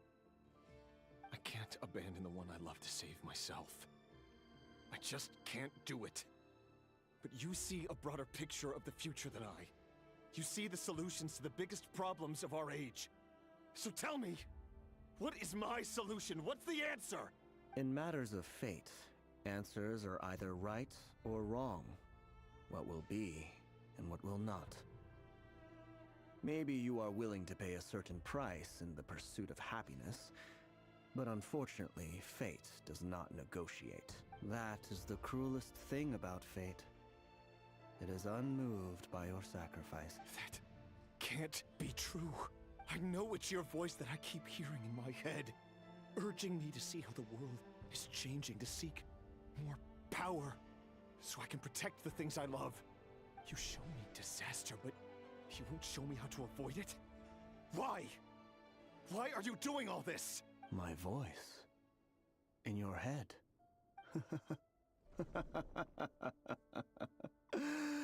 So, you hear it too. The voice that steals your mind, gains your trust, and drives you crazy. It turns out that we are not so different, you and I. Vedafulnir just broke into the strangest smile I've ever seen in my life. As if he'd discovered some monumental secret. But then he suddenly switched to looking extremely weary. Very well then. My advice to you is as follows. You must persevere. Whatever trials and tribulations you may face, be steadfast in the belief that they are your path to the future. For as long as you live, your story with Felindis shall not come to an end. That is the only chance you have of fighting back against fate. It is up to you whether you believe my words. Regardless, that is all I will say on the matter. I have no right to intervene any further. I will hold you to your word. Thank you for setting me free. In return, I will tell you one more thing that you cannot afford to ignore. Just then, a strange wave of energy rippled through the city. We had no idea what it could mean. If I were you, I would head to the Universitas Magistrorum. The Universitas? Oh no! I'm sure we'll be seeing each other again very soon, Rerir. Whatever Vedifalnir said, I didn't catch it. I didn't even help him out of the prison. There was no time to lose.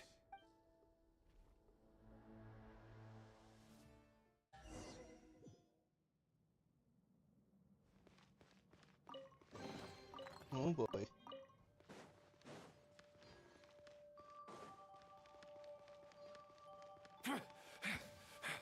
Monsters? Is this Rhindaughter's doing? Or the Universitas Magistrorum? Out of my way! Hold the line!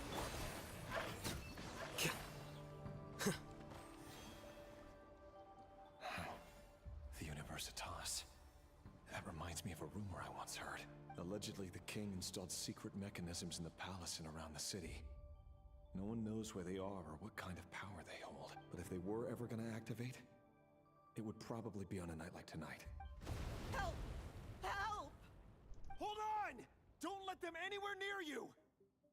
Save me! I can't! Ah! That sounded like an explosion. So, the rumor is true? The king really went through with it. What other means does the king have at his disposal? They must run on power from the Abyss. And given it's a major center of Abyss research, anyone over at the Universitas will be in grave danger. I have to hurry!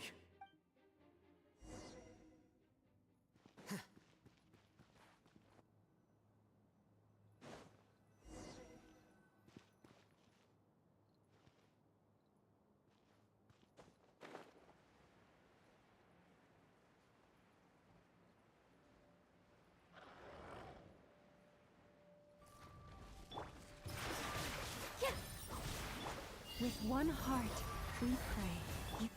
Rest and rebuild! Scatter!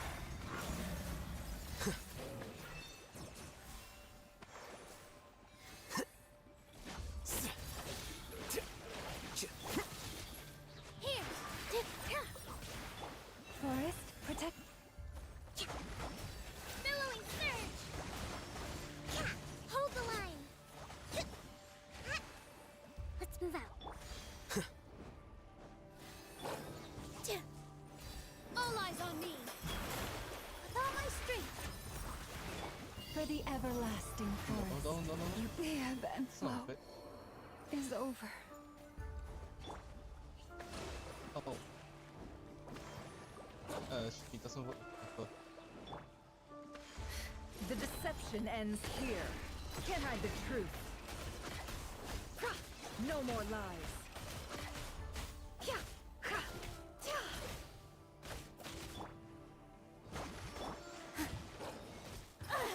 Deep breaths!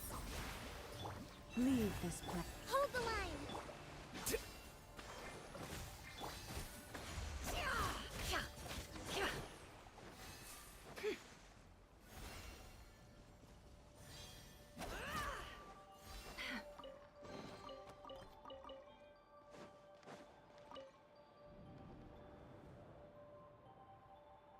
Monsters!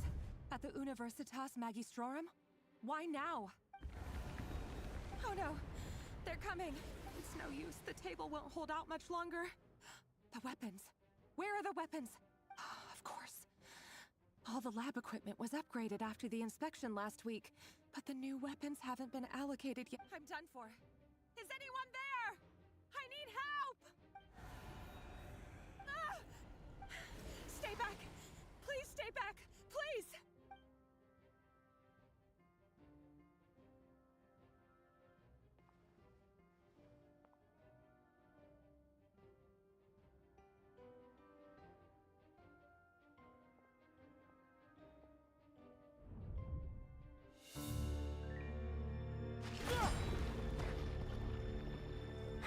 What's that? Rerir! So the rumors about your work are true. What? No! Listen, something happened at the palace tonight. We have to leave! You don't need to lie to me anymore. What do you mean? I know why you're worried. and I will respect the decision you've made. But it's okay, because I found a solution. I know how to end all this. You can have it back. The normal life you so desire. But until then, I'm afraid our wedding will have to wait. Cylindus? No, don't do it! Cylindus! Cylindus!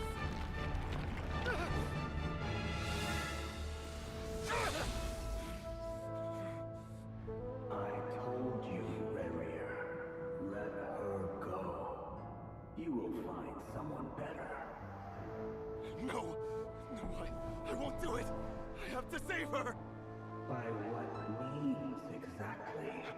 A lowly pawn. You lack the power and the strength of will. Do you know why? Tell me! Come to the palace. Join us.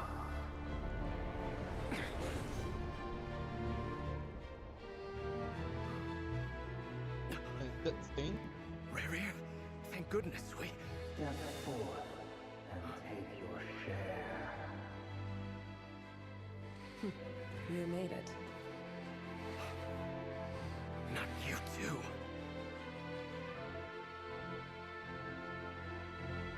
Hatred or grief, despair or desire. We all have our own.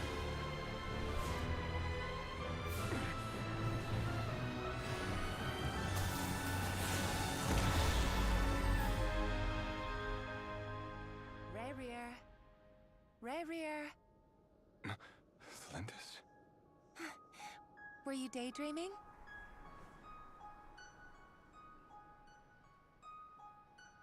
You still remember, Rarier? That question you asked me a couple of weeks ago? Oh. You mean the proposal? Yeah. I'm wondering, where do you think would be a good place to discuss it? Maybe in the garden? Or were you thinking a fancy restaurant? It's your choice.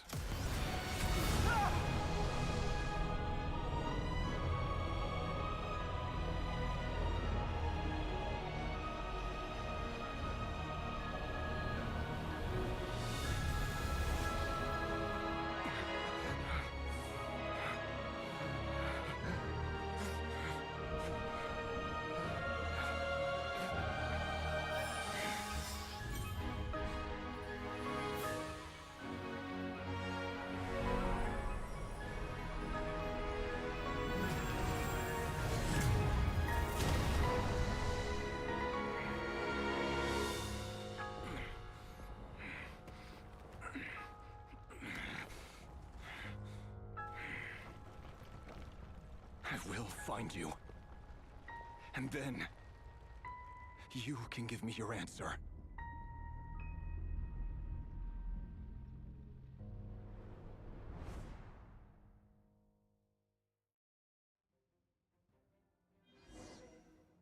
Is that the end? Oh, not yet. So that's how the Raker of Solnari was born. A monster created by circumstance is a monster all the same. Viewing other people's thoughts for too long can get uncomfortable. Right now, I'm feeling a strong sense of loathing. In a nutshell, the story of Conria is what happens when the truth falls by the wayside. Everyone tells little white lies, and before long, you have a huge pack of lies that destroys everything. Time to get back. His past is filled with sorrow, but the tale of any fallen civilization is one of endless tragedy. Cruel as it may be, that was Conria's fate. Rome felt the same way. True rumors.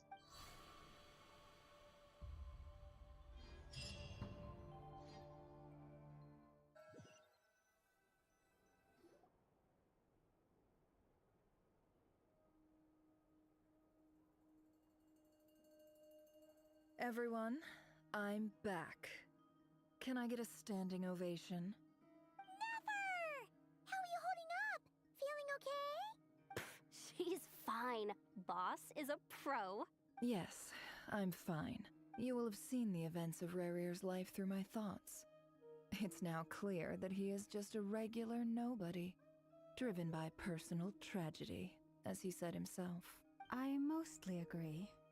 There's only so much we can know about him from his memories alone, but they did give us a clear glimpse into his life in Conria. However, I would not consider Rarir to be a nobody. He was deeply involved in the events of that era.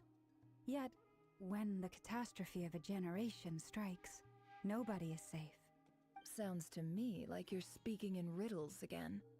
Is this you urging me not to abandon the people of Nodcry in their hour of need? That's not what I meant. Although I do hope you choose to remain a part of the plan. Without you, the mission ahead will be all but impossible. Then try to remember that I respond better to the carrot than the stick. And I don't appreciate being bossed around. Now, as for you, Missy, you were excellent. You stuck to the rules of the ceremony and kept your mouth shut the entire time. Bravo. Cool. So, can you fill me in on the deets now? Most of what I saw went right over my head. Patience. You'll hear the whole story, don't you worry. But let's meet up with the others first. It will save me narrating it twice. Yehoda? Yes, boss! Let me get that door for ya. That's more like it. For a moment there, I was worried you'd forgotten about the first clause of your employment contract. Forgive my curiosity, but... It says I gotta do the annoying stuff that boss is too lazy to do. Is that right? If something is in the contract, it's because she willingly agreed to it. Rest assured that the Curatorium abides by the very strictest of labor policies. You don't seriously think I'm cruel enough to treat her like my slave? In any case, I've hardly shied away from my share of the work today. Hope I don't catch Flints and Varka lounging about in their chairs, enjoying a leisurely cup of tea. There's nothing I dislike more than other people enjoying themselves while I'm hard at work.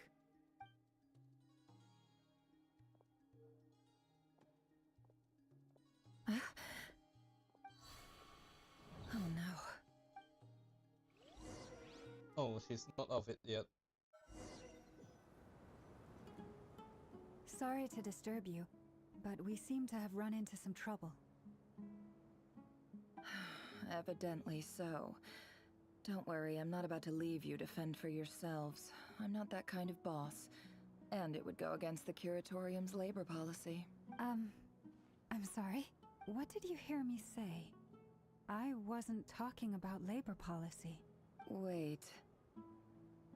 How long have I been standing here? Not long.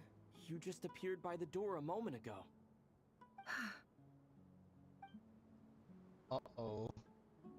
Boss, what's wrong? You look like you've seen a ghost. We've been tricked. We never left at all. Somehow I hallucinated that whole scene back inside the office. Hallucinated? But how? How indeed. This place should heed my will alone. All thoughts and actions that occur in here are just a result of pawns moving across the chessboard in a carefully calculated manner. And nobody has access to this chess set but me. So you control everything in here? More or less. But yes, it's a special technique of mine. Has anything like this ever happened before? Only once. It was the first time I used the chess set. Is there any similarity between what happened then and what's happening now? I suppose my thoughts are a little turbulent, which was also the case my first time. Is there anything I can do to help? The first clause of your contract clearly states that I only need your help with things that I'm too lazy to do myself. Meaning, you're not feeling... Meaning, this is not something Yehoda can help with. The chess set is a personal treasure that I alone understand. I must be the one to find our way out of here. Boss, it's fine. really. Let me do something useful.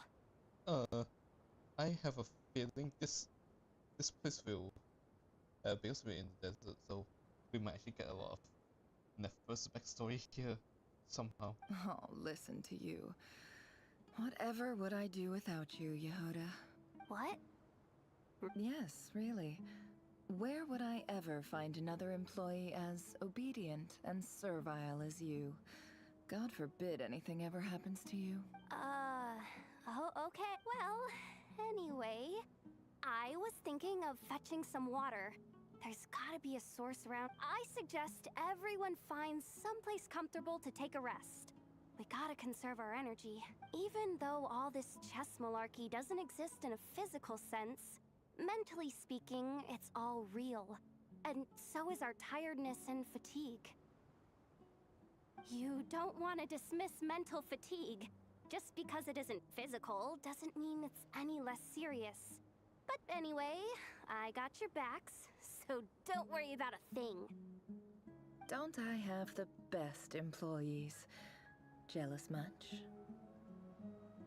If we can find a suitable time, I'd love to borrow Yehoda for a day to help out at the Frost Moon Scions. Would you be amenable to that, Boss Nefer? Oh, Lauma. Have I ever told you just how pretty you are? Beauty runs from the tips of your antlers to the depths of your imagination. Time to rally, everyone. Follow me. As we continue our journey, the same rules will apply. That means stay focused and no talking no matter what we encounter. And don't disturb the chess pieces. You have my word that I will get us all out of here. Yeah, I guess once this is done, then I'm getting out of here.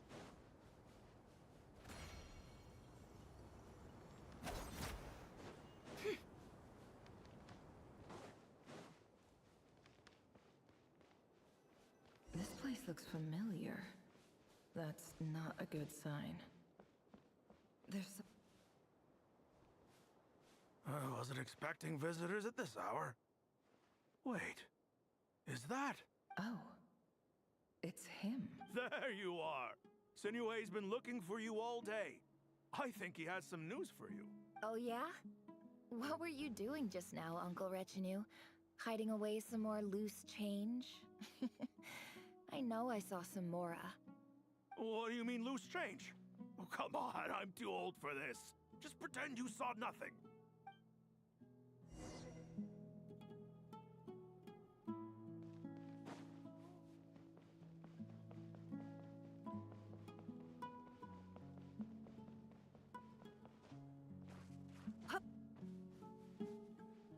Hey, kid. Mind telling me what Sinuhe's been up to recently? I'm trying to get in his good books and I need a way in. Get in his good books? Why? What do you want with my dad, Uncle Apepi? I've written a new song. I was hoping to showcase it at the next festival, but I'll need his approval. A new song, huh? I'd love to stay and listen, but unfortunately, Uncle Retinue says my dad's looking for me. Well, there's plenty of time and I'm not going anywhere.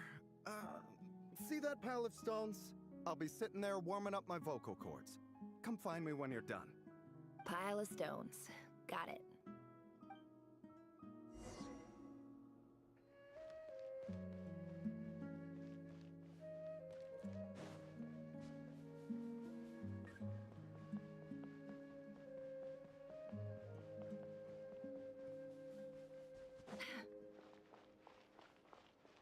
Hi, Dad. Uncle Retinue said you were looking for me. Ah, there's my little princess. If you'd gotten back just a little sooner, you could have shared the spoils of war with me. Spoils of war? Who were you fighting against, Dad? It was just a figure of speech. The aftermath of a sandstorm is no time to be waging war. I was talking about our war against thirst. I went out to fix our water supply problem, and now I'm back. Which means... we have a well again. That's right. I found a new one and brought back as much water as I could carry. It should last us for a good while. If it wasn't for these blasted sandstorms, our wells wouldn't be caving in. You wouldn't be spending all your time out searching for new water sources. As the chief of our tribe, I'm supposed to be leading us out of hardship and poverty, onto better things. You know how prosperous our ancestors were. I've told you all the stories. And look at us now, squeezed into these hovels. No one would choose this, if it wasn't for the endless wars over the years. But things are looking up. I started working with some folks from the academia a few months back. They gave me some contacts in return for my assistance in the desert. So you're the academia's helper now? Special ambassador, they call it. Think of it as a partnership. It's nothing bad, okay? We've been isolated here in the desert for too long. Seeking opportunities elsewhere is the best thing for us. So, do you get anything good out of being a special ambassador? Of course. My luck's improving all the time. One day, I swear I'm gonna lead us out of this place. We'll find somewhere new. Somewhere better.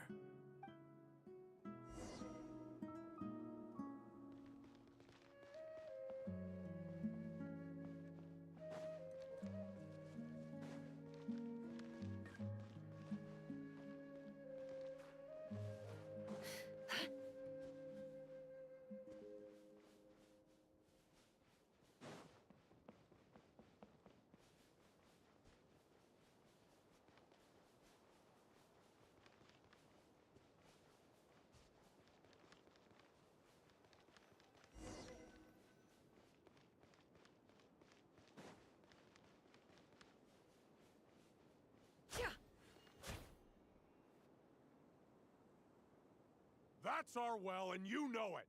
You stole from us. Well, you've gone from chief to thief, and now you have to face the consequences. Did you really think you could take our water without permission and get away with it? You're either brave, stupid, or both. And that Special Ambassador Act? Yeah, nice try. We spoke to the academia. They said it was all news to them. What is this voice? You're a liar and a cheat.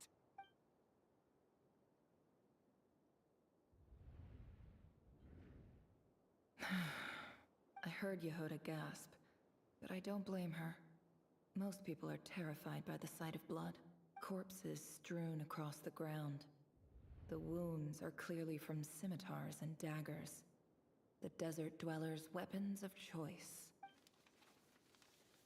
There's a handwritten note on the ground. Let's see what it says. Halil, this is Sinuhe, chief of the Shimti tribe. Surely you remember me. I was the one who helped you and your colleagues avoid the quicksand in the desert. This is my second time writing to you. I assume my last letter must have gotten lost in the mail, as I didn't receive a reply. I hope this one makes it to you safely. I'm writing to you because I need some help. That sandstorm the other day completely blocked up our well, forcing me to look for another water source in Iab and Unut territory. It was a matter of survival. Praise the gods. The well of the Iab tribe was intact.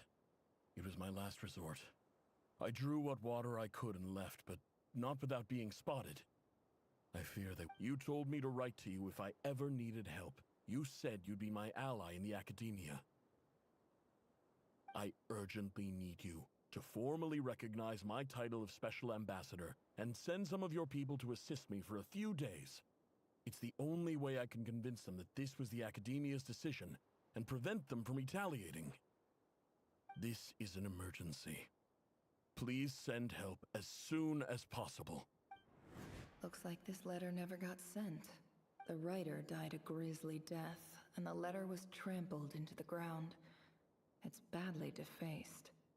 Some parts are barely legible. What a ridiculous lie the surviving Shimti tell. Their whole village was butchered over a sip of water.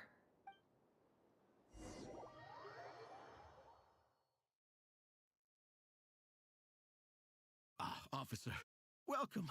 Welcome to our humble village. Oh, I actually remember this guy. I thought you would at least have the courtesy to provide some respectable libation. This is the finest wine our village has to offer. I promise.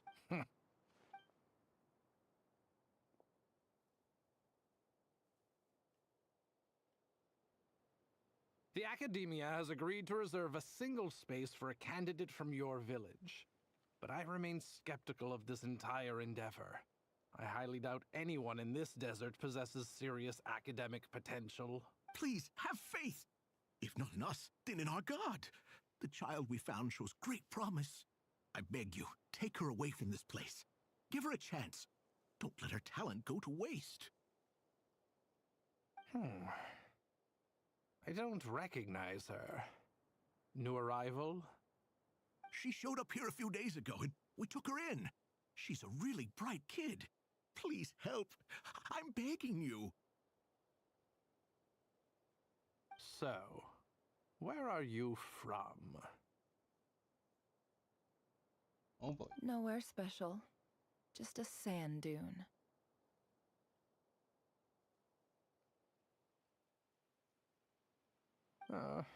What about the rest of your family? How many of you are there? Dead. Just the one. It's only you? Correct. So, no brothers, no sisters? Any who have slept on a bed of sand, I call my brothers and my sisters. Apart from that, I have no family. All right. Get over here. Sign your name on the form.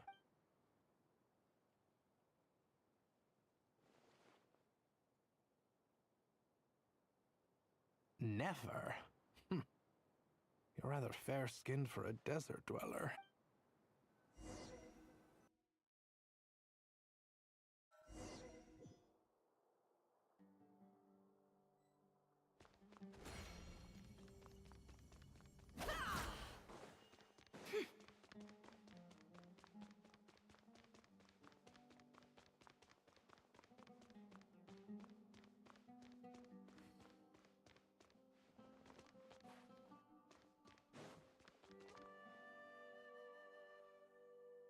Nefer, this term's assignments have been issued already. Please read through the materials thoroughly, conduct your own additional research, and then write an essay on the topic. Yes, Professor, I'm aware. I just had a couple more questions I wanted to get your perspective. Oh? Please, ask away. Well, I saw the other students' problem sheets, and I couldn't help but notice that my assignment is much easier than theirs.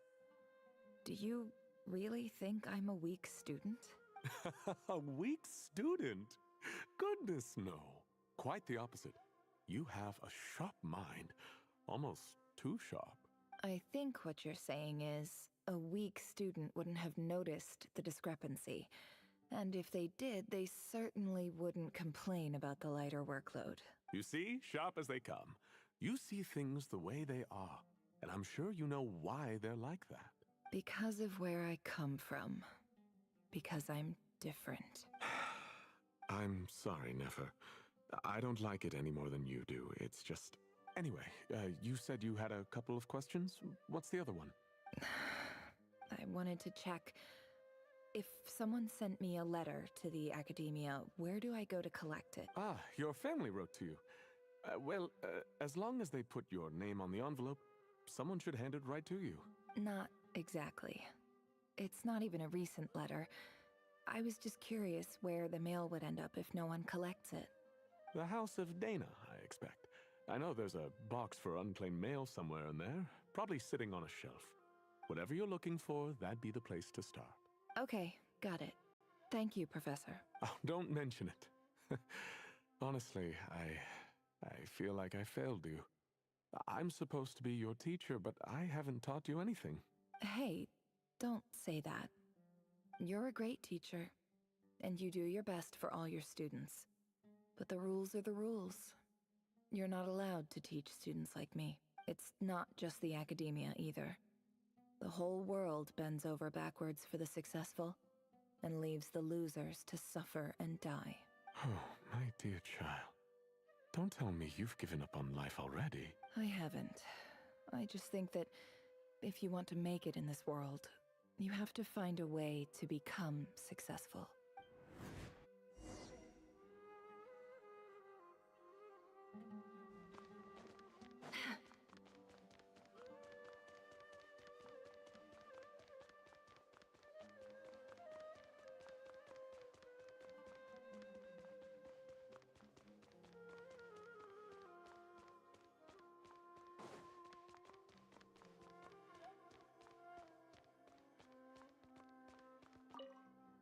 This must be it. A big card. Let's take a look.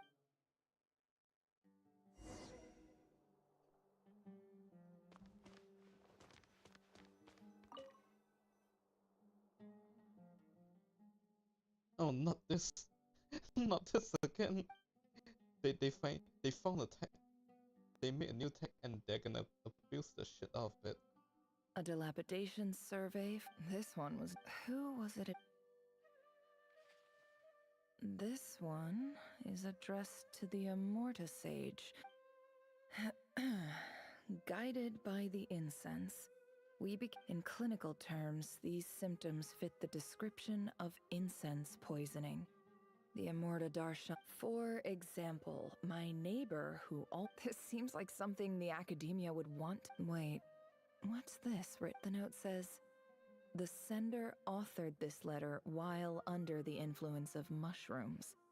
I would send it back, but no... This next one is addressed... A few words of protest regarding in recent years, the academia has taken on a small number of students from the desert region. However, it appears to me that these students have not, in fact, been provided with educational opportunities that are, in any meaningful sense, equal to those enjoyed by their peers, as well as receiving dumbed-down assignments and perfunctory tutoring. They do not even have full access to the Akasha system. Education is the fundamental purpose of this institution, which should go without saying in a nation whose founding virtues are knowledge and wisdom. I ask you, is the lip service we pay to the policy of education for desert students truly the standard of pedagogy to which the academia aspires? As Grand Sage, policy decisions are your prerogative, but do not forget your roots. You and I were once students too, as was everyone else in this institution. Well, we all know how that ended up. I do hope you will give some serious attention to this matter. I encourage you to discuss issues like this with myself and others, and listen to some alternative opinions. Great letter. Shame it didn't get to where it needed to go. And the sender is... Huh? Sage Cyrus of Spontamod. I didn't realize anyone else even knew how bad students like me have it in this place. So this is where letters from the Sage of Spontamod end up? Nice one, Grand Sage. Really enlightened leadership. Whatever. This isn't what I came here for. Moving on. I'm not exactly holding out hope that a letter sent from the desert would even make it here. But if it did, where else would it end up if not in this box? I can't believe how much discarded mail there is. Must have been years since someone last went through it all. And this is just one box. The whole House of Dana is boxes on shelves. I was hoping she looked at that because it looks... I don't believe for one second that any human being has sat down and read through all the documents in this place. Who has that much free time on their hands? Oh, finally. Wait, could this be it?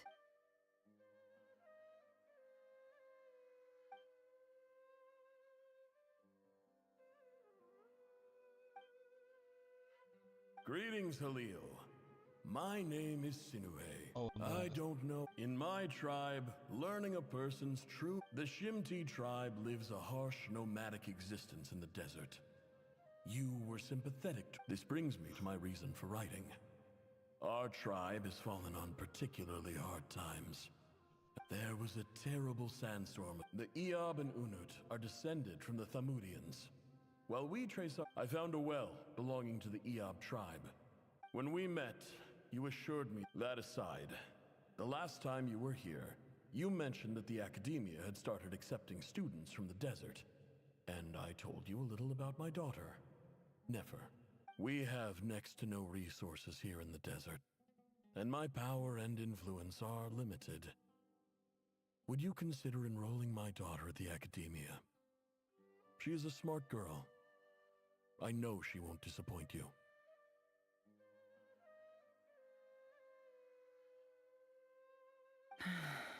From the outset, the academia never took you seriously. Those things they promised were just empty words. I doubt they even remember the name Sinuhe. And you were so emphatic that your luck had finally changed for the better. You swore you'd lead us to a better place one day. You spoke with such conviction, like you were the most powerful chief in the whole desert. You liar. You lied about everything. You promised the world and delivered on none of it. And who fell for it? Just me, by the looks of it. Despite your best efforts. Which makes you a pathetic liar. You weren't even any good at it. I think I'll take over from here. Let me show you how it's done.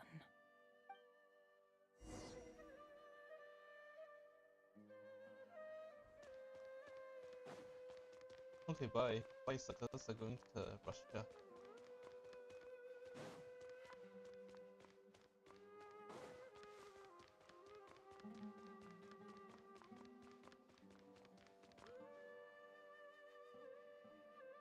I just came to say goodbye. Thanks for everything you've done for me in my time here. Nefer? You packed your bags. Where are you going? I'm quitting. Something's come up in my hometown. Gonna head back and deal with it. Huh? But this was a hard-won opportunity for you. You know that better than I do. It was. But it doesn't matter. I have more important things to deal with, and they can't wait. Oh, and I didn't want to overfill my bags, so I left some incense on your desk. What's wrong? I thought you liked incense. Although, I did read somewhere in the House of Dana that it has hallucinogenic effects. Don't use it all at once, alright? Isn't this the stuff you brought from your hometown? You're just letting me have it? But you said it's a rare and valuable commodity. Yeah, about that.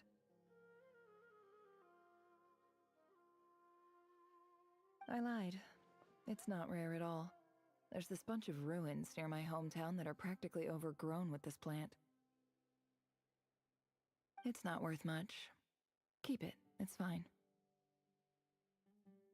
But Nefer... All right. That's all from me. You take care.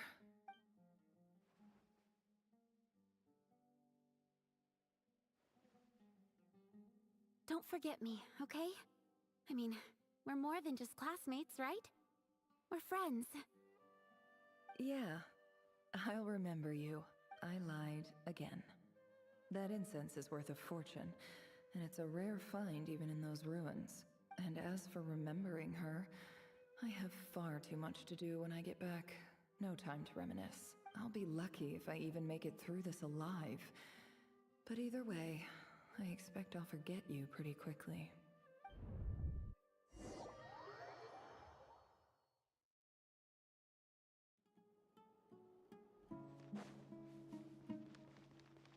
is still not in Russia yet.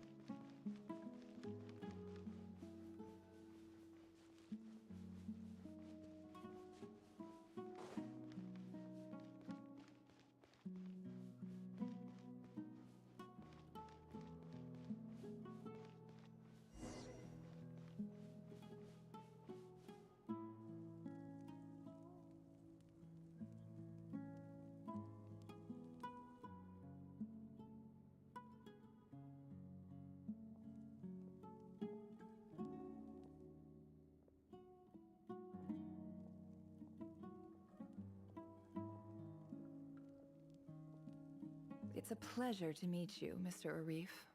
So, what does the Academia want? Since they've sent their special ambassador, I assume there's a big business deal to be made. If not, I'd be very disappointed. Please, sir, lower your blade. You're lucky I'm the one they sent. Not all special ambassadors share my admiration for the Eab people. The ever-shifting balance of power in the desert reduced the once great civilizations of this region to rubble and sand. But the story of the Eab has a very different trajectory.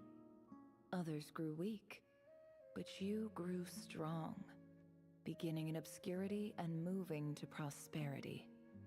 You're the only ones who defied the trend. Huh. So, you do know who you're dealing with? This well is the perfect symbol of your strength, is it not? It used to belong to the Unut, but it looks like you have control over it now. You're not wrong. But I'm sure you didn't come all this way just to flatter us. Of course not. I came to bring you some very good news. Some information that recently came to light, which might just be your ticket to freedom. Records uncovered by the Vahumana Darshan show that a certain well currently under Eab control is built on top of some ancient ruins. These ruins are of great archaeological interest to the Academia. I checked the map carefully on my way over here, and I'm confident that this is the well in question. The Academia is offering 50 million mora in return for excavation rights. 50 million? No, wait. If these ruins are as important as you say, 50 million's a little low, don't you think? Don't get greedy, Eab. We know far more than you think. We know that you seized this well by force. Wasn't that the first step in your rise to power? To drive away the Unut and steal their water supply? So what if it was?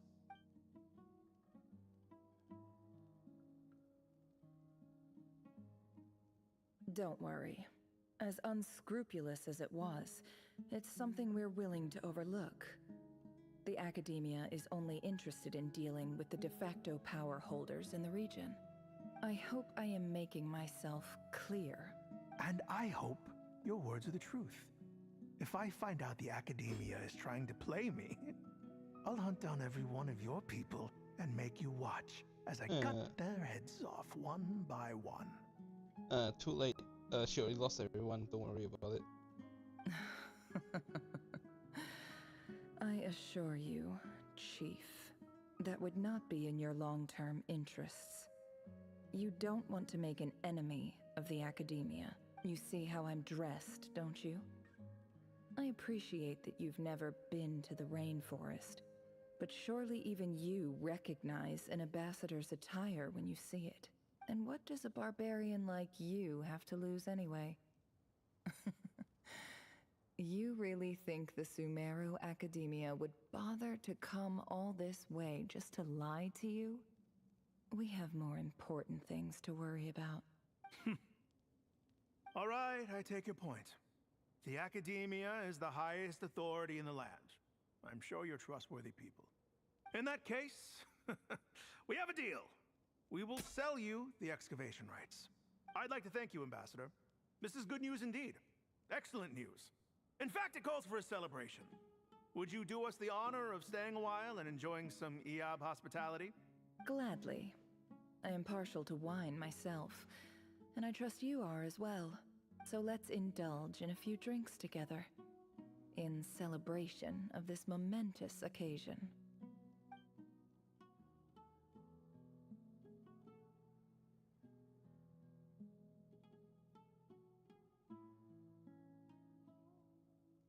Chief! Chief, it's an emergency! It's the Unut. They've taken the well. What? Well, don't just stand there. Take it back. Yes, Chief. I have every confidence in the EAB's military superiority, and yet... What is it? The Unut's response was alarmingly fast. The day after we reach a deal, they seize the well. This can't be a coincidence. Perhaps there is a traitor in your midst. I don't think so. What, shaken up so fast? I am obliged to remind you, Chief, that the Academia will only deal with the de facto power holders. If you cannot regain control over the well, I'm afraid you won't see a single mora of that 50 million. No! Please, Ambassador, just give me some time. I swear the Unut will not get away with this. That well is ours, and so is the mora. Glad to hear it. I will wait here for an update. If there is a traitor, I will find them. In the meantime, make yourself at home. I'll report back as soon as I have an update. Much obliged. She's playing them. Wow. All it took was a few words and I've got him wrapped around my finger. What an amazing feeling. So, in summary, Ambassador, the Academia would rather negotiate with our tribe instead of the EAB, yes? The EAB are ruthless murderers who don't listen to reason. And now they have the gall to interfere in our research projects in the desert region.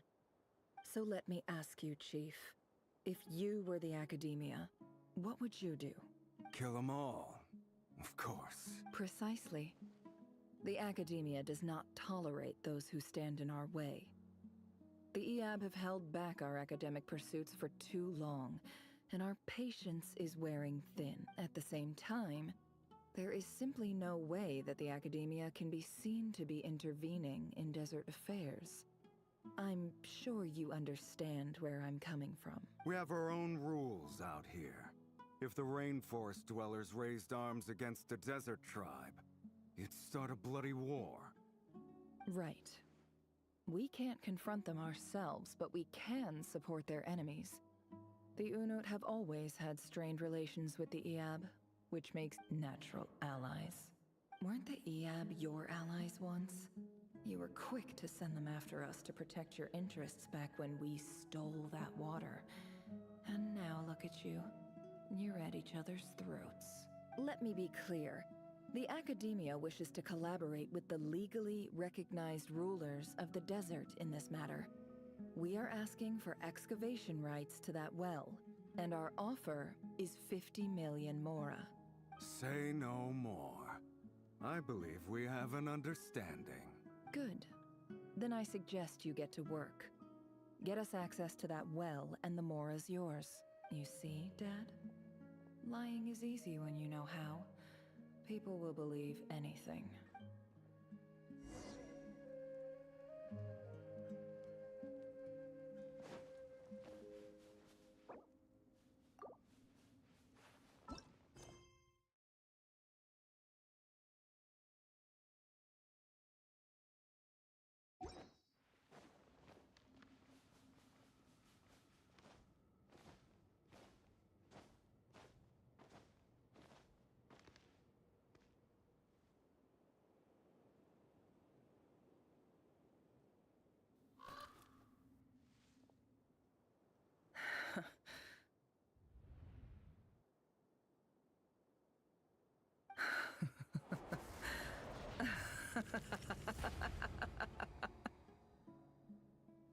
Look at yourselves. You may be vile, savage monsters, but your butchered bodies bleed like any others. You're no different. You're nothing special at all. I really want to hear this in JP because voice actor. I really want to hear her laugh in JP. The monsters who destroyed my home, they're just ordinary, petty human beings. What a joke. I think we're even now. Maybe I've even done the desert a favor. It's a better place without all these people around. Oh, Sinuhe, my gullible fool of a father. Perhaps if you'd been as ruthless as I was today, our tribespeople would still be alive. In this dog-eat-dog world, a chief needs to be tough to survive. But you couldn't do what had to be done. So I did it for you. Oh boy. Oh boy, I've seen everything. Nefer, it's okay. All of this is in Shut the up. past now. Shut up. I believe I remember you promising to remain silent. Yeah, but even so... Yehoda, is there anything you can do to ease the tension? Alright, time for a sharp turn onto a completely different topic. So, anyway, that's enough of that. When are we getting out of this place? Feels like we've been walking forever. I'm getting pretty tired. Oh, Lauma, you tired? I'm really tired too. It's like it's 5 hours already, so there's not much left of the quest if I keep going. So I might have to wrap it. I have to wrap it up after this. Yes. If we can find somewhere to sit down, I could certainly do with a rest. It's not far now. There should be a temple just up ahead. Yes. Really? A temple? That's where this story ends? I guess that's how things go in the desert. Desert dwellers can never escape their destiny. Or so everyone says. I never wanted to believe it, but looking back now, I'm as desert as they come. You mentioned a temple. My biggest trade secret of all. Ah. Then I'm guessing it's where you got your power from. The power to peer into other people's minds. I didn't know you were clued up on any other religions. I'm no expert in the history of Sumeru, but since you come from the desert, I would imagine it has something to do with King Deshret. Okay. All I know about him is if you sit on his chair, you just sleep forever. That's all. Sounds impressive. Anubis. Ah, I know who you mean. General Mahamatra Sino. The spirit of Hermanubis dwells within him. That's boss enough for ya. Sino's hardly a figure of obscurity. But I know about Sethos too. Oh, I think you're supposed to do the... Yeah, this the Sino's second character quest. What about him? Is he a big deal? Well, he's not a small deal, let's put it that way. Please, this is the bare bone base. Thanks for your patience, everyone. I'm sure it's been a lot to take in. With any luck, that's our exit just up ahead.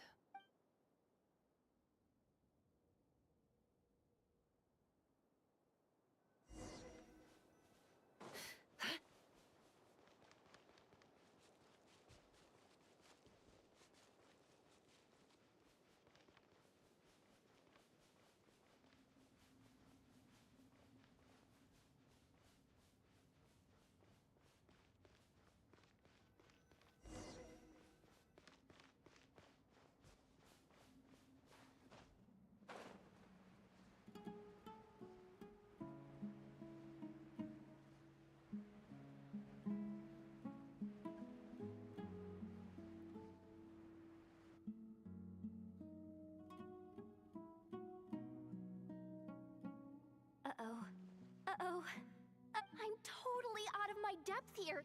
I don't have anything to... I want to do the whole name-dropping, this girl... A statue with the head of a bird. That's Thoth, the Ibis King. One of the 7 pillars of King Deshret.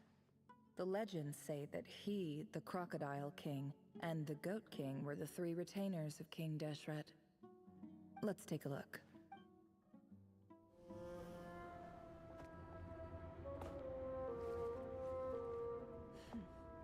Oh, so this is a part in the trailer. I wonder why is Lama here?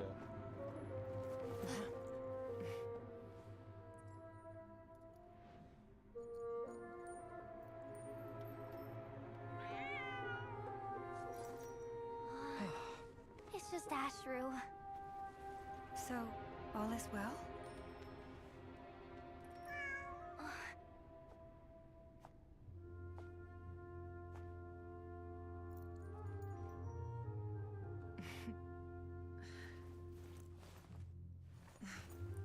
Typically speaking, at this point, the world disintegrates. Then we find ourselves back in the outside world. Besides, these are my memories. There's nothing to fear. You're sure? Of course. It's almost over.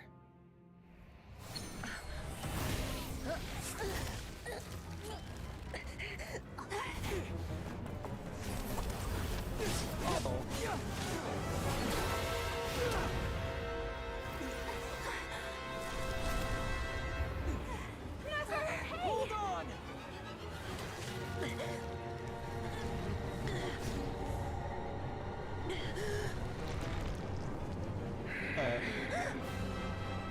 Knowing too much is always a death sentence. Speak for yourself. You wish we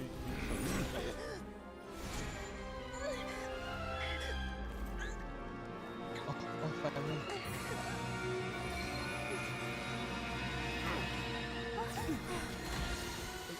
Let's go.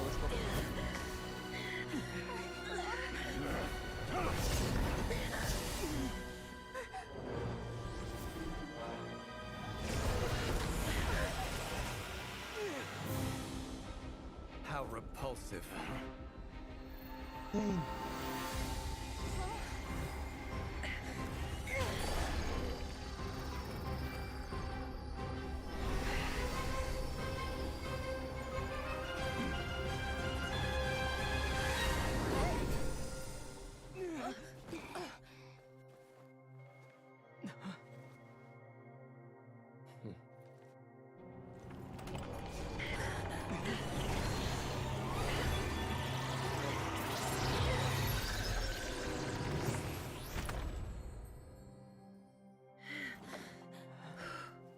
Oh.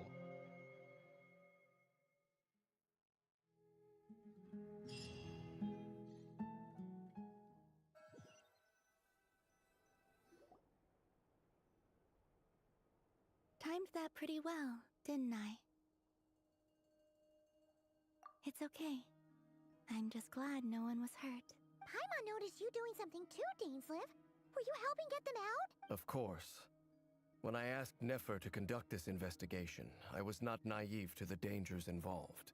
I think it only happened because we started talking near the end. I had a duty to ensure your safety. Good to know your sense of justice is still intact after all these years. I take that to mean that you saw the truth. That comes as a great relief. I certainly did. And thanks to your help, I also managed to trap Rerir inside the chess set. Whoa, really? How'd you manage that? Oh, yeah, we were planning to track him here, no matter what. Well, to be honest, I sensed that something was wrong long before we made it to the temple. By using this fragment to probe into Rerir's past, well, the monster formerly known as Rerir, it seems I alerted him. I was tracking him, then he caught on and started tracking me too. Can't say I'm surprised. But how did he track you through your thoughts alone? That shouldn't be possible. Rerir was a secret agent who reported directly to the Vinster King. He is an expert at finding a trail and hunting down his pursuers. No wonder. He infiltrated the chess set, read my thoughts, and built a new virtual chess set inside of it. That's why we weren't able to leave at first. Speaking of your chess set, it's quite a remarkable item. Would I be right in thinking you have some connection to King Deshret? What do you know about Sumeru being slave? You overestimate me. I only have a connection with one of his underlings, the Ibis King. I guess that's the cat. You all saw how this came to be. A long time ago, the Iab massacred my tribe, the Shimti, in our home village. A few years later, I enrolled in the academia, where some new information came to light.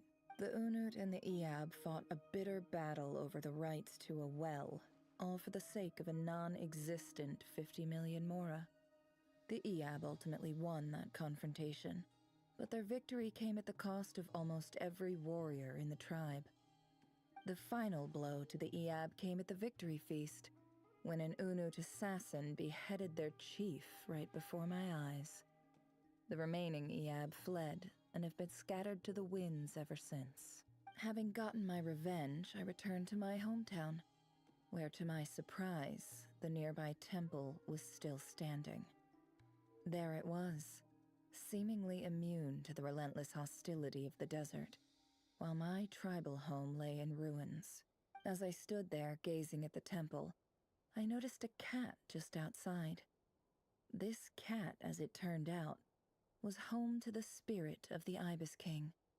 He led me to a gate deep inside the temple, and there he made a deal with me. This chess set is my gift from the Ibis King. The chessboard within is made to the same specifications as the one in the mausoleum of King Deshret, and represents his power of piercing analysis. With this chessboard in its container, I gained a certain ability to perceive hidden secrets. Now, you could conclude that the Ibis King simply wanted to give the people of this world the power to seek the truth, but I don't believe that's the full story. Every god plays favorites. Their hearts are as fickle as any human's, full of secrets, perversions, egotistical tendencies. But precious few gods are willing to admit this. It is the same with all powerful forces, including fate itself. Their gaze falls preferentially upon a select few. As you rightly point out, this is an act of favoritism. If you're alluding to the Abyss, then yes, I agree. Gather the others. It's time to share everything I've learned.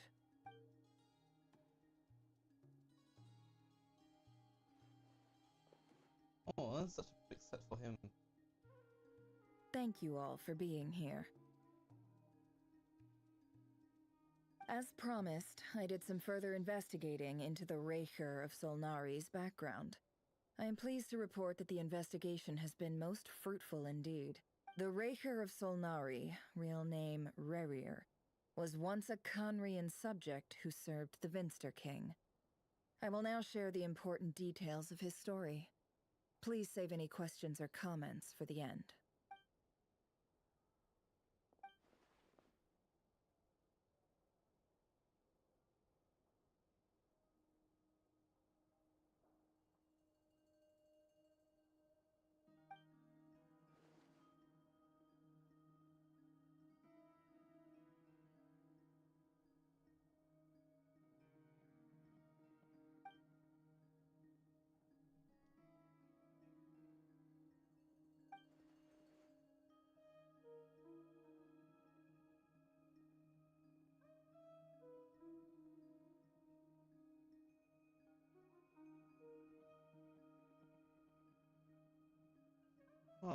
So it was...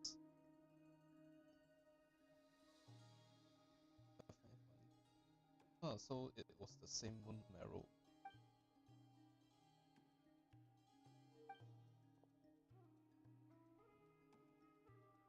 So that's why he's so obsessed with the moon.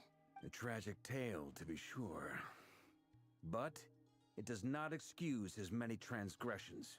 No matter how much Rerir suffered in the past, the fact remains that he is what we know today as the Wild Hunt, wreaking havoc upon innocent lives in Nodcry. He becomes more dangerous with each passing day. If left unchecked, it is simply a matter of time before all of Tevat suffers the consequences. This is a threat that the Knights of Favonius cannot ignore. A question for Miss Columbina. Forgive me if this is presumptuous, but have you ever seen the spatial gateway that appeared in Rerere's memory? Never.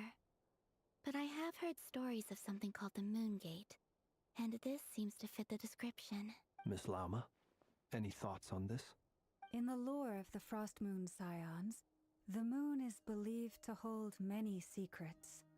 Some sources speak of ancient knowledge, others of a gateway to the unknown. The term Moon Gate is one I have heard before, but as is the case with all of our legends, there are no records of any first-hand witnesses. We cannot know whether it truly exists. Then back to Miss Columbina. As a moon goddess yourself, do you have some idea of where the Moon Gate leads to? Not at this stage, sorry. I do hold the power of the Frost Moon, and my strength is recovering well. I can sense that the gate would open at my command, but... But there's more to the power of the Frost Moon than that? Yes. A moon goddess has the right to open the Moon Gate, since it is a path to the moon. But as never mentioned, holding open a spatial gateway takes a huge amount of power. And right now, I need to conserve my energy to fight the Ray Hero of Solnari. I'm afraid this is one mystery we may have to leave unsolved for now. I agree. Better to save your strength. But if you'll humor me for a moment, I have a bold conjecture of my own regarding the world beyond the gateway. I highly suspect that neither Tholindis nor Rarere made it through unscathed. The evidence pointing to this is the fact that the Rehir of Solnari exists in the form of countless fragments. So he went in and came out somewhere else, being split into the Wild Hunt. With the abyssal power he wields, no ordinary foe can touch him, let alone tear him to shreds. And yet, the Wild Hunt proliferates wherever his scattered fragments lie, drawing hordes of monsters to many different locations across the land. So your theory is that Rarere was physically torn to shreds by some powerful force? Hence, why the Wild Hunt is a distributed phenomenon, rather than a unified one? Makes sense to me.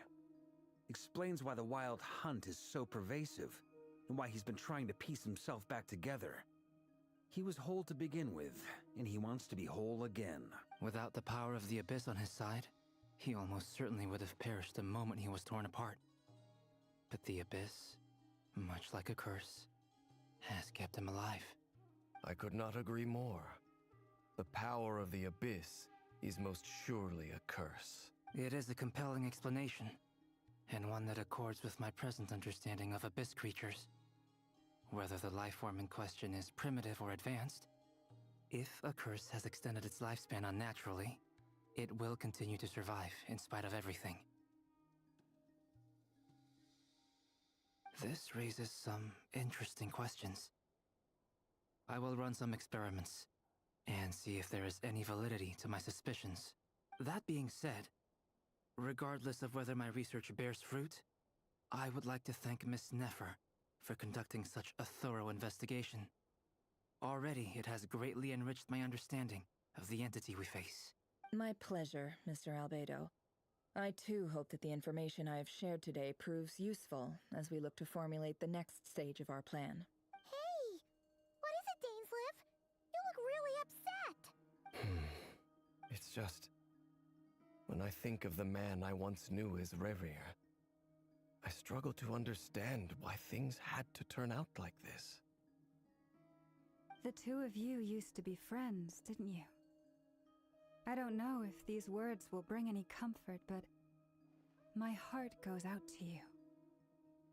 This kind of the first time you interacted with someone other than us. Mine too. We can never know all the hows and whys of the way things are. The moon and stars are full of untold secrets and lies. And the skies are host to many more mysteries than these alone. Yet, none of that can begin to compare with the complexity of human life. Those are the first comforting words I've heard in a long time. Thank you, both. Well, I think this is a good place to end today's meeting. Yeah. I'm sure Nefer needs some time to recover. She's been through an awful lot today. That's very thoughtful of you, Llama. Of course. Sounds good to me. Take some time to rest and digest before we reconvene to nail down a plan.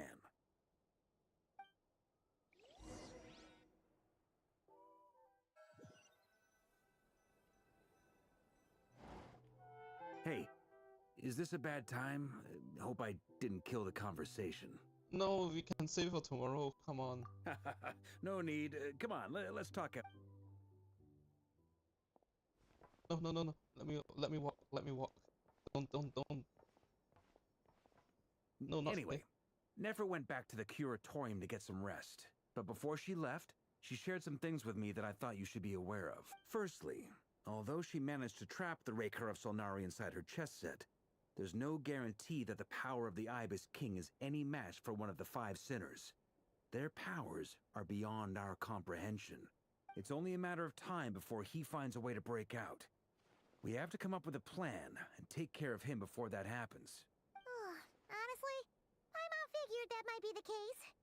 So, how long have we got? Well, he'll be ready to wait for the day because I need to soon. Well, I asked her that same question. She talked for a long time, but for the most part, it seemed like she was trying to convince me how precious her chess set is. What a long and storied history it has. It felt like some kind of sales pitch, you know? The kind where you end up handing over Mora against your will? Anyway, after all that, she finally answered the question. 2 days, at most. Okay. 2 days? Holy moly! Can we even recruit enough help in that time? That remains to be seen. Which brings me to the second issue. Dainsleif is obviously conflicted about this whole thing. But given how little time we have, there's no way we can pull this off without his help. You have some history with him, right? Do you think maybe you could talk to him for us? Great. I appreciate it. What? I thought he doesn't... Dane is fine. He's fine. He'll do what you ask. All right. On to item 3. So, Albedo, Durin, and I put our heads together and came up with a plan. Can't promise it's gonna work yet, but at least it's a start. We figured we'd bounce the idea off you first. We'll explore... Oh, Paimon's died! All right. So, here's what we're thinking.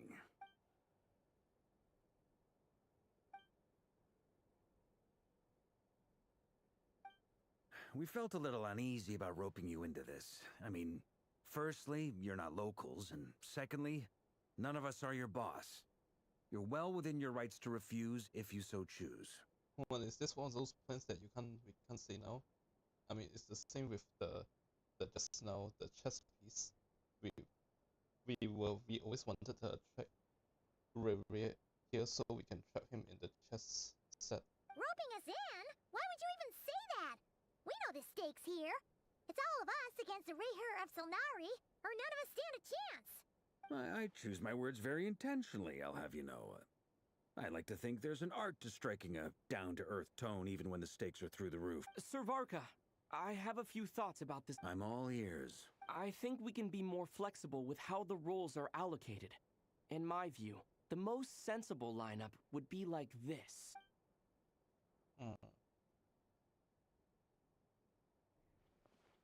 I see your point, yeah.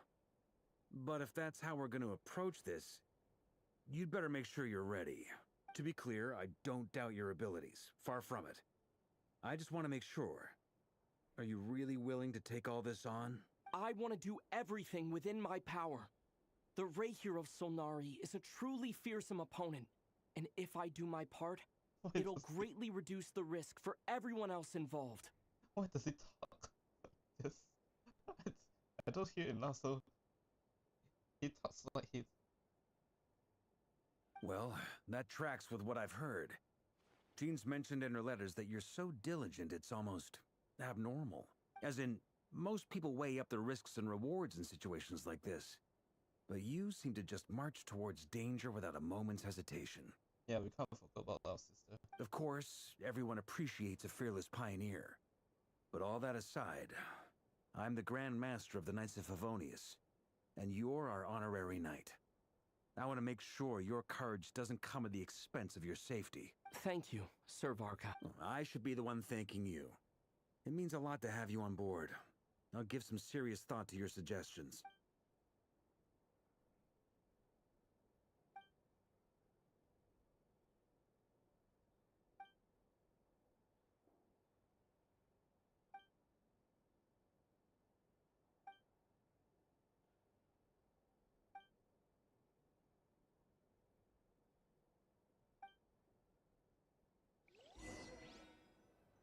Ah, finally. But I think that has to do it for tonight. The rest two, I'm not sure how much is left of this conquest, and I definitely went over my limit, my preferred limit. So tomorrow might be a short stream, or I might actually do something more instead of just a stream. But yeah, I have to do it for tonight. I'll see you all tomorrow, where we do the rest of it and finally confront Bravia.